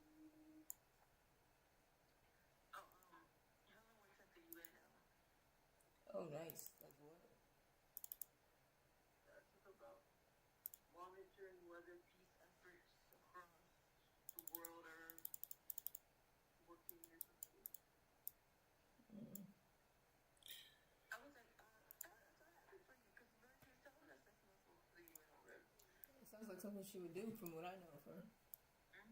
She's very interested in politics and what's going on in the world. Politicking. She's currently in Vermont on a ski trip with her coworkers. Interesting. Mommy Bean was here last week on Monday. That's when she left. That's interesting, Alex. I'm just saying that because it's still January. I feel like I've been here longer than that. It's interesting that you say that. So are you guys gonna meet up when she comes back? No, when I come back. I told her I'm not free till after President's Day, which is after, and come down there for you guys. Oh, you're just not trying to mess around with that. Well, we have to ask the president with Miss Marlene, and I'm not trying to be outside right now. Well, when are you ever trying to be somewhere? Yeah, you're just trying to be inside and you're bad. Yeah, Taylor. That's just who you are. I started boxing, Al. You can't say that anymore. I have to be out of the. I have to work out like once a week, and then I have to do it on the weekend. Oh, okay, baby T. Okay.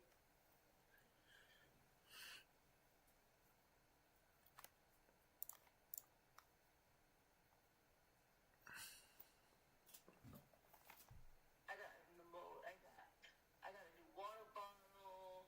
I got some leggings. I got some boxing gloves. Why are you talking like this? You have to tell it to me like this. I was talking to you like that so you can understand what I'm saying. Process the sorts of task at hand. Items you got in. And what those items are meant for. Okay, period. I love that. You look so mysterious. I just stop making cute faces when we're so far away from each other. This is who I am. I can't stand it. This is who I am. I told my coworkers, I was telling them, we were talking about, I guess, partners or whatever. And I was telling them, I date a little Russian man. Of course. And Rose was like, she dated a Russian guy before, and she showed us a picture of him, and he looked like French or something. He didn't look Russian to it, you know. I want them. I want them. I want them looking crazy. And she's like, they were like, Justin and Rose, they're like shocked. They're like, why would you want like a crazy looking man? Like, you're not crazy. You seem pretty calm. I was like, no, I'm crazy. I was like, no, I'm pretty crazy. Wow, you're a wolf in sheep's clothing. And then it's so funny because we went out during lunch. Like I told you over the phone with Dad and Noah. I started tweaking out over waiting 15 minutes. I wasn't wrong in that situation, man. Y'all niggas just weak. We should have taken that gratuity off. The meal should have been cut off. Okay. Niggas over here playing with my time. She's like, are you guys in a rush? You guys need to go back to work? I said, man, we should have been at work 20 minutes ago. lot of Where's the nothing. food? Coming Where's out. the food?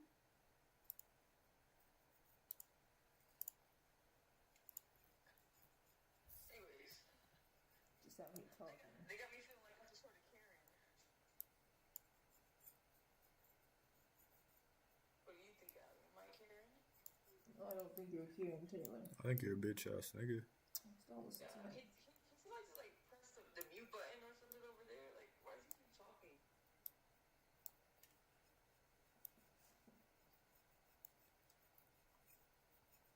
But why is he in a woman's conversation though? Like that's kind of sus. Like as a man. Say that. And then Justin was like, what I did reminded him of his mother and his girlfriend. He said it's a tiny black woman thing. Like, ain't no tiny black woman thing, nigga. I don't get how we're so nonchalant about this shit.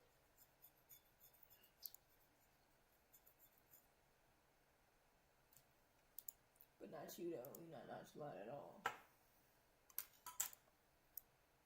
just didn't understand.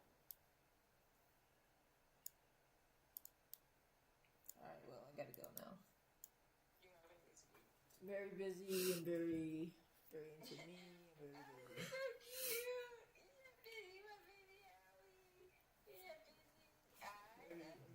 I'm very into See doing that? what I'm doing. See that?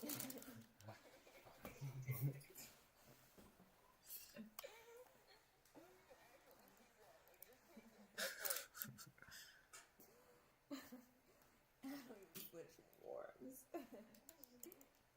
Yeah, that's what I'm very into doing what I'm doing. Now I'm progressing me and a whole lot of me.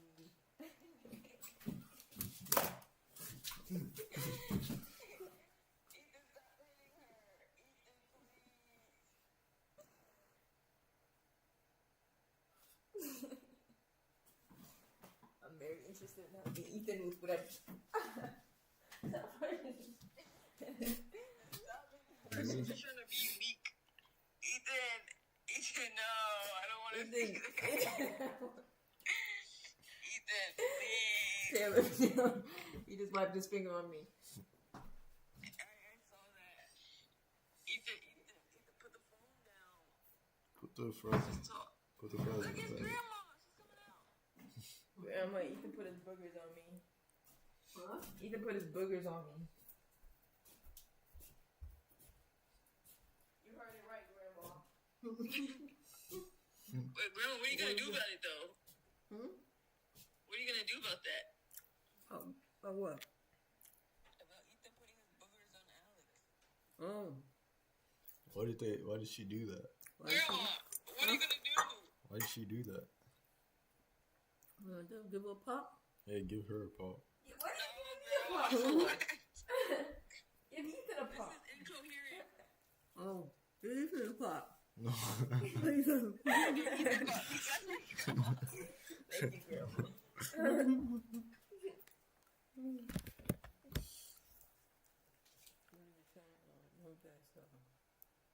Grandma. We'll do it. Is he awake? Hello. Interesting. He's awake enough. We just all messed up. We just all messed up. What messed up what? Grandma, how are you doing today? I'm feeling Taylor. Grandma, you so cute, Grandma.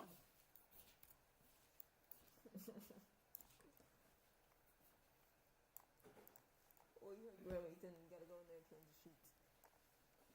I think she told you to do that. You know what's so funny about Grandma? She can just stand there. You just go up there and hug her, and she'll hug you back. That's it. What? Let's see.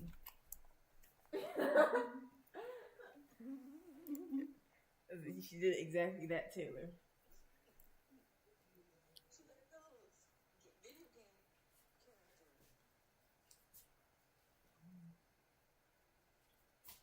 No, see, I've been here for 4 weeks. Like, how is that not a month? Why is this month so long? It's so long for what? Like, cause I've been here for 4 weeks. 4 weeks isn't much. What you think about this game?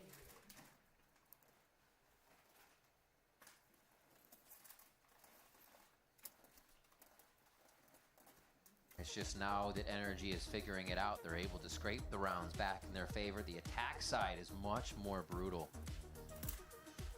So let's bring the Copian back up if you're an MIBR fan too. All right, let's do it. Going at a timeout when they were, you know, starting to see a comeback from Envy on Corrode. What happens after the timeout? We have Osbos now with the operator, and he's taking forward lines. Yeah. And what he does very well, or did very well on Corrode, was also just utilizing the kit of the Waylay to disrespect the walls, the smokes, go for a pick, and just recall back. He can do very similar things this time around here on this Jett if they choose to do so. And so far with his position, it almost seems like he's looking for a mid-double doors peek down here. He'll be passive instead, though. He doesn't know which way he wants to put it. After hearing the drone, though, he's... Yeah. Doesn't really want to force himself out yet. He's safe, knowing the right side of the site has been taken each time, right? By Energy. They really haven't had too much care about the left with this wall that they're putting up until they go mid-site, bombs planted, and they can spread out. Here now they start to traverse that wall. They know he has the operator, and he gets out of there right quick to the help of Zekin. Oh my gosh, the rest of the team cannot do the same.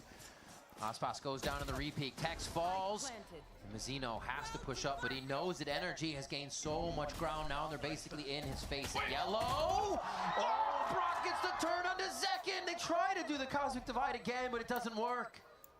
I mean, he stayed on the right side of the wall. He should have heard that TP. Yeah. Verno comes back. It's still a 2v2 after all of this. The walls are going to go down. The Viper walls not going up at this point as Mazzino clears another one out. 2! Verno stays on the spike with the safe hands of Mazzino, and that's the 11th round. These teams are capitalizing after their timeouts, Vance. Talk about upgrades now for the roster of MIBR. Mazzino, who's been so good as that flex role for the team. Even though there was a small mistake from Zekin on that side. Look at that, he's on the right side of the wall. He heard the TPL, but it's LAN, you know? So he loses that fight. We both whipped him, so one. There you go. It had to come down to Verno and Mazzino going for hero plays. The slow scale up, catching their opponents off guard, and putting MIBR in what should have been an impossible scenario to win. And now 2 steps away of getting that victory over the champions of 2025 of Energy. Oh my God! 2 kills closer. Gross off the rip. Oh my God, how does his brain fit in the server? Zekin takes down Kiko. And they're still pushing from the outside of the map. You can see Ospas has an offline on the rest of it, so they are not even worried about this round. MIBR breathe a sigh of relief that they can clap back now this hard after their timeout. You have Ospas on the flank too, so they are pinned. Yeah. One shot, giving that up. Scuba could do a bit of damage here, but this one is just going to play out in the favor of MIBR. Just saw him. He's just waiting for the repeak of Verno, and that could start snowballing things for the duo of Scuba and Mata to work this site. Wait, he has a timing. Scuba for 2, and Pit! Pit goes down. Gonna get wall up to get plant, wall up to get plant. Oh, the wall's gonna go down. And that's what Mazzino on 2! Oh, it's always at the last split second for these rounds between these two teams. They have to act and react to each other so quick in these situations. That was such a nice attempt by Scuba as well. The pit and stays outside of it, knowing and thinking actually that somebody would be swinging through double doors. He reads it perfectly, but just unfortunately couldn't win that fight onto Mazzino, who has gone 2 double crucial kills in 2 rounds to keep MIBR at the forefront. Map and series point for the Brazilian organization. Energy still has money to work with, but they also have to try to work towards a pit if they decide the A side. So now this allows MIBR to funnel Energy towards the B side hit where the op is currently posted from Ospas. Drone does the same thing. They're doing everything they can to utilize utility to force the players towards this B line. And look at that, it's a cancel by Energy. The call back from Ethan to group up and go for a mid-take and just to leave that pit up inside A. And once again, going for potentially that pistol round of flipping that site and fight back towards that spawn on the A site. Pushing through double doors, stopped. A little bit of a one-way put up on top of mid doors here. This could be a second phase too. It could be a drone into the ults just to flush them out and pinch them right through the double doors after. Doesn't spot anybody. Didn't see anybody, you're right. A few tags come out. Tags has that locked down. Not the first time we've seen him do that, as he gets a quick bunny hop to safety as well. Keeps his gun tucked tightly inside, but he still goes down to Scuba. Yeah, Zekin was never seen by the drone. Like you said, was able to just mill about in that Viper's pit now. 3 left standing here as MIBR look to finish this game on to the third map of the series. Mata to even the score. 1 shot away from going down, though, so things get only more tense. But he's low on HP, and they're going to go for a huge play. He's going to try to wrap back towards the main side, so these two have to stay alive in sight. Ethan goes for a bit of a spam there, hip and hip. Arverno and Aspas in sight. Zekin turns around, he gets the kill onto Mata. So aware of the situation, now it leaves the operator for Aspas in sight. Verno there to the side. It's but Scuba and Ethan, though. Still trying to hold the spike. 1 peek has to happen, and now it's only going to be Ethan left alive. The captain to bring him into another round to keep him alive. He's got the spray. It's almost a lineup, but it's Zekin to capitalize for MIBR. The super dream is alive, and MIBR take down NRG. At .39, down to the wire, but MIBR stay composed to knock down the champs of 2025, proving that they are the super team, that they are here to just easily qualify to Masters Santiago and to be our best representative that we may have now for the Americas. We saw just about everything from this new squad, Vansili. The tough map 1, the reset for map 2, which was a battle back and forth all the way to, what, 10-10, even more? And then just the absolute dominance and showing of a clinical MIBR who came to play on map 3. And that shows a lot, though. Even though we had the, I love that little handshake between Bonkart and Verno in the end. But even though you have new players coming into this roster, there's still so much veterancy and experience around it. It's no rookies coming to the stage like a Shenem and Cortezia. They didn't have to work back towards square one to get some people back into the system. When, again, we talk about Tex and Mazina rejoining forces with Aspas, where Verno already had the experience in the past in the previous season with Aspas. And then you have Zekin. I mean, that is just explainable in itself. A superstar that's going to fit into any type of system, and now they're able to topple down NRG. The double duelist question is answered. Will it still flow with the team? Is there any ego to worry about? No, there's not. We saw the selfless play, we saw the team play, and we also saw Verno calling an amazing series from his position with the squad around him. Like the team said, he knows the ults, he knows the game. That's not something you get worried about at all, because there's always ults in the game. There's always things to play around, and he's got a lock on it. And Breeze was one of those maps in the end where if the macro doesn't work, at least you have the firepower to really prove your point, and that is firepower across the system for MIBR. Again, think about 2 rounds that came down to like 1v1s, and then a 2v2 that came into their side that they were able to capitalize and keep such a strong lead to kick things off there for MIBR. Absolutely. All right, with that game over, let's send it down to Emily on stage for the Verizon post-match interview with Verno. I'm standing by with Verno. Congrats on the win and the bounce back coming in from map 1. But to talk about that a little bit, NRG came in hot on Abyss, and their coach Bonker did say that they were prepared to face you guys on it. Do you think that that preparation that they kind of came in with had an effect and kind of contributed to their win on that first map? Yeah, they had full like antes in preparation on how we played, and we had nothing on them, and they ran like a new comp with the Sovatejo and the Viper, so they snowballed early, and we weren't able to bring the game back on Abyss. But yeah, had they not have had that footage, do you think that you could have made it a 2-0? Yeah, I think when you're facing a comp like that, it's pretty hard the first time to be able to just adapt on the fly. Like, you really don't know what's like gonna happen a lot of the time. Yeah, it could have gone anyway if we had the information.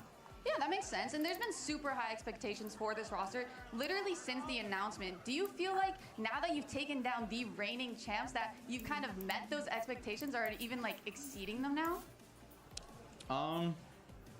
Yeah, I think we've been playing without a lot of time of practice, so it hasn't been too easy like in preparation, but I think we've been able to show a good form despite that. Yeah, that makes sense. And going up to this next best of 3, whoever wins, you will be facing for that first spot in the 2026 Masters. Who are you looking to kind of go against? I mean, I think the main thing, I mean, I don't know who's going to win, but I think the main thing is that we focus on ourselves and use the more time that we have now to improve more as a team and fully prepare for the game. Yeah, so who are you kind of hoping for? G2, Furia? Any preferences? No preference. Okay, well, thank you so much. Congrats on the win. And yeah, good job.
Got to be all on him for an ace. Artson shuts it down. A 2-0 victory for Furia, the team who could not even get a win in 2025. Honestly, I did not expect to be facing Furia, but hey, props to them. They played really well, or Sentinels didn't play good. I don't know what was going on. Furia plays a lot of double duelists with Koala Noob and Alim.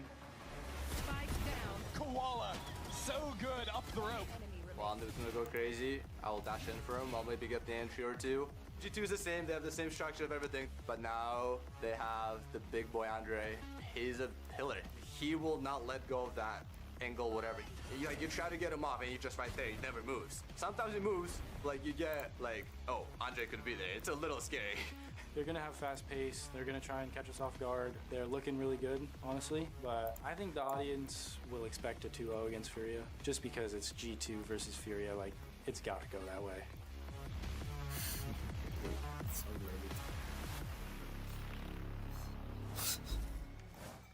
Welcome back, everyone, to VCT America's kickoff and our second upper bracket match of the day. It's our second match of the day. Oh, God, we've been here for a hot minute. I'm Golden Boy. That's Dryad. You also have Athena here. We're going to break it all down, and we got a great matchup for you. One that was quite unexpected. G2 facing off against Furia, which, you know, if you were following the sport last year, this probably feels completely random to you, but there is a reason for it. Let's go ahead and talk about this Cinderella squad, because this team that no one thought would be in this situation, Dryad, has met expectations, but not only that, is a comfort. There's just something about this team that is simply hitting right now. Everything is clicking together. You bring your IGL and your duelist from tier 2 and core, and then on top of that, you add players with a lot of experience, like you have Artsin, like you have Koala Noob that just played for EMEA, and that just really, and EU as well, and that just adds so much to a squad that even though the expectations were low, it seems like it was more because of the results of last year. But going into this year and looking at the individual players, you know the potential is there. Yeah, they're so confident.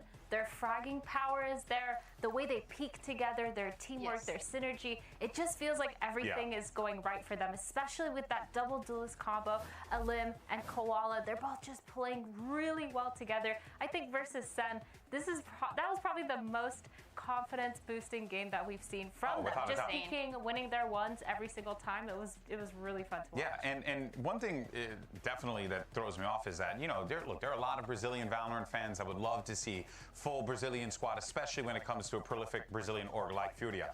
But it is really cool to see these players who kind of were in a bit of like a last chance saloon type of situation, really try and like figure it out. I mean, granted, EU, Artsin, these guys are nasty, but they were all like figuring out where to go, and then they end up in Furia of all places. Crazy how this worked. It's insane. It's just a mix that you would have never put together, honestly. Only these Furia players, can make this this team, happen. like all of it. It's truly something else here. But here's the thing, though, right? This was a huge moment for the team, picking up those big wins. But specifically for Koala Noob, we showed a lot of emotion on the Brazilian broadcast following the match. Let's check it out.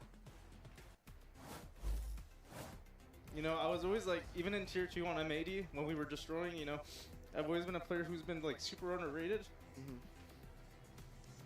It's okay, bro. It's okay, man. You crushed it. You deserve it. And even on Navi, like, you know, I had a rough season with them. It's okay, man. Yeah, you deserve to be here. You deserve the moment.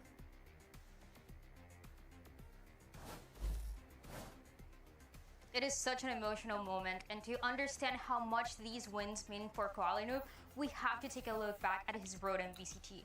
He started in Ghost Gaming alongside John Cutie, Brock, Kaplan, all names I'm sure you guys recognize, and meanwhile Koala Noob was still on everybody's radar. He joined Nearest Airport, another team that you guys might know, with Governor, but it was M80 where people started noticing him a bit more. He played with EU, Sander, John Cutie, and it was a team that looked like was ready for VCT Americas. In 2023, Koala and M80 were one match away from winning Ascension and making it to Tier 1, but they were denied that grand final by their nemesis, the Guard. Despite the loss, he stayed with M80, but watch as history repeat itself in 2024 when 2G lifted the trophy in the grand final and Koala Noob once again got second. In 2025, the call to come up to Tier 1 finally came, but it was from EMEA's Navi. And after flexing roles and struggling to make headway into a new region, he was cut from the roster after Stage 1. But at the end of 2025... Damn, bro, I'm not trying to hear that.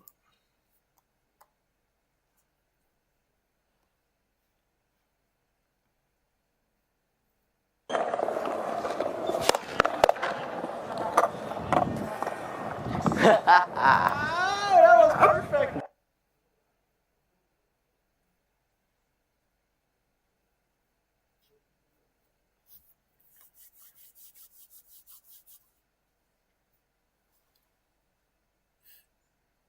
Do my shit crash.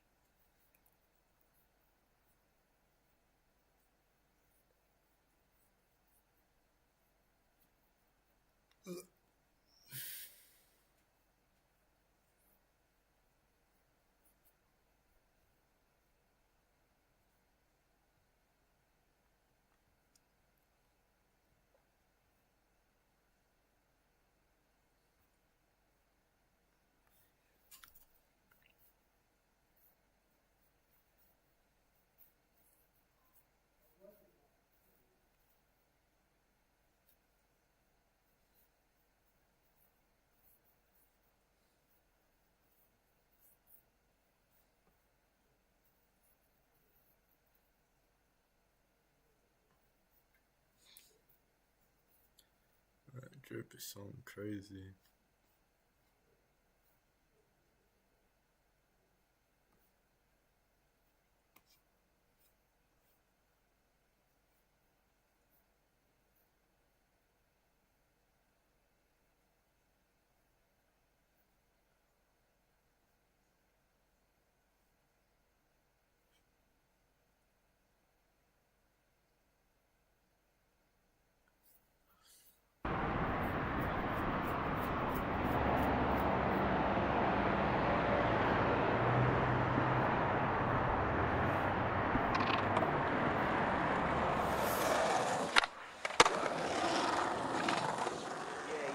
調べるインポッシュ represent MVJFK Mr. Wednesday Yeah ここがセガ前セガフロン What the fuck なぎさスティルクゲヌマ2012 Still shining Don't trust anyone that'll J Fire Yeah, check it out.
Someone go message him real quick. Go send him a DM. Look who's one right now. Someone go DM him real quick. He's missing a tweet. I'm playing. What was that segment? I don't know what that segment was, bro. I would say it's a lot of credit to the coaching staff this year for trying to innovate our playstyle and make sure. Okay, Harry, I'm doing good. I'm doing good. Yes, Mateo. How are you? Am I gonna continue playing with for C9? I don't know. Not answer that for you. You also have Death Fighter. How are you? You know, we got a great opponent today like Furia, so we're just trying to be humble and understand that maybe we're not the best individuals and we got to get to a higher standard, and from there just. Wow, G2's humble? Wait, G2's humble? Damn. Hey, what's up, Fury? Interesting take there, right? We were just praising the individuals. Playing tomorrow? I don't know if I'm playing or not. Is the match tomorrow? Is someone who you certainly want to have on your side. We were just talking about the guy in that map 3, absolutely having every single. Oh yeah, the match was the match was in 2 days.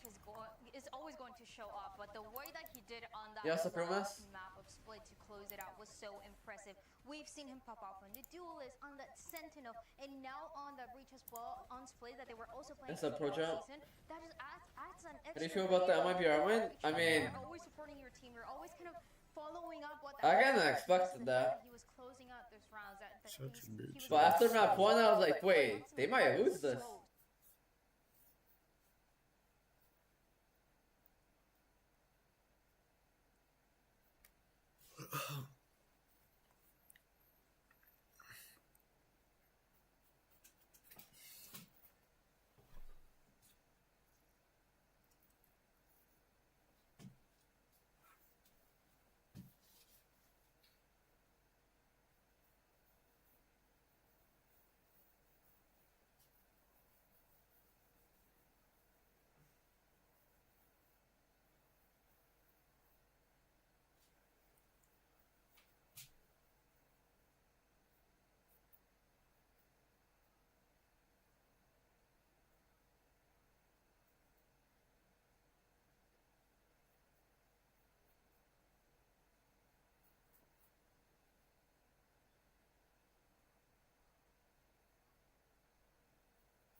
But child, not that.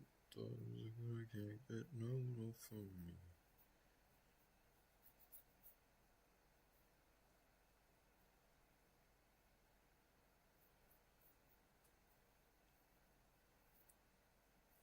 Yeah.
Very confident guy. Oh, yeah. So if he has that feeling, if he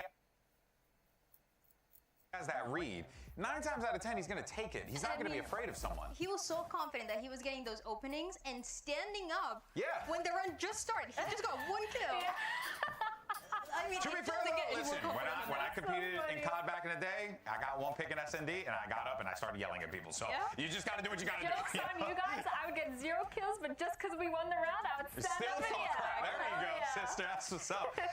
Teams are on the stage ready to go here, so we should be jumping into the action in just a bit. Here you can see the team capsules. Pick them up. Make sure you go out there and support your favorite squad. Give them some love. You know, supports the teams, the players, the business that they put forward for us here today, and as well for Furia también. So make sure you go out there, do that, support your squads. And man, I wish we had thrown up the prediction graphic because I was just thinking, what did you guys I actually don't know. I tend to default G2, and I've been doing that for the last like 4 years. It's kind of hard to pick against them. It's honestly, I mean, you know? they win Americas every time, so I don't blame you. But I will be very honest with you.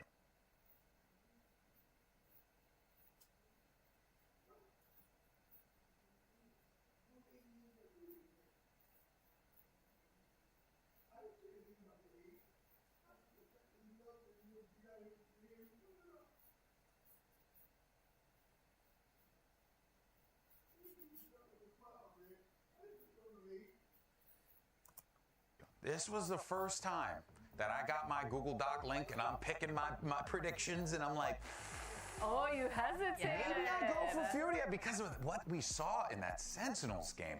I mean, it was an absolute...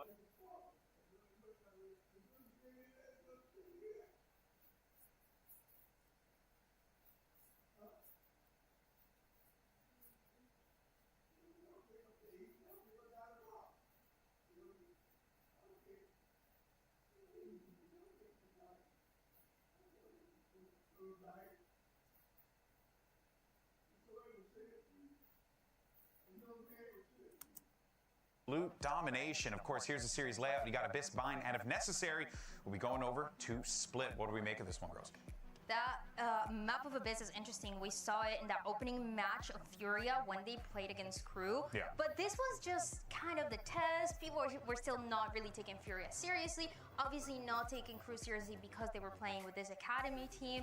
And then we started realizing that, hey, actually the strats that Furia were introducing to this map and also throughout the series were really, really good. So I'm excited to see it again against maybe a little bit of a tougher opponent with more experience here. For sure. I think it makes sense too when you're playing against a team like G2 that they're kind of known to be slow, methodical, farm those orbs. You might kind of have an advantage trying to go for those early picks like Koala. We talked a lot about him trying to do that, and we saw a lot of that during that Abyss and during all their maps, honestly, where he's just pushing down lanes, doesn't really need any crazy assistance, but everyone is gone. That one looks different. But everyone is gone. Yeah, here Allegiance now. We're going to get to see Allen back on that waylay there. So, get to see him kind of have a little bit of impact in this game, right? Koala Noob, we've been focusing a lot on him too, right? The support of Omen. Looking to see what he does there. What you got here, Myrna? Oh, no, I was just, the player counts are crazy. Oh my God, that was wild. Ready to go. Yeah, valid. They're ready to go. Look at him. Wait. Look at him. Yeah. Wait, Bree? I like what we're cooking here. Okay. You liking it, really? All right, I explain. like it. I like this double duelist. I mean, obviously, we haven't seen this map yet. We were kind of wondering what G2 are going to bring. Double duelist with a baby bay that we know Joshua T wants to position more to play this operator, so he's going to be able to continue to do this. And on top of that, Jagimo, that we've seen a lot of the waylay, we've seen a lot of those other duelists, but bringing it back to the Jet, that it seems like is making a little bit of a comeback. I think it's pretty. Why do you think Jet's making a comeback? Is it just because it's unreliable, or is there something else that we're missing? Yeah, if you want to op and you want to get out of situations, like she's. But for those who may not know, why not? Why not opt for a chamber then? In that instance, why not? What would be the purpose there? I think for Jet, you're less likely to get punished if you are the first kill. Yeah. Whereas with Chamber, he is technically still a Sentinel. Yeah. So you never want to play double Senti comp. Of So course. if you punish your Chamber, that's kind of the site technically left open because you no longer have that trip. He's supposed to be anchoring and he's not going to be doing that anymore. Yeah. Whereas with Jet, if you're playing on that stronger side or the weaker side, you can be aggressive. If you get picked off, it's not that big of a deal. You should have still a Sentinel on the other side of the map or with you kind of holding it down. And you should have like some sort of backup with the initiator. So it's just kind of like pros and cons. Like the Chamber is really good at getting one and getting out, but if you get punished, it's kind of GG. Yeah. No, it makes sense. Great breakdown on that one as well. We'll see whether or not this plays through. I think when you look at the experience, Dan, on the team, you do have to side with G2 in this one, just this plays through. I think when you look at the experience, Dan, on the team, you do have to. We'll see whether. Beard lined up, Chrome Hearts bracelet.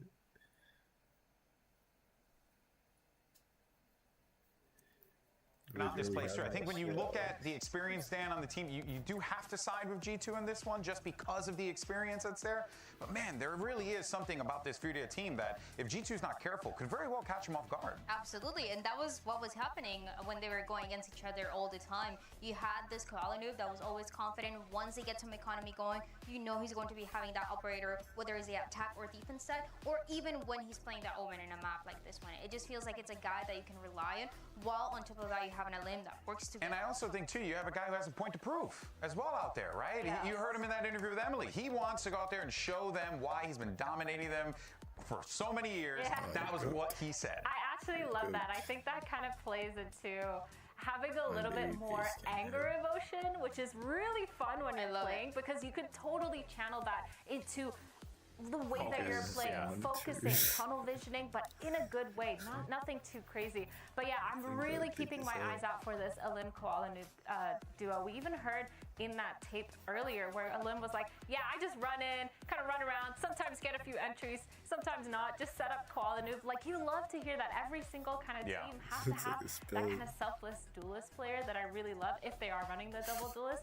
And I feel like that kind of strategy just works so well with this team. And it's something that we haven't seen in a while, but obviously there was a time where we're seeing a lot of these duelists playing Omen on Icebox, for example. True. And Koala Noob was one of those that were introducing that idea from early on because he was still able to be so aggressive on it. So that is kind of why he's still so comfortable playing it. He's been playing it for years, and now on top of that, you have that support of Alan that continues to be, I feel like, such an underrated duelist. He was incredible when we saw him playing for Core. He almost made Ascension, and you have that supportive team of two players that like to be super aggressive and can, set you up for success with a G2 that could be maybe a little bit more confident, because we heard Trent saying, I was not expecting to face Furia. Yeah, I think I am a little bit worried though about the solo duelist from Furia because of the breach. I think that's my only kind of because it's like the second that they get delayed, those choke points are kind of really hard to capitalize on when you have a team comp like that where it's only the waylay going in. So. No, well, folks, as you can tell, a little bit of a delay on the stage there. We're going to be getting this one sorted in just a few. Should be good to go. But earlier on, we had an opportunity to catch up with Alum about the energy that Koala Noob brings in the server. Let's hear what he has to say.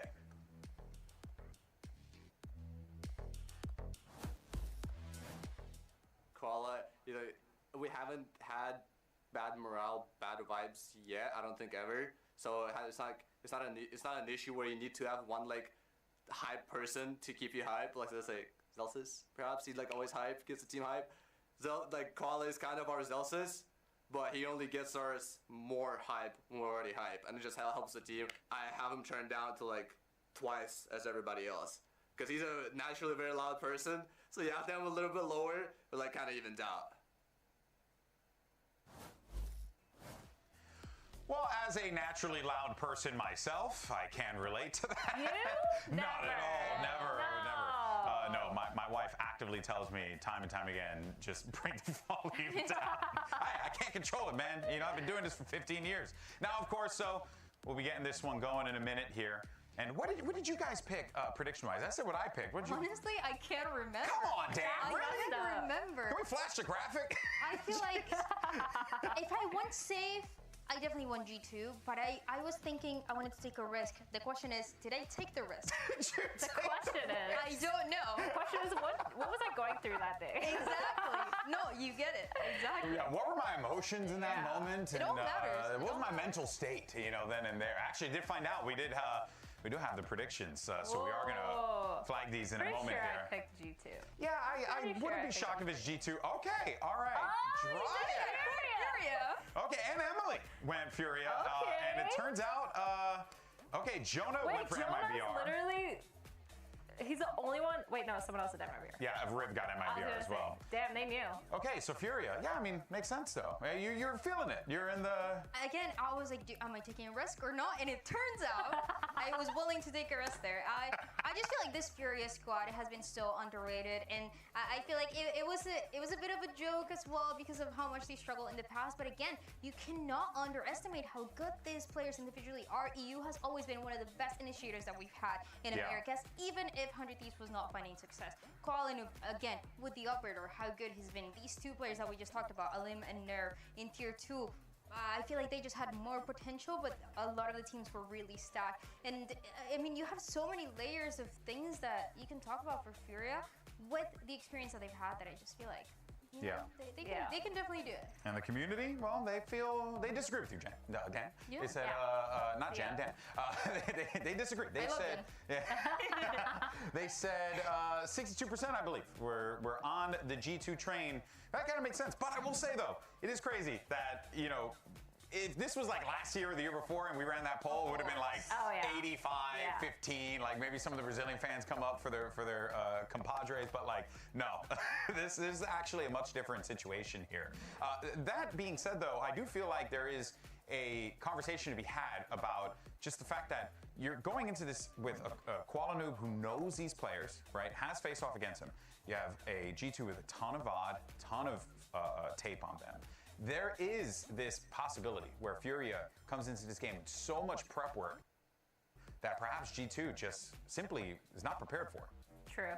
I think it's kind of the tale of two stones. I don't know. Is that a saying? Did I just make that? Tale of two stories or two stones? I don't know. Two stones. On one side you have Furia who has a lot of VODs on G2, but on the other side you have the Furia who's super confident and could just play their own game. And I really feel like their playstyle does counter a lot of G2's playstyle. Yeah. They do like to kind of hold those chokes, get the aggression, kind of deny a lot of those first kills.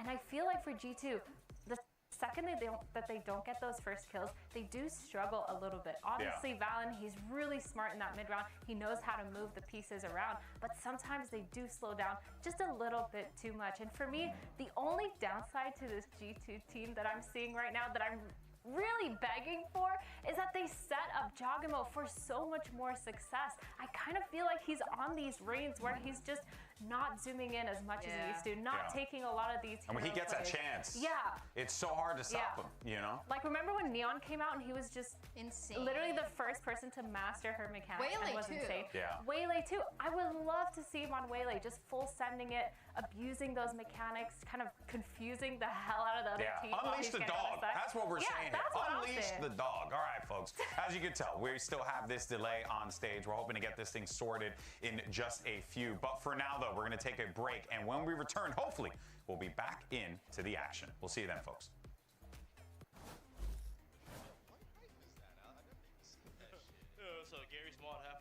Dead ass. What the? I got that shit on. He got the Gordon Freeman. I've never seen that shit. That's the Wasteland? Yeah, Wasteland. I didn't even know they had a knife. I didn't know either. Sick. That's actually find all the guns. Já busca o segundo abate. Artezinho, Spike Guevara. Transfer maravilhoso.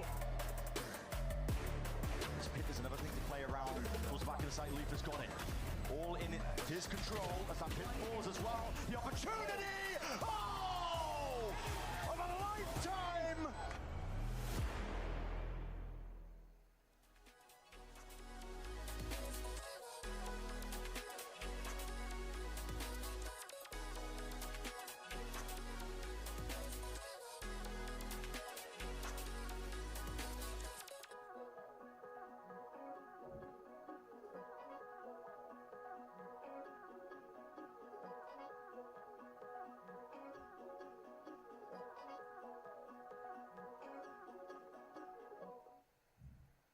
Got me caught in the middle. I don't know where I stand. 'Cause you're mixing the signals, and it's out of my hands.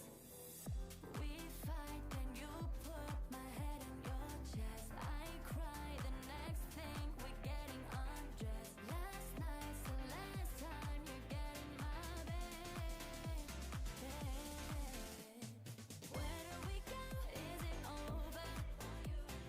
I need your close, only closure. I gotta know if you want me right here by my side. Where do we go?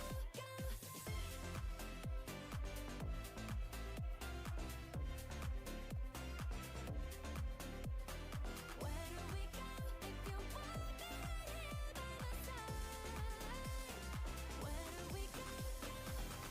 Can you make a decision? 'Cause I can't make up my mind. I tell myself that I'll be better on my own, but I come back every time. We fight, then you put my head in your chest. I cry, the next thing we're getting undressed. Last night's the last time you're getting my bed. Where do we go? Is it over? I need your close, only closure. I gotta know if you want me right here by my side. Where do we go? Where do we go? Is it over? I need your close, only closure. I gotta know if you want me right here by my side. Where do we go?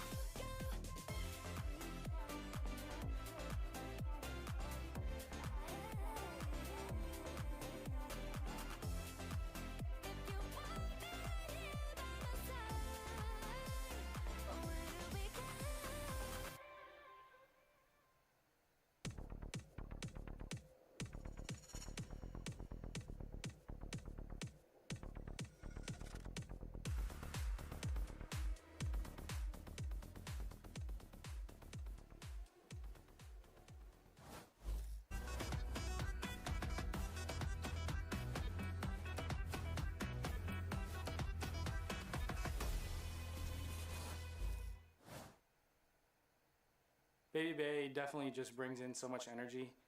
He's the oldest guy, but he still just has so much energy and so much fire to play the game and grind the game. And it's kind of just like, wow, this guy's this old, still putting up numbers too, shooting. He's faster than probably the whole scene, honestly, with the op. So he's still really good, and he just keeps the energy up. So everyone kind of bounces off him. We're all getting hyped up too because he's bringing energy to all of us. So it's kind of just a different feeling. Well, you know what? I like that. Let's keep the energy going, right? Why He's don't just we? like you, actually. Yeah. Wow. All right. You know, honestly, yes. There is a lot of similarities between me and Dre, but also Yeah, it ends there, all right? He still has hair, bastard. Now, of course... I mean, he did buzz it. He did, but it's going to grow back, though. I don't have that power. Now, the thing is, all right, we have a little bit of that delay, okay? Still going on the stage. We do apologize for that, folks. We're going to get things going. We have a great team out there that's working tirelessly to make sure that everything's sorted and ready to go. It is an audio issue, so we just want to make sure that the players have everything sorted. As you know, competitive integrity, all that good stuff. So, with that being said, though, let's have some fun. Why don't we, for a little while? And for those of you guys in the arena, you can join us as well, because we need everyone's brain power for the game. Where you at? Actually, Dan and I's brain cells just combined for this. Really? I think we're ready. That's good. I'm glad for you guys, because you need it. All right, here we go. The rules are simple. We'll see a very small portion of the map and have to guess which one it is, excuse me. And these two are gonna have to rub their brain cells together and figure it out. Let's go ahead and get this one started. Let's bring out this first one. You got this, ladies. Come on, let's do this. Where the hell is that? Oh, I know where that is. It can be any map, right? Bind? That's Bind. Bind. I Honestly, think above yeah, Hookah. no, you're right. Above I think Hookah? so. I think so. I wanna think say it's that's Bind above Hookah. Yeah. Yeah. Or no, yeah, above No, Hookah. it's- No, that's my. Yeah, it has to be Bind above Hookah. And the light and everything. I feel like I had a lineup here once. Yeah. Let's The reveal. fake eye? Let's reveal. Let's see what it is. Oh, that's really embarrassing. Oh, that's weird. Okay, well. How's that lineup though? Oh, so confident. Me just saying yes. Yeah, I think you were gonna be right. I'm like, yes, of course. Oh, I I did swear everything. there's like a weird satellite thing above the hookah thing. Well, in guys, Bind. that was awkward. I don't know. And you throw it, it lands in the hole. That was All like right. thunder spawn. It's okay. Okay, What it's the fine. hell is this one? I'm gonna say. Dude, these are the most vague structures. Like it can be so many. Why do I feel like Breeze? it's Icebox? I was gonna say Icebox, but I would have to imagine it's Map Sweep. Or No, lock in. Look, there's snow where you see the snow? on the door. No. Lock in. Wait, you're right. There's snow. Lock There's in. snow. Yeah, Icebox. Surely that's no. Surely that's not like fracture, right? That's snow or No, that's not fair. someone didn't wipe that wall clean. All right, let's see what it is. Reveal it. And It is Oh my Icebox! god, genius. You gotta lock in. you Yeah, right there. yeah. That was a You big know play. me, I just know my doors. Yeah. Yeah. She's actually Yeah. graphic designs her. I actually had a lineup there once. Yeah, she's really. Oh wait a minute! I'm actually just getting word. That's amazing. We're ready to go. The Let's game go. is ready to go, folks. Let's go ahead and send it over to your caster, the dynamic duo of Uber and Wyatt. Wyatt, who's winning the Royal Rumble? Great question, GB. Sleeper pick, Obafemi's debuting and winning. That's my choice. So glad you actually asked 10 that. other people watching. Boy, great to be back here in the Riot Games Arena, obviously, after a week in the Juice Bar. We have such an interesting matchup because we've got the winningest America's franchise from 2025 up against the losingest franchise of 2025 in Furia. Different story this year, at least for one of these teams, though. Furia have fought their way and earned their spot to take on G2. A team that has just been thrown together with a mix of players from the offseason. Some loose ties between them, like a couple guys from the same Challengers team, Alim playing with Nerve for a bit, EU and Koala, they have a bit of history together. But look, overall, this is a wild roster that has come together. Expectations were low, and so far, I think they've blown them out of the water with some inherent chemistry that it feels like these guys have together. Yeah, for no reason in particular, really. I mean, Artazine is the core, I guess, of this team in many ways. You know, not to make a pun, but obviously, you know, seeing Nerve and Alim alongside him, you know, have also really impressed us a lot. Nerve as the absolute grinder. And then, of course, the way the rest of this team is filled out. Like, you've got to be afraid of what Koala Noob and EU can put together. We, of course, are heading into BIS in just a moment. Furia's map pick. They look really, really good. And again, their B-side anchoring, even with this interesting style composition, because Koala Noob obviously moves over to the Omen, but we've seen this from him many a time before. Yeah, this Furia team, they're going to be starting on defense, and I've been impressed with this half from them generally, across the maps that they've been playing. I think they have some great chemistry anchoring sites together with 2-3 players. They're great at setting up the right crossfires in the moment. Just those fundamental aspects of play as G2 intend on getting a fast A hit activated. Yeah, sitting in the back of the site here, tenuously Artazine. He might need to drop back behind this smoke. It's going to be Jorgama pinged out, though. This is still G2 able to move up, and Arzine still out in the open. Didn't want to play in security Wyatt doubling up with Alum at least, who can cut G2 down to size. That's a great trade. Ooh, Leaf in a bit of danger. Call the corner is Dre. He goes down. Just got timing for Alum to surge up, find a pick. Nova Pulse is going to force Koala out of the game for the time being. Leaf, Alum, Trent all very low. Alum sees a fair big, but has to refract away.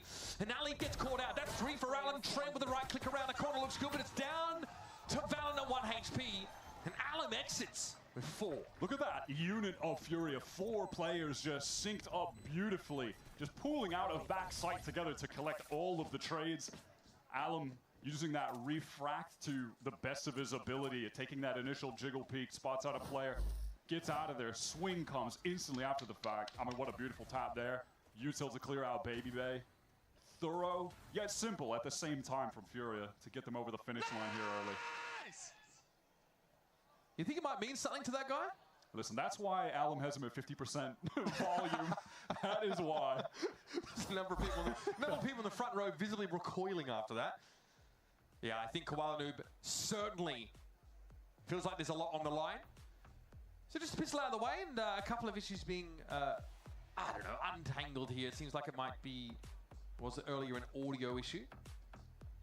We'll see what the consensus is going to be now, whether that is resolved nice and quick. We will let you know. Yep, hopefully it's something simple. Maybe in that downtime, someone forgot to be charging their mouse. That's always a strong possibility. I'm trying to get, hopefully we get a good look at Baby Bay's mouse pad. Is it like a Yuki aim mouse pad, or is it just something else? Because I didn't know he was different like that.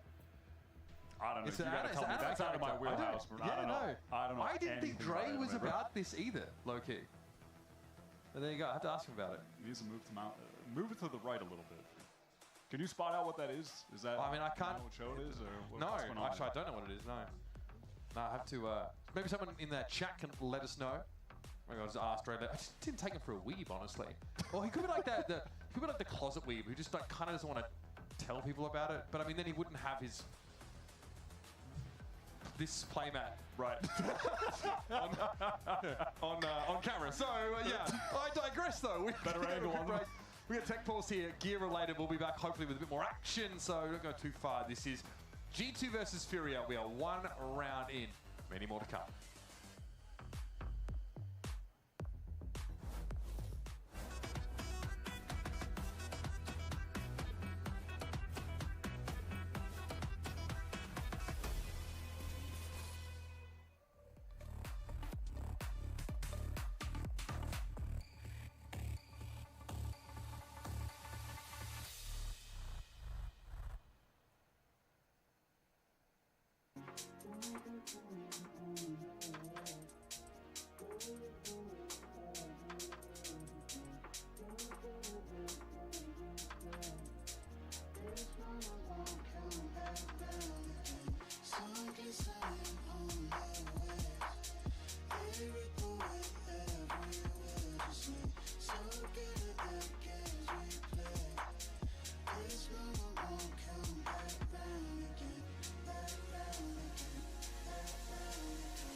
The game didn't even start. Timmy PC.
He went to the hospital on Thursday, the 29th.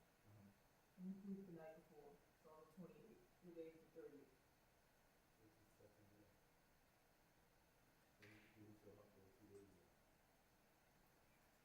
He was on today. How did it? You look at a calendar?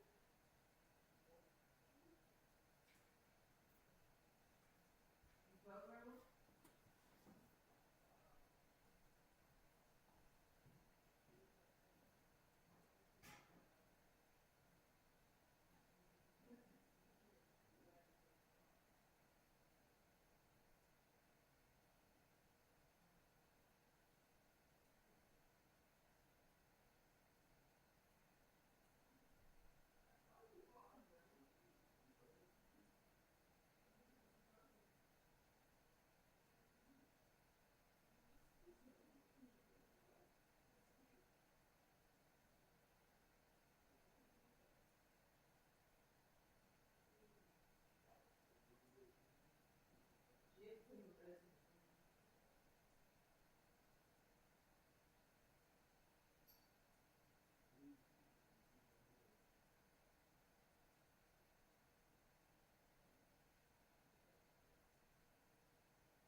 Residual value.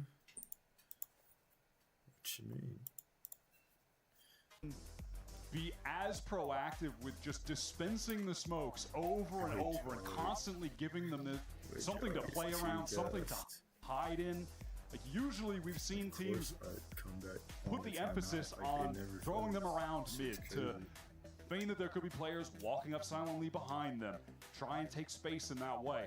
But it's just in every moment on the executes, post plants, either side when they're retaking or when they're holding it down in a situation like that on attack. They're just throwing them everywhere and playing around them. And we were trying to get back in on the sites. It's obnoxious. Round number 17 coming at you, but G2 are very quickly running out of rope. Trent has an Armageddon to play off of here, but Furia have shown themselves to be pretty darn dynamic and tough for G2 to pin down. Long enough at least to catch them in that Teho ultimate. Furia's going crazy. Active top mid. Oh, what a shot clean, Baby Bay. Honestly, the guy has been a workhorse in this map especially. Getting back to Duelist. Really causing problems for Furia by popping up on their side of the map. We already seen now. Oh, yeah, my shit. Need more of that though to make this a compelling matchup. Some mid control here for Artazine. He's going to respect that stealth drone coming his way. Fall back here. Drone coming up through B. Wow, Baby Bay gets a second and Jaw up top, but with support from Leaf. That should be the nail in the coffin on this round. Not a lot to be said about it. The money's not great, but Nerve's already committed for the most part, so we're going to see if there's anything that can rustle up here. As G2 spent pretty low for this one. It is Alan. On his own, at least deals with Jorgamo. And he can't quite get away. The penetrative power of the Guardian cuts him to the quick. Round that basically entirely won by Baby Bay. And that hasn't been the first round for G2. That is won by a play from Baby Bay. When you said it, he's really been the workhorse on this map. Trent as well. There's like a Bronco out there. But just being able to get that first kill, teleport away, and then is so active getting back into mid later as well. Someone who's been pretty notably absent here is Jorgamo, right? That attack side, G2 really to get that value out of him. And he says in an interview recently with Sage Datwin actually that he's not the kind of guy to come alive when his team are behind. When things are going tough, he can struggle to be that guy to get in there. That's Baby Bay's job. Furia want to keep it simple. Look at all the smokes that are going to go down on this side. Allen straight through it. Shotgun in hand. Maybe not so unwise though to give up the side if you know the Waylay's going to be coming at you with some form of shotgun. They're hoping that they can just play a retake with this Armageddon, surely. Okay, and control for G2. Yeah, a lot of smokes you've got to fight through. Remember, you've got double controller set up here. And Nerve finds value with the Bucky on A. We're in the post plant. Trent has to guess somewhat. Hitting back A with his Armageddon might not hurt. There's going to be plenty of room for Furia to get out of it now as we're going to have crisscross of those Teho ultimates in play. And it's Trent finds a nice timing off Pepper, but Artazine trades it. 20 health between these two players and Furia now. It's Artazine. And it's going to be tough to hold up under this level of heat. The Furia players just so weak, outgunned as well. And they risk a fair bit using the Armageddon on that round where they were definitely disadvantaged. But listen, I get it. I'm not mad at it. If that is able to get the kill, maybe they win it out from there. So. This is obviously Baby Bay trying to get in. Kwanu playing back towards security. Jorg fighting inside the side, finds a couple of key frags there again.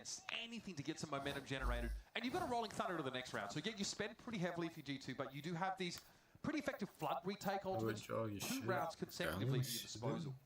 I've never seen mentioned all before, shit the this comp bad. they have is dense with There's his strong ass back on ults. Omen. G2 going for a very proactive play down B.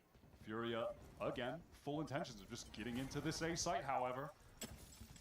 Getting that orb over towards EU, dash in. This time into Heaven, and Valen, oh, he was spotted. Oh my gosh, yeah, the last second, and he's caught.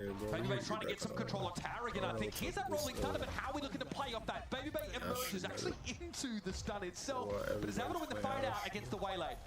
Artazine tucked close here, no plant yet, keep that in mind. Now Fury across, and it's perfect timing. With the grab well in play, Baby Bay can't safely swing that to catch them as they cross. Look at this fight that's going to take place in A main as well. Jogamo on the flank. Baby Bay trying to make some noise, trying to distract, and Jog gets a crucial kill. All of a sudden, these Furia players, they're getting pitched from all angles. Fighting! Oh, could have been big, but Kwanu found 3 and really even this round up.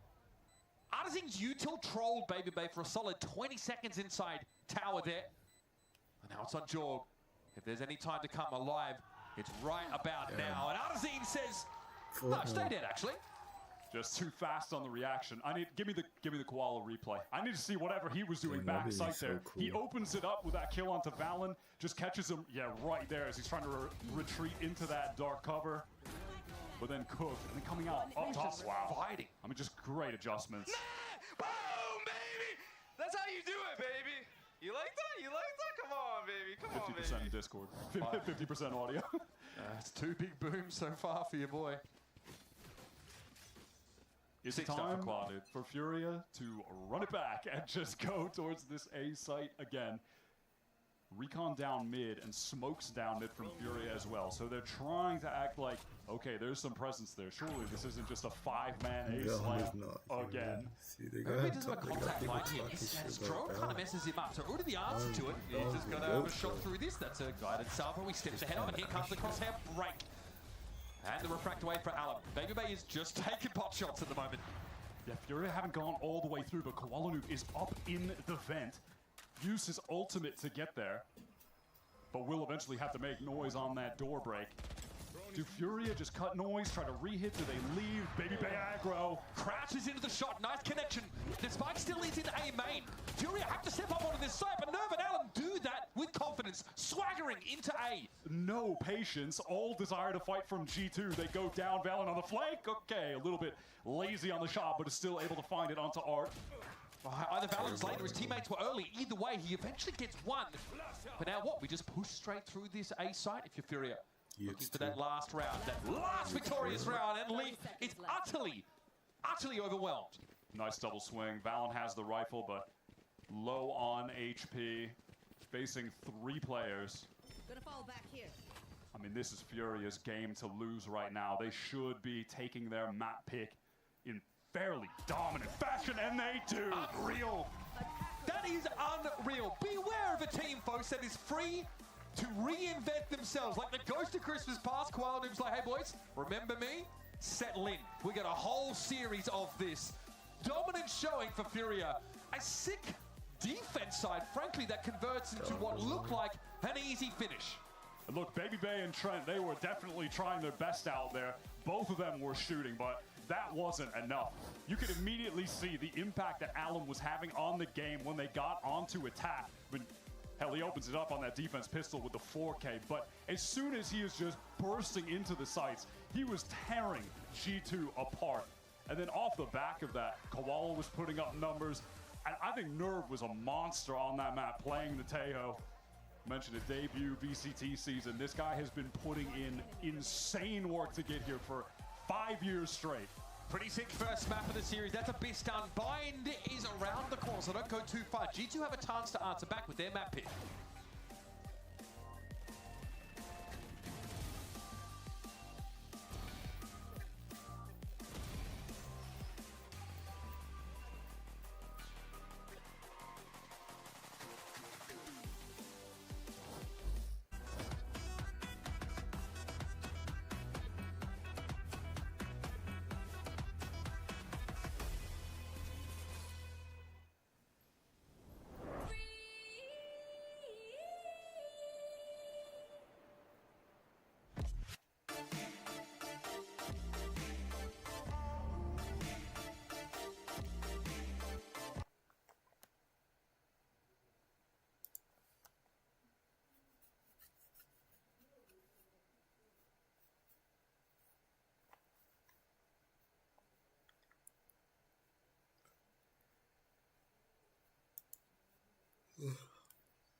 Fukushu.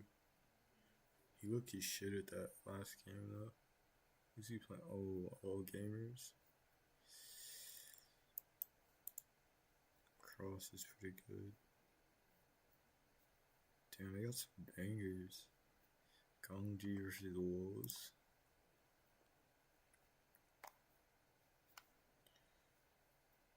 Where the fuck is Wolves at? Damn, they don't have Wolves.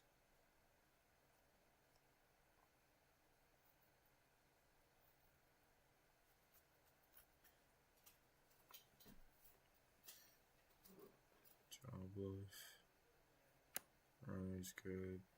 Oh, runner's ass. What the hell am I talking about? Runner's ass. Kamek is goat.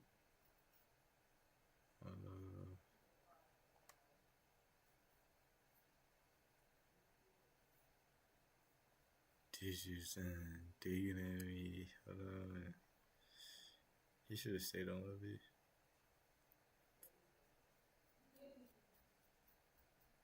That Piper, whatever her name is, he's doing him wrong. She needs to put him on Duelist. Like take OK off of Duelist and put him on Duelist.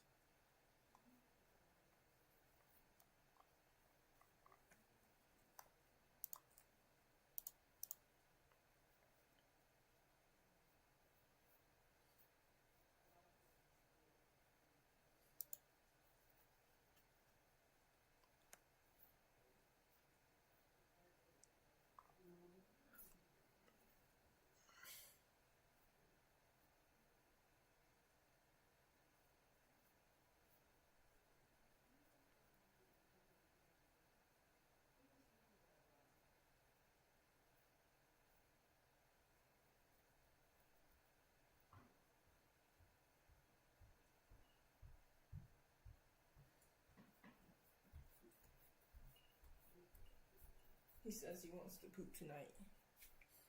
No, he could want to all he wants. Can you stop trying to make conversation with him and shit like that? Can you just like be quiet and just...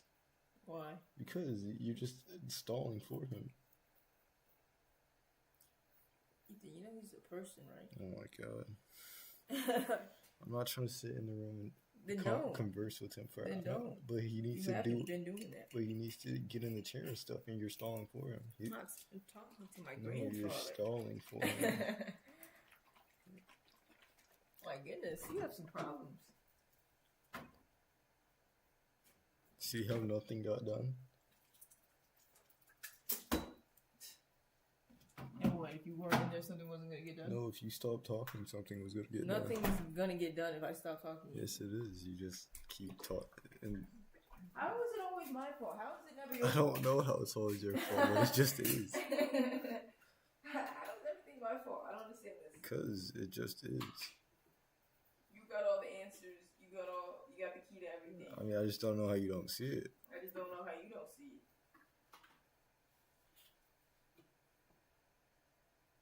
Damn, that's what. Why is this vanilla insured turning brown?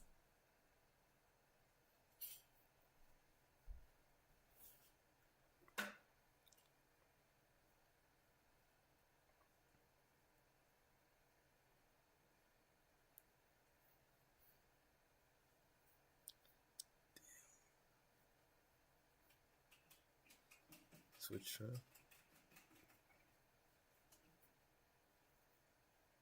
can't complain about you cooking the food because you cook the food, but you gotta stop making some hard ass food.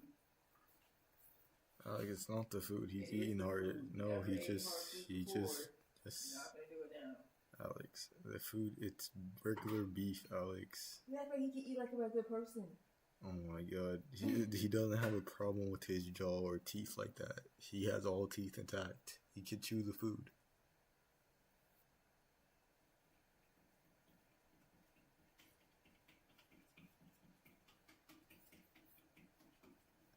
I don't tell you, man. Alex, why are you just not seeing? It's not. No, It's not no, the. why are you You not just. seeing? He's making Why are you just excuses, not seeing? Alex. Huh? Alex, he's just looking for a out. It's not anything like that. You cook some hard ass food. food. Like, It's get enough not money off hard. sometimes. No, it's not hard. It was regular beef. I don't know what you're talking about.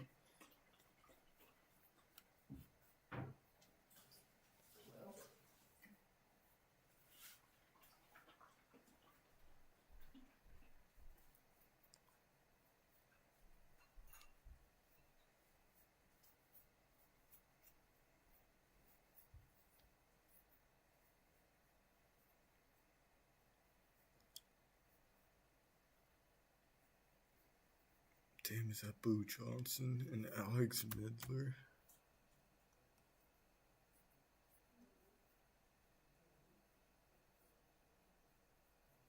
And that one guy that Nigel hangs with. What's his name? Shredder?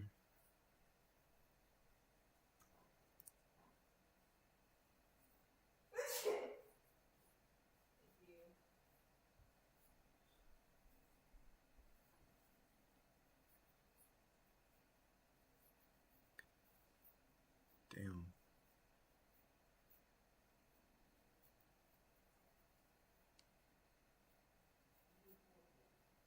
What happened?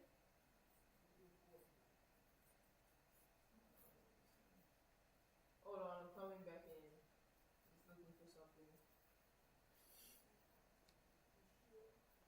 Oh, the boost. Boost.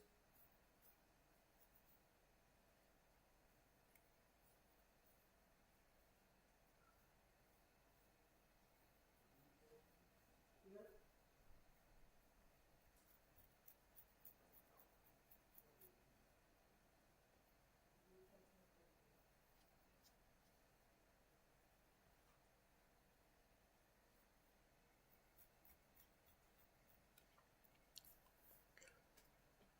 Boop.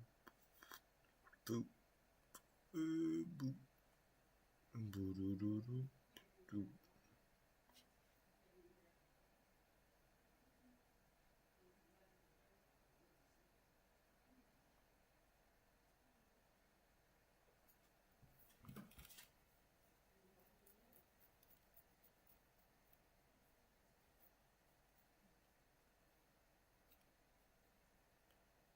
Boop.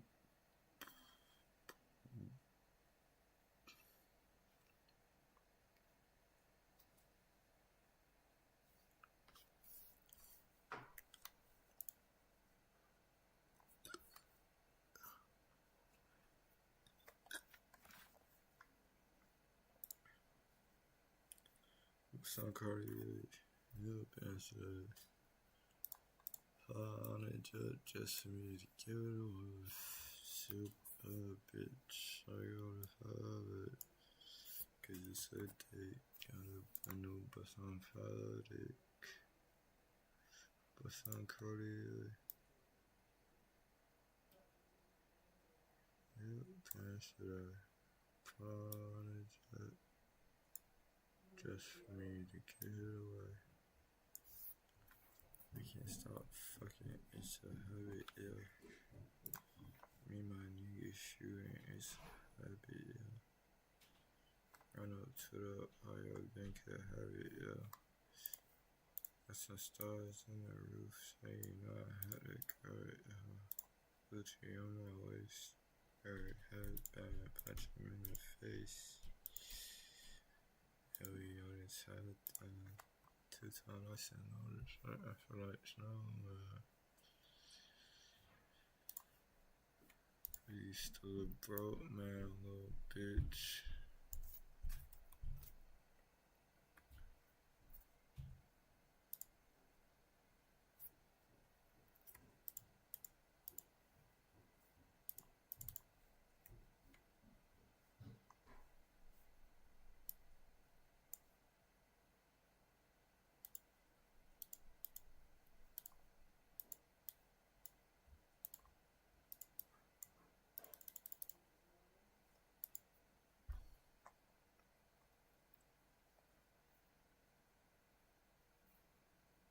Style. Bands.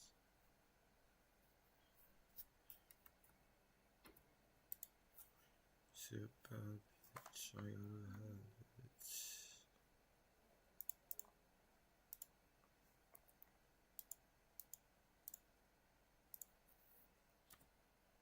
You said that you got a brand new bus on Podic.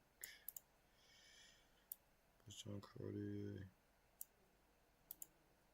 Yep, and so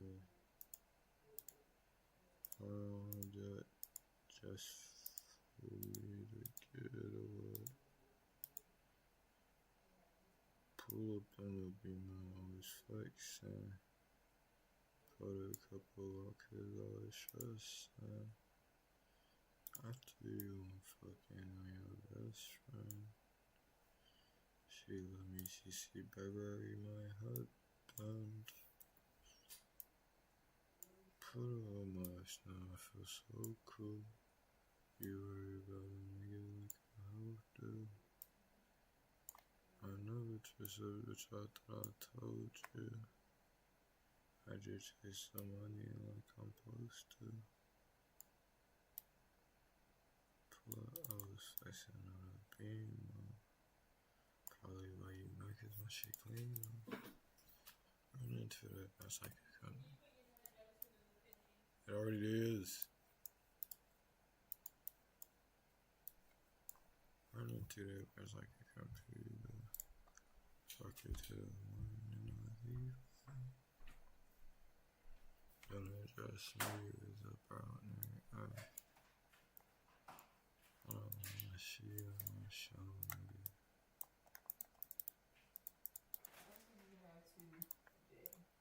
Two what? I'll take 2 4 shoes.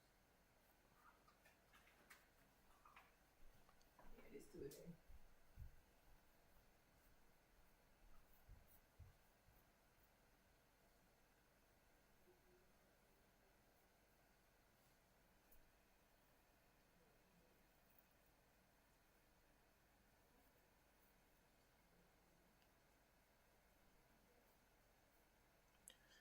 $217 on the track, man. I look like truck when I walk in the building. Me got some chances. No my friends they can. Everybody because I can. You can't front that down. Dirt black falling.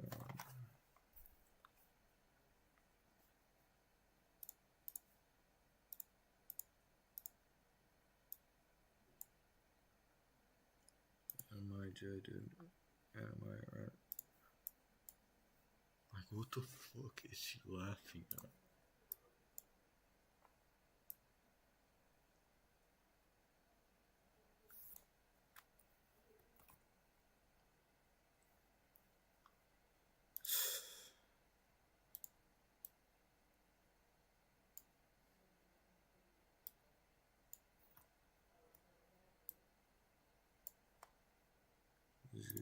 Nope, but can't do it like this. For the downs on both my wrists. A bit, yeah, man, like, straight, so, I ain't no job. Pint coming in, I'm leaning like this. I ain't hitting hard like shawty, you lit. Fuck at that, rockin' my turn up. Camera can turn it up on you best. After I smash a little nigga, can't help. I saw them strippers, I stay with that cat. I'm in the dip, I'm moving them bags. You know we live when we bustin' your ass. Leg like trout when I walk in the building.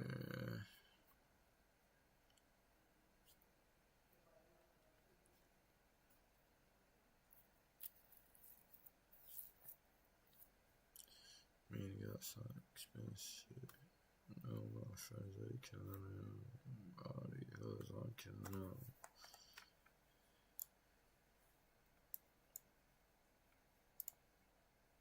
You can't front on them. Work back for all that.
really intelligent with the way that he positions himself in defensive positions. I mean, I'm remembering now how Frod on MIBR was hailing him as an upcoming prodigy. A big deal. A build-around player. We didn't see it then, but now he's come of age, coming to his own. Let's fast from Jaw. Thought that Saturate would have connected, but it's sidestepped ultimately. Daughter Force in effect now for Baby Bay. He's going to work solo. This is where he will be, with and off, slicing the pie here all the time. It looks like Furia were kind of expecting that though. They had a high low just ready to face this pick. Yeah, matter of fact, they still do so. Baby Bay gets grab well as well to throw his aim off. This is dangerous! Man, he didn't even need the Astro util in the end. Wow, that is a hard counter. That is being prepared for his playstyle after watching him against 100 Thieves. Down at Coach Shaw. Didn't find success in the skirmish, but that call was brilliant. And now EU is on the move over towards this B site. Furia, 3 players ready to go if the execute comes through from G2. Oh, flash, walk up, guiding light, nowhere to be found. Trent just down straight away, okay. Maybe G2 not expecting Furia to be as pushed up as they were. Valen caught out in the open by that Nightfall. With Alan in hookah, this is so dangerous for G2. Now coming through, trying to give Luke some smokes to play around backside. Ready on the angle. Luke collects it. Alan's going to try and remediate it quickly there, but it's wayward, it's half distant. The shot's frankly go wide. Leaf now on his feet. And an unlikely salvage of the round for G2 after that weird happening for Baby Bay over at Showers. Just a split decision from Valen to throw those smokes down quickly. And because of it, Leaf was able to have something to navigate around. Wow, that's not so sick. I mean, it's not like EU wasn't expecting him to pop out there. He just wasn't fast enough. Decisive from Alan to try and clear that side of Leaf quickly, but yeah, you're going to have to not miss if you want to come at that guy. G2 have shown some serious skill on this bind attack side. Furia on an eco round now, and it's time for Baby Bay to take his time with the scoped weapon. It was a slightly awkward sight hit, though, on B that last round. They kind of just walked up through their Viper wall, looking for a time. And see how concerted this is. Okay, like that. Dash onto the box. Backside still, though, being held by Furia. And that Molly will cover any push in through vent. Maybe if G2 get a little bit too proactive, or Jaw rather, because the rest of G2 seem to be dispersing towards the B side, could be caught, but feels like Jaw doesn't want to overplay his hand. Matter of fact, Valen is going back to him. G2 are pretty disconnected right now. That's an awkward spray. Valen can't help, though. He's just not set up to crossfire that. It's a good jump peek from EU, not getting caught trying to go for the gun. Oh, no, that's disastrous. Tough with the Sheriff. This now gives G2 all the room they need to get into A, but there's presence inside. Labs as G2, and Leaf holding it down. Situation that looked dangerous for G2, despite being at that massive weapon advantage, is ultimately just brought to safety from Leaf. Koala Noob is the ghost player here. Doesn't really have grand aspirations for this round. Happy to find what he can and get that one step closer, maybe to a dimensional drift. Have that in the next round, without needing to pick up an orb. Looks like he's not inclined to go hunting. Unless it's time to try and chase through the teleport with the Bucky. As respectable as I find. No! Okay. And I do respect. Damn, Leaf is just too that extra orb.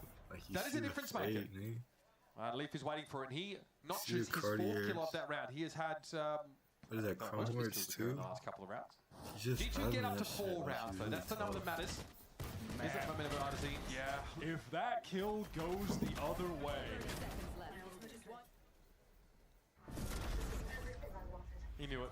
He's 6 out of 7. Artesine is whipping so bad. Importantly, he's 6 out of 7. So he is tracking that dimensional drift, and he knew Koala would be looking for that frag. All right, now on this round, 2 things of note. Furia, they're playing into one of their big win cons. Koala Noob getting an AWP and setting him up to get opening kills on defense. On the other side, G2 love going for a play where Jaw uses that light speed to double dash in. They try to locate a target. He throws the saturate at them, gets them hindered, and then Valen, with his ultimate, just drops it straight on that player's head to get a kill. It's not good at all. So that Poison Orb is respected. Link maybe even aware there's a minuscule gap in it. Trailblazer goes past Koala. There's no catch there.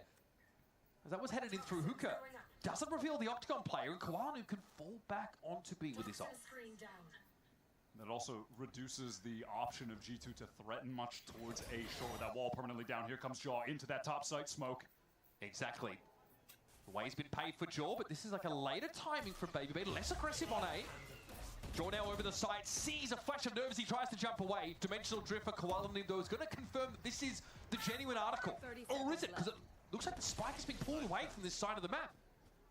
Wait, catches one on the rotate. Is Valen going to peek into this timing? Oh no! There was a second player, but the spike is being held by Trent here. If it goes wrong for him here, the round is done. Spike is down. Koala Noob just tore the heads off them. Jorgamo, who would love to be the spearhead, is the butt of this round's joke. Koala just on all of the right angles at all of the right times. Such a great sense for the direction that the G2 players would be headed in a very scrambled situation. Over on that A side as well, Fury had a nice little two-man play to deny BabyB, but look at that, just posted up around the cloud. That's lovely. Catches Valen in that moment, and there BabyB's attention was drawn.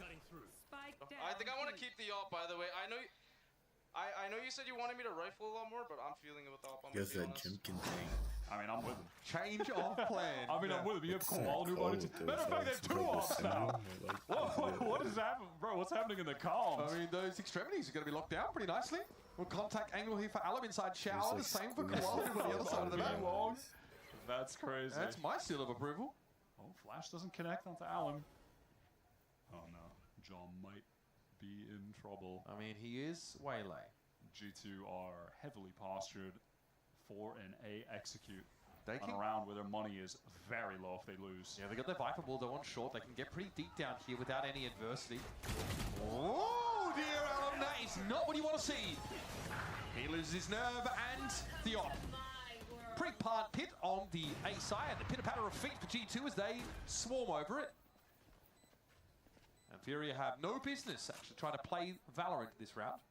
Yeah, no. This one is cooked. Time to save that op. Not 100% sure they needed to move them into that round. It was a bit of an unfortunate timing. I mean, Alum wanted to avoid the Trailblazer, so he stepped forward, but then his crosshair was a little bit off for that wider swing from Jaw. I mean, you are going up against the Waylay who will break that crosshair placement if she can anyway, so it is tough to hold line. Maybe he was just hoping it would be Alum v BabyB.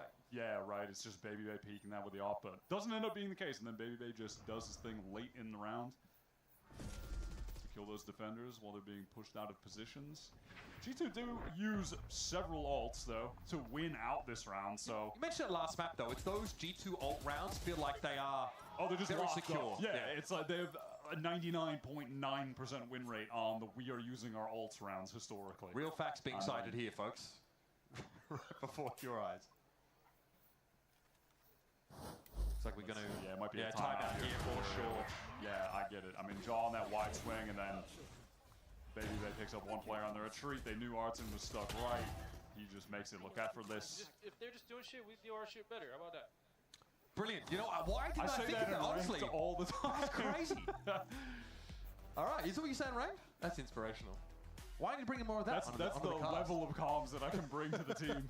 Me just playing a rat Cypher setup. No calming for the rest, for like 10 rounds straight. And guys, can we just play better? Oh, that's crazy. Yeah, I'd be really receptive to that form of unsolicited feedback, especially given that it lacks zero detail whatsoever. And no game plan. BabyB, though, in fairness, we saw him really like overextending these first couple of rounds, right? Really trying to get something started up. He's played a bit safer. We've also seen, you know, that previous round, Jaw wide swinging for him, making sure they get that Showers control where it's not just BabyB who has to go raw source and swing an angle to find a kill. But he also did his stuff better than their stuff that round. Wouldn't you say? I would agree. Yeah. Top tier analysis. Koala Noob looks like he wants to play over on A this time with the AWP. G2 G2. No ultimates to work with at the moment. Only one is going to be in the hands of Elim, who I think will be giving up running the operator for the rest Yeah, of the to attack. Koala was like, yours? No, mine. He is feeling himself. That last round, he didn't have a chance to make use of the op. He was out of the round virtually before he fired a shot. Now look at this emphasis on showers this time. This is the adaptation for Furia. They do not want to let G2 get in there for free. But G2 kind of read into this, right? They're kind of one step ahead of that. They're focusing more over towards that short side. No showers presence to speak of. And now with that Trailblazer used, Jaw wants to take the space, activates the Refract. This is happening all at the same time. Yeah, it's just this slow work of short. Baby Bay trying to post up top side while the other players work their way into lamps. Now, there is a gate crash for Koala Noob to get in a position to cover a push out of lamps, but outside of that, he can't do a whole lot to stop what G2 are doing on A. Yeah, they have to know though that it's possible that G2 are in these positions. Too clean with it though. Jaw gonna back out now. Concerned about maybe a wrap from B long, and he's right. He has the intuition here that Alam has the aim. And Alam has the convergent paths. The players from G2 in lamps have to be extremely concerned right now. This is, though, the cringe post-plant setup to some degree between the Brim and the Viper. And there is just a lot of delay on account of Jaw being on the opposite side of the map. The clock is already ticking. Baby Bay posted up. He's off the line. Dangerous. He's off the line now. That's the problem. He's going to repost it now. He's going to be smoked off of it. Val in the corner. What was that? Unreal. The conversion to the player in heaven. Out of absolutely nowhere. Elbow drops Furia. Well, the rest of his team were just caught in the ult. No chance to actually take any kind of good fight. Valen just steps out and cleans up everyone with ease. Let's have a look at that again. Why not? This was Jaw earlier in the round. Tap on the cross. Okay, there's some help in that second one. I mean, Art has the knife out. They really think everyone was caught. They're convinced that no one was tucked on site. Come on, baby. I swear it wasn't my aim first, Matt, bro. It was this cringe-ass play. Any lip readers in the chat? I mean, yeah, that push though from Art was I don't know what had them convinced that no one on the site, or that there was just no one on the site at all. But that was nice. Unfortunate. There are 3 Buckies right now for Fury. It's the state of the game. Valorant in 2026. G2 were concerned that we might see one of these, like, save or like these eco pushes out of Showerigan for Furia. We did get that last time Furia sort of lost the pistol. Yeah, you always have to be concerned that there's the potential for some kind of showers crunch play on a round like this. So they really are just taking their time. Now, in fairness, Fury have 1 rifle. So Artazine is going to play that anchor deep in the A site. He's the only player that's been left back there. But there's going to be a gate crash to allow for reinforcement. It's a Marshall from Koala, though. Not the strongest of reinforcements that will be arriving in heaven. Artazine opts to make a play for lamps here. Rotate back for EU. Oh, hey, it's pretty good with headshots though, isn't it? Koala Noob's picked up Leaf already. There's one, but even still, Furious have to close the gap with 3 Buckies, and Jaw has a convergent paths anyhow. I mean, this should still be a G2 round. There is a flank from Nerve, but again, he has to close the gap with the Buckies. Who's watching Shower? No one's watching Shower right now. Valorant is his back turn. He's looking over towards Vents, and here they come as Artazine, the sole rifle in the round, sinks out. And now it's a 5v3. All right, it's a bit towards short. No, but the classic is happening, baby. Jaw does his best, but his best ain't good enough. It's on Trent in a 1v4, and those valuable weapons are being scooped on up, but Trent has other plans. Nerve low with the spike defuse on the other side. Never say never, Mr. River. There's your thrifty round. Just finally gets up close with the Bucky. Took him 35 seconds to do it, but the classic was good enough too. He just wins an isolated 1v1, I think. Sure. Why not? I mean, G2 should be closing that out. They all have rifles, and they rip the convergent paths. Was that I didn't see whose flash that was. Someone flashed the Valen backside. We'll try to find out who it was. Both of them. I buy the Marshall on Eco. I buy the Marshall on Eco, baby. It might have been a double flash. Both teams just flashing everyone. I don't even know, man. But sure, Fury win that round after not being able to win with. It's Koala Noob all of a sudden just Digicine. He's back to opping. Get me a scoped weapon of any variety on any round. He is back to opping. Look at that refract from Allen, by the way. Just zooms over the minimap all the way from A to B. That's crazy. And in the meantime, Koala kind of shows himself with the op and then gets away to A. It's a fun way to adjust the positions on the map with the agents that can just teleport. And there was a gate crash towards the B side. He could have even cancelled that and headed back there. Koala Noob is getting more proactive with that op than he has on previous rounds, I'll tell you that. He's pushed down short. In the meantime, Nerf is going for this spam down B long, forced to retreat as G2 move forward with the utility. A lot of spend of util though, just for this Octagon control. Oh, I like this timing on the pit now. After some of that util is used, Allen getting up close with the shorty, Nerve playing in there as well. Baby Bay inside the Viper's pit. And, you know, suddenly we've arrived at a situation where G2, who looked like they had some real intentions of trying to work a B long, have to go elsewhere. They don't actually have a Trailblazer. More for what? I mean, this is What is crazy, the right? He's idea got behind this? He's supposed to have 1 HP if someone on Furia walks forward. G2, they're forced to adjust, forced to send everyone out of hookah. Baby Bay's going to have to find a timing here, but Jorg is going to be inside a smoke on that B side yet again. Lee finds Allen. It's about finding the Viper player, I suspect. Oh, but Nerve is hiding down. Here comes the pit. Baby Bay's going to be low and still decayed when it disappears, but there's no one there to follow up on it. Because Furia, they're caught outside of the site. Art is trying to work himself into hookah for this flank right now. As G2, 2 of their players trapped in container. 1 to assist from Octagon. It looks like they want to take some other space. They want to get out of that uncomfortable position, center site, and fight elbow. They have to know that was a clone, but G2 think there's more behind it, and they're not wrong. It's EU. Tries for a seize. Valen should be clear of that. Yeah, Artazine down. Koala Noob's up, though, starting to chime out. He flashes his way in. Baby Bay ducks into the nebula for a time, but Valen's in trouble. Now it's Baby Bay who face the music, and Koala Noob still feeling it, still shooting. Gives Furia their 4th. Look at that, just baiting him out with the tap on the spike, and with the op, that's so awkward for Baby Bay. Forced to get out of there, and then has to scope in. G2 were just feeling so congested on that site. You could see them feeling that they needed to maneuver elsewhere. But then EU just really works them in that elbow fight, finding the kill, the delaying. Comes back, wins this 1v1 against Valen. That's nice. Nice! Let's go, Johnny! Come on, man! Let's go, Toro. Good job. Good job. Okay. That is the widest looking. Timeout going to be called here for the last couple of rounds of this half. G2, as you can see, are able to buy up to a degree. That's the conversation, I'm sure, right now. Only Seekers at their disposal. Whereas Furia are flush, and they've got a dimensional drift as well for Koala Noob. Last time we saw it, he drifts over towards Fountain and just has this crazy flank timing that unravels G2 on that round.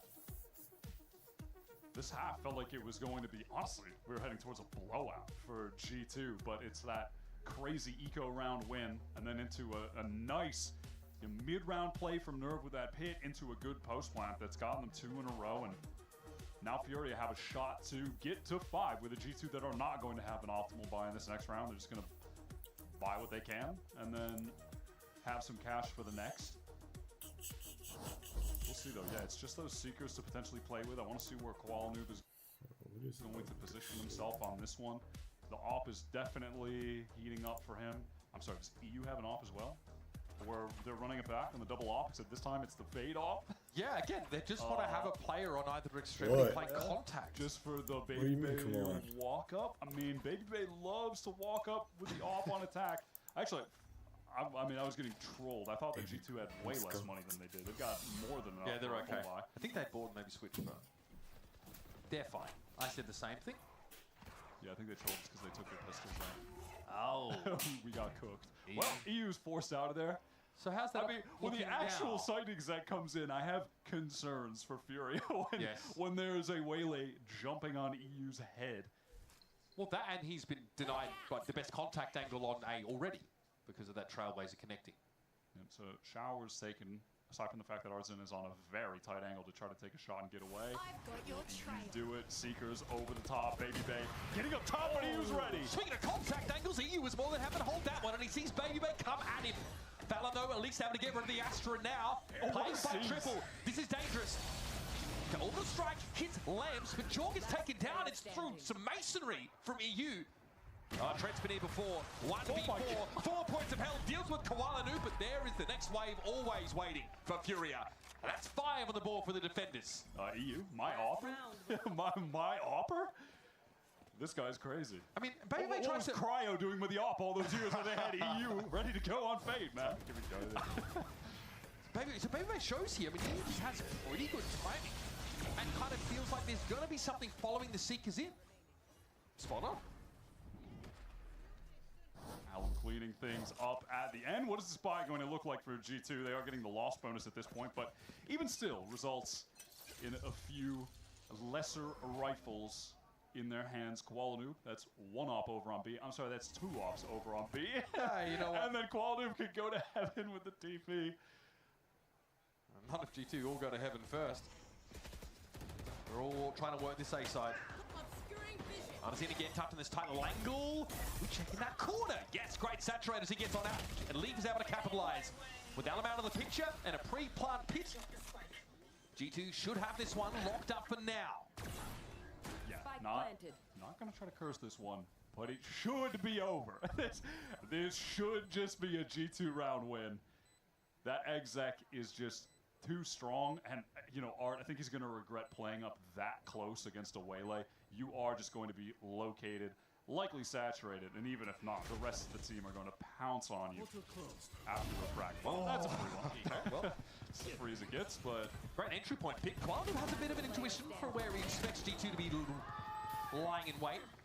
Valen's getting active there. That takes G2 to 7 rounds on the attack side, but for Furia, it was 2-6 against them. Built back some fantastic rounds, and yes, definitely felt like Koala Noob was leading the charge, really heating up when he was able to get the scope weapons in his hands. Not just the ops, pretty insane Marshall 50 round for him as well. He said it himself. When we went to his comms, he said, I know you guys want me to be rifling more, but I'm feeling it with the op. I'm going to keep using it. And you know what? I'm here for that. Let's head to a break. 5-7 here on Bind. Don't go too far. Hey guys, it's Dryad. I just got the chance to listen to both teams to see how the comms are looking. And for Furia, that team that everybody is wondering, I was really impressed by that communication. It seems like they've been together for so long. You hear Koala Noob always confident, always hyping up his teammates. But on top of that, you hear both Nerf and EU being so vocal throughout the rounds, especially EU. That was the one that was catching my attention the most. Constantly making sure that the team is relaxed, they're not stressing too much when things are going wrong, focusing on what that next round is going to be, reminding everybody to be playing those protocols, just keeping it simple and making sure that that way they were going to come back in the last couple rounds that we saw from them. On the other side for G2, you can expect a lot of coordination, a lot of clean comes from them, especially from Valen. And even when they're going into that timeout, Josh RT asking Valen, how are you feeling? How are the comms? And just like that, organizing it, making sure that everybody's playing the roles in the way that they're supposed to. You see an early round where Baby is setting up for some lanes, and the rest of the team kind of reminding, let's remember, everybody, we're setting up Baby for this kind of play. Let's remember, we're going to take showers. Little things like that that really play into how the whole team wants to play together. Last thing that I have to say, something that caught my attention, Shaw, when he was taking that break, was talking a lot towards Sin in Portuguese. So when you're wondering how that communication and how Brazilian that Fury team is feeling, is still definitely very Brazilian. This is all I have. I'll send it back to you guys.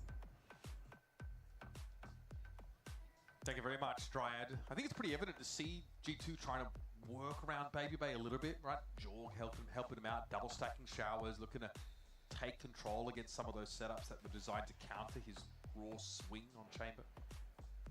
Fury as well, though. The gears are turning. Such a good first map, showing great signs. A pistol win for them here, and their pistols have been really good in kickoff so far. They're off to the races. Definitely. I will say, it felt like Furia had a better read on how to play against Baby Bay's attack opping than when we saw him just tearing apart 100 Thieves the last time those two teams matched up in G2's first game. But another one attack, I definitely have my eyes on Allen because he went crazy when they switched over to attack side on Abyss. His entries with the shorty were nuts. Pistol rounds and on gun rounds, he was getting entries with this gun, and he's going to try his best to do that right now. He was leaping the victim, nope, right onto Jaw. Do you ever expect the loop around immediately into hookah? Jaw apparently didn't. That was way too fast. Leap trying to get out here, flashing through.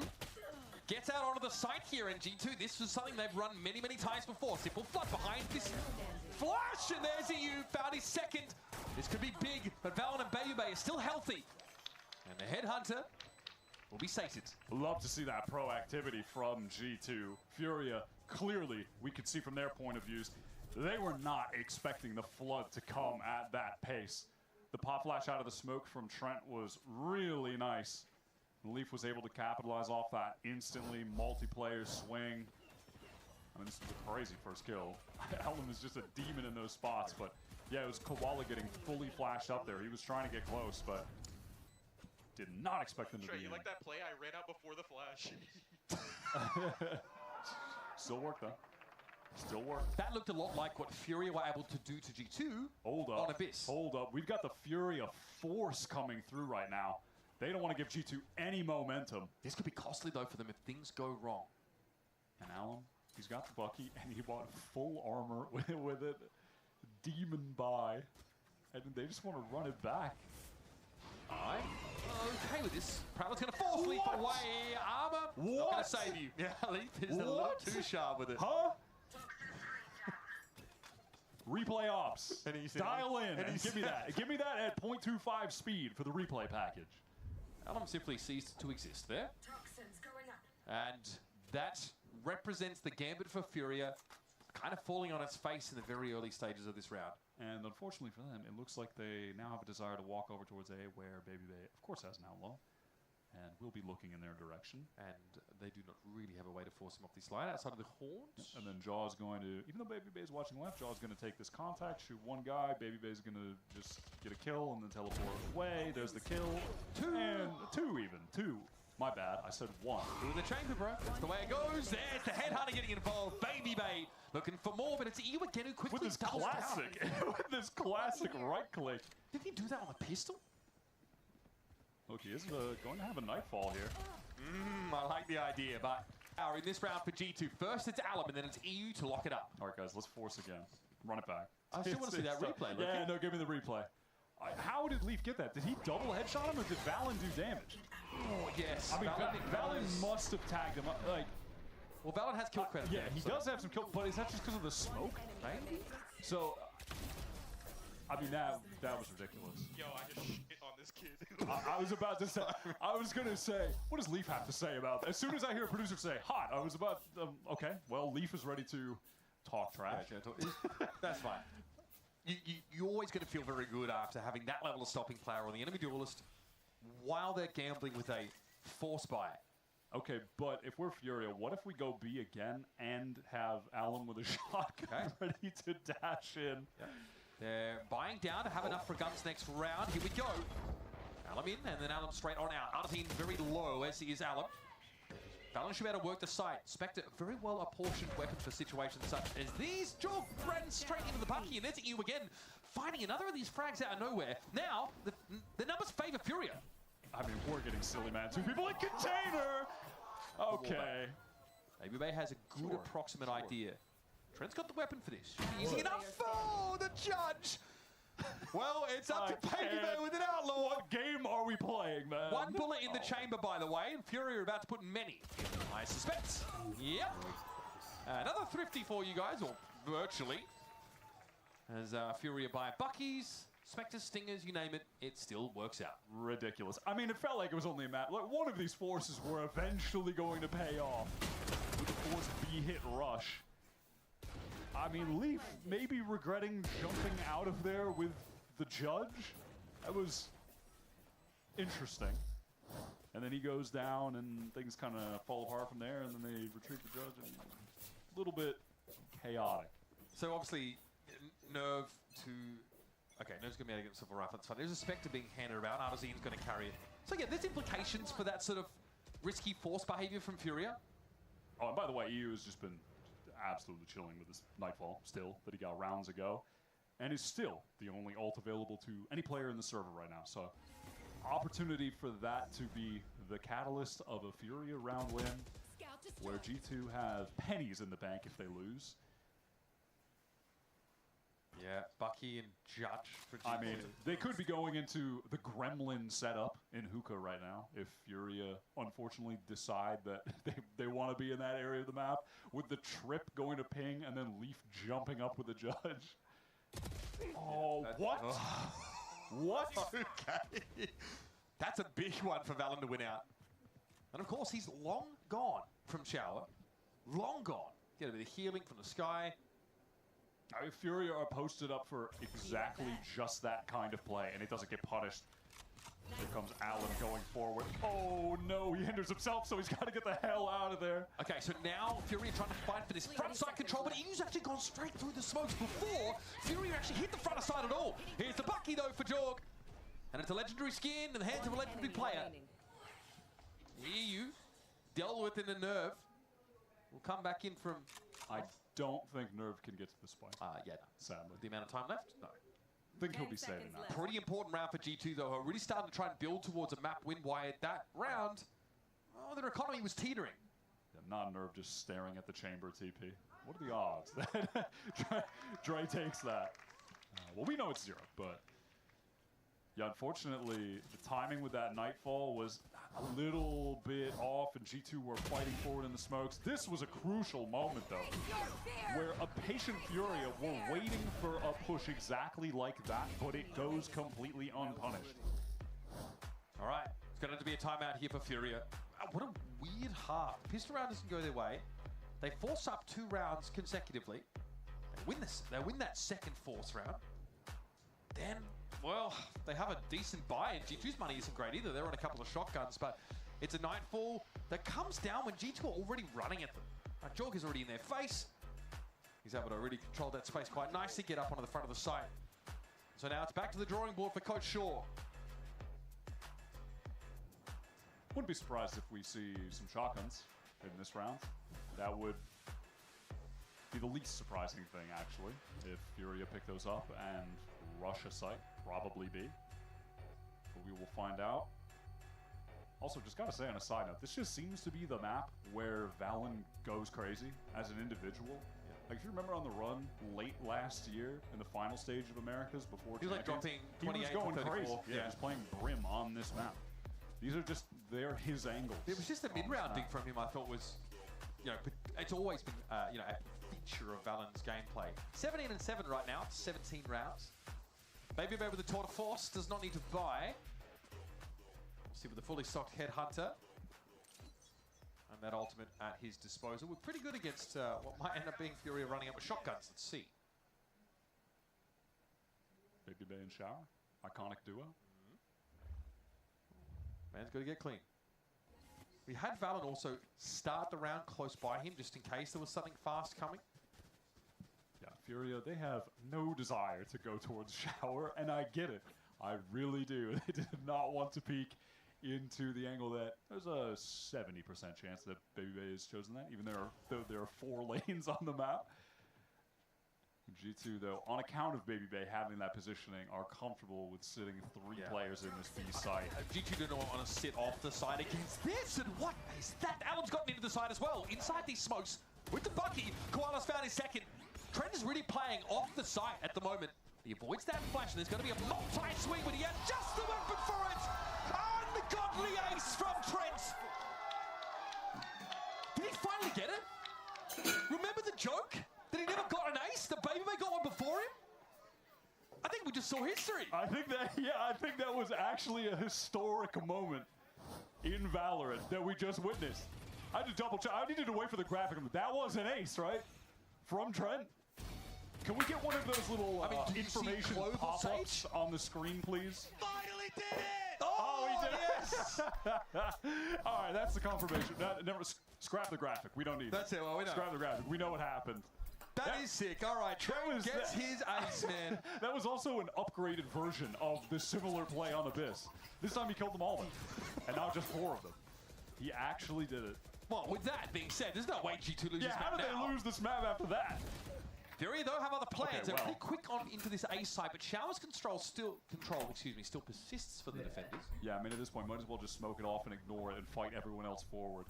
Just pay no attention to Baby Bay. If you don't acknowledge his existence, he can't hurt you. But Valen can't play for a back triple, just swinging onto everyone. So hardy. It's so hard to get him off these parts of the map, and Baby Bay at extremely close range is able to find Nerve, but there's a timing that he's got to be aware of here. EU cuts him down. Yeah, he really does find his moment. Look at these Seekers on the flank. By the way, going out short as Leaf picks out. journeyman cabbages getting across the map. All in the hands of EU. There's a double swing here, EU. Danger bounds, and G2 will move to map point. Feels like this one might be done and dusted, though. On this round, Furia have 3 significant ultimates to play with, both of their dual assaults and a Cosmic Divide. So, you'd imagine that this game should continue for at least another one. But man, G2 really are making it look easy on this map. Understood why they've now decided to pick into it as something at the top of their pool. Honestly, I'm really looking forward to Split as the next map here too, Wyatt. That's where we see the breach from G2. Looks like we're going to get a clash at B-Long, deep flash, and a full push from G2 to close out this game. Trying to make a play to Hookah at the same time. There was going to be EU going down first. Lead caught by Artazine. Still though, Furia haven't gotten deep on this B-Long now. Trying to play around this convergent pass. The shutdown from Jorg. Babyman Trent also able to slow this one up. And so it's Artazine and Nerve. With poor weaponry, limited prospects, and an orbital strike nipping at the heels. This just feels like one of those games where no matter what you do, the other team, they're just invincible. It's one of those games where the opposition are just the best players you've ever seen in your life, because it's not like they did anything wrong. They dimensional drift, locate the player, convergent paths, Qualnoob gets out of it, but he gets one tapped. I mean, what can you do? Sometimes the other team, they just don't miss. Cosmic Divide is about to expire, and so there needs to be a Nebula inside Vets. He's trying to get silly. I like this spot, however, might be a little telegraphed, this one. Does anybody look down? They do not know. Spotted him. Spidey sense is clearly tingling, and there you have it, folks. Bind wrapped up in a neat little bow by G2. And they're going to take this series all the way.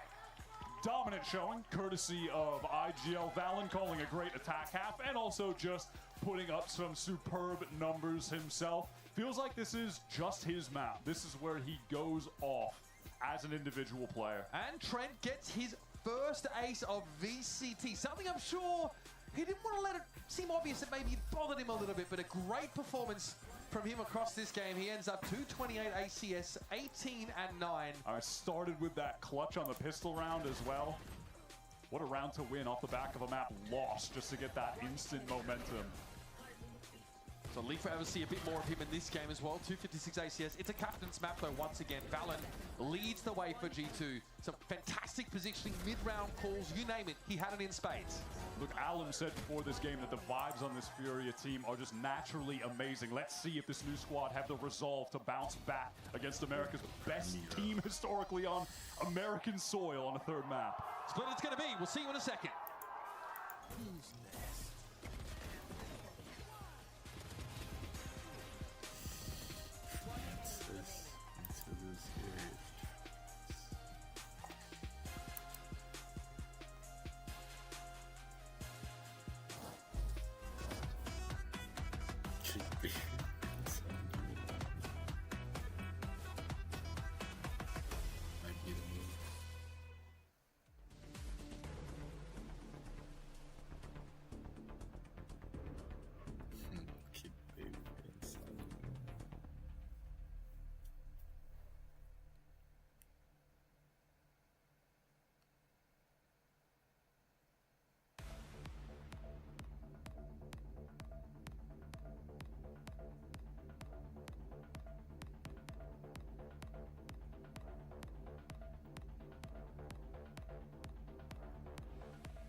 Bench and free agent.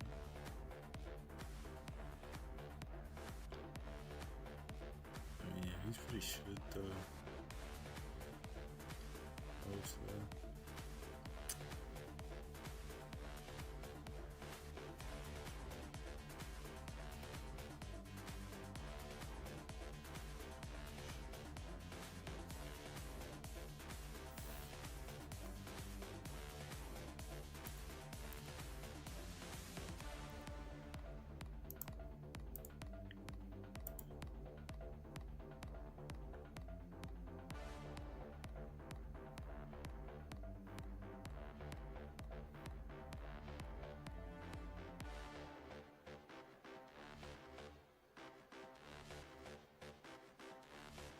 Great. Oh.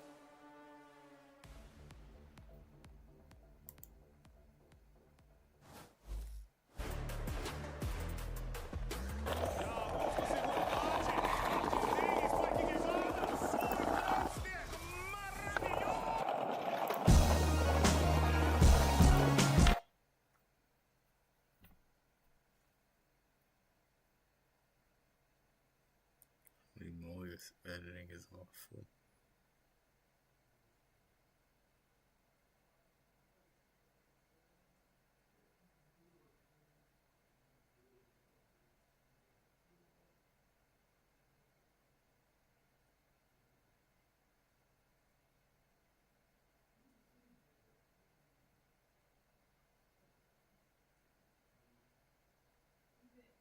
Yeah.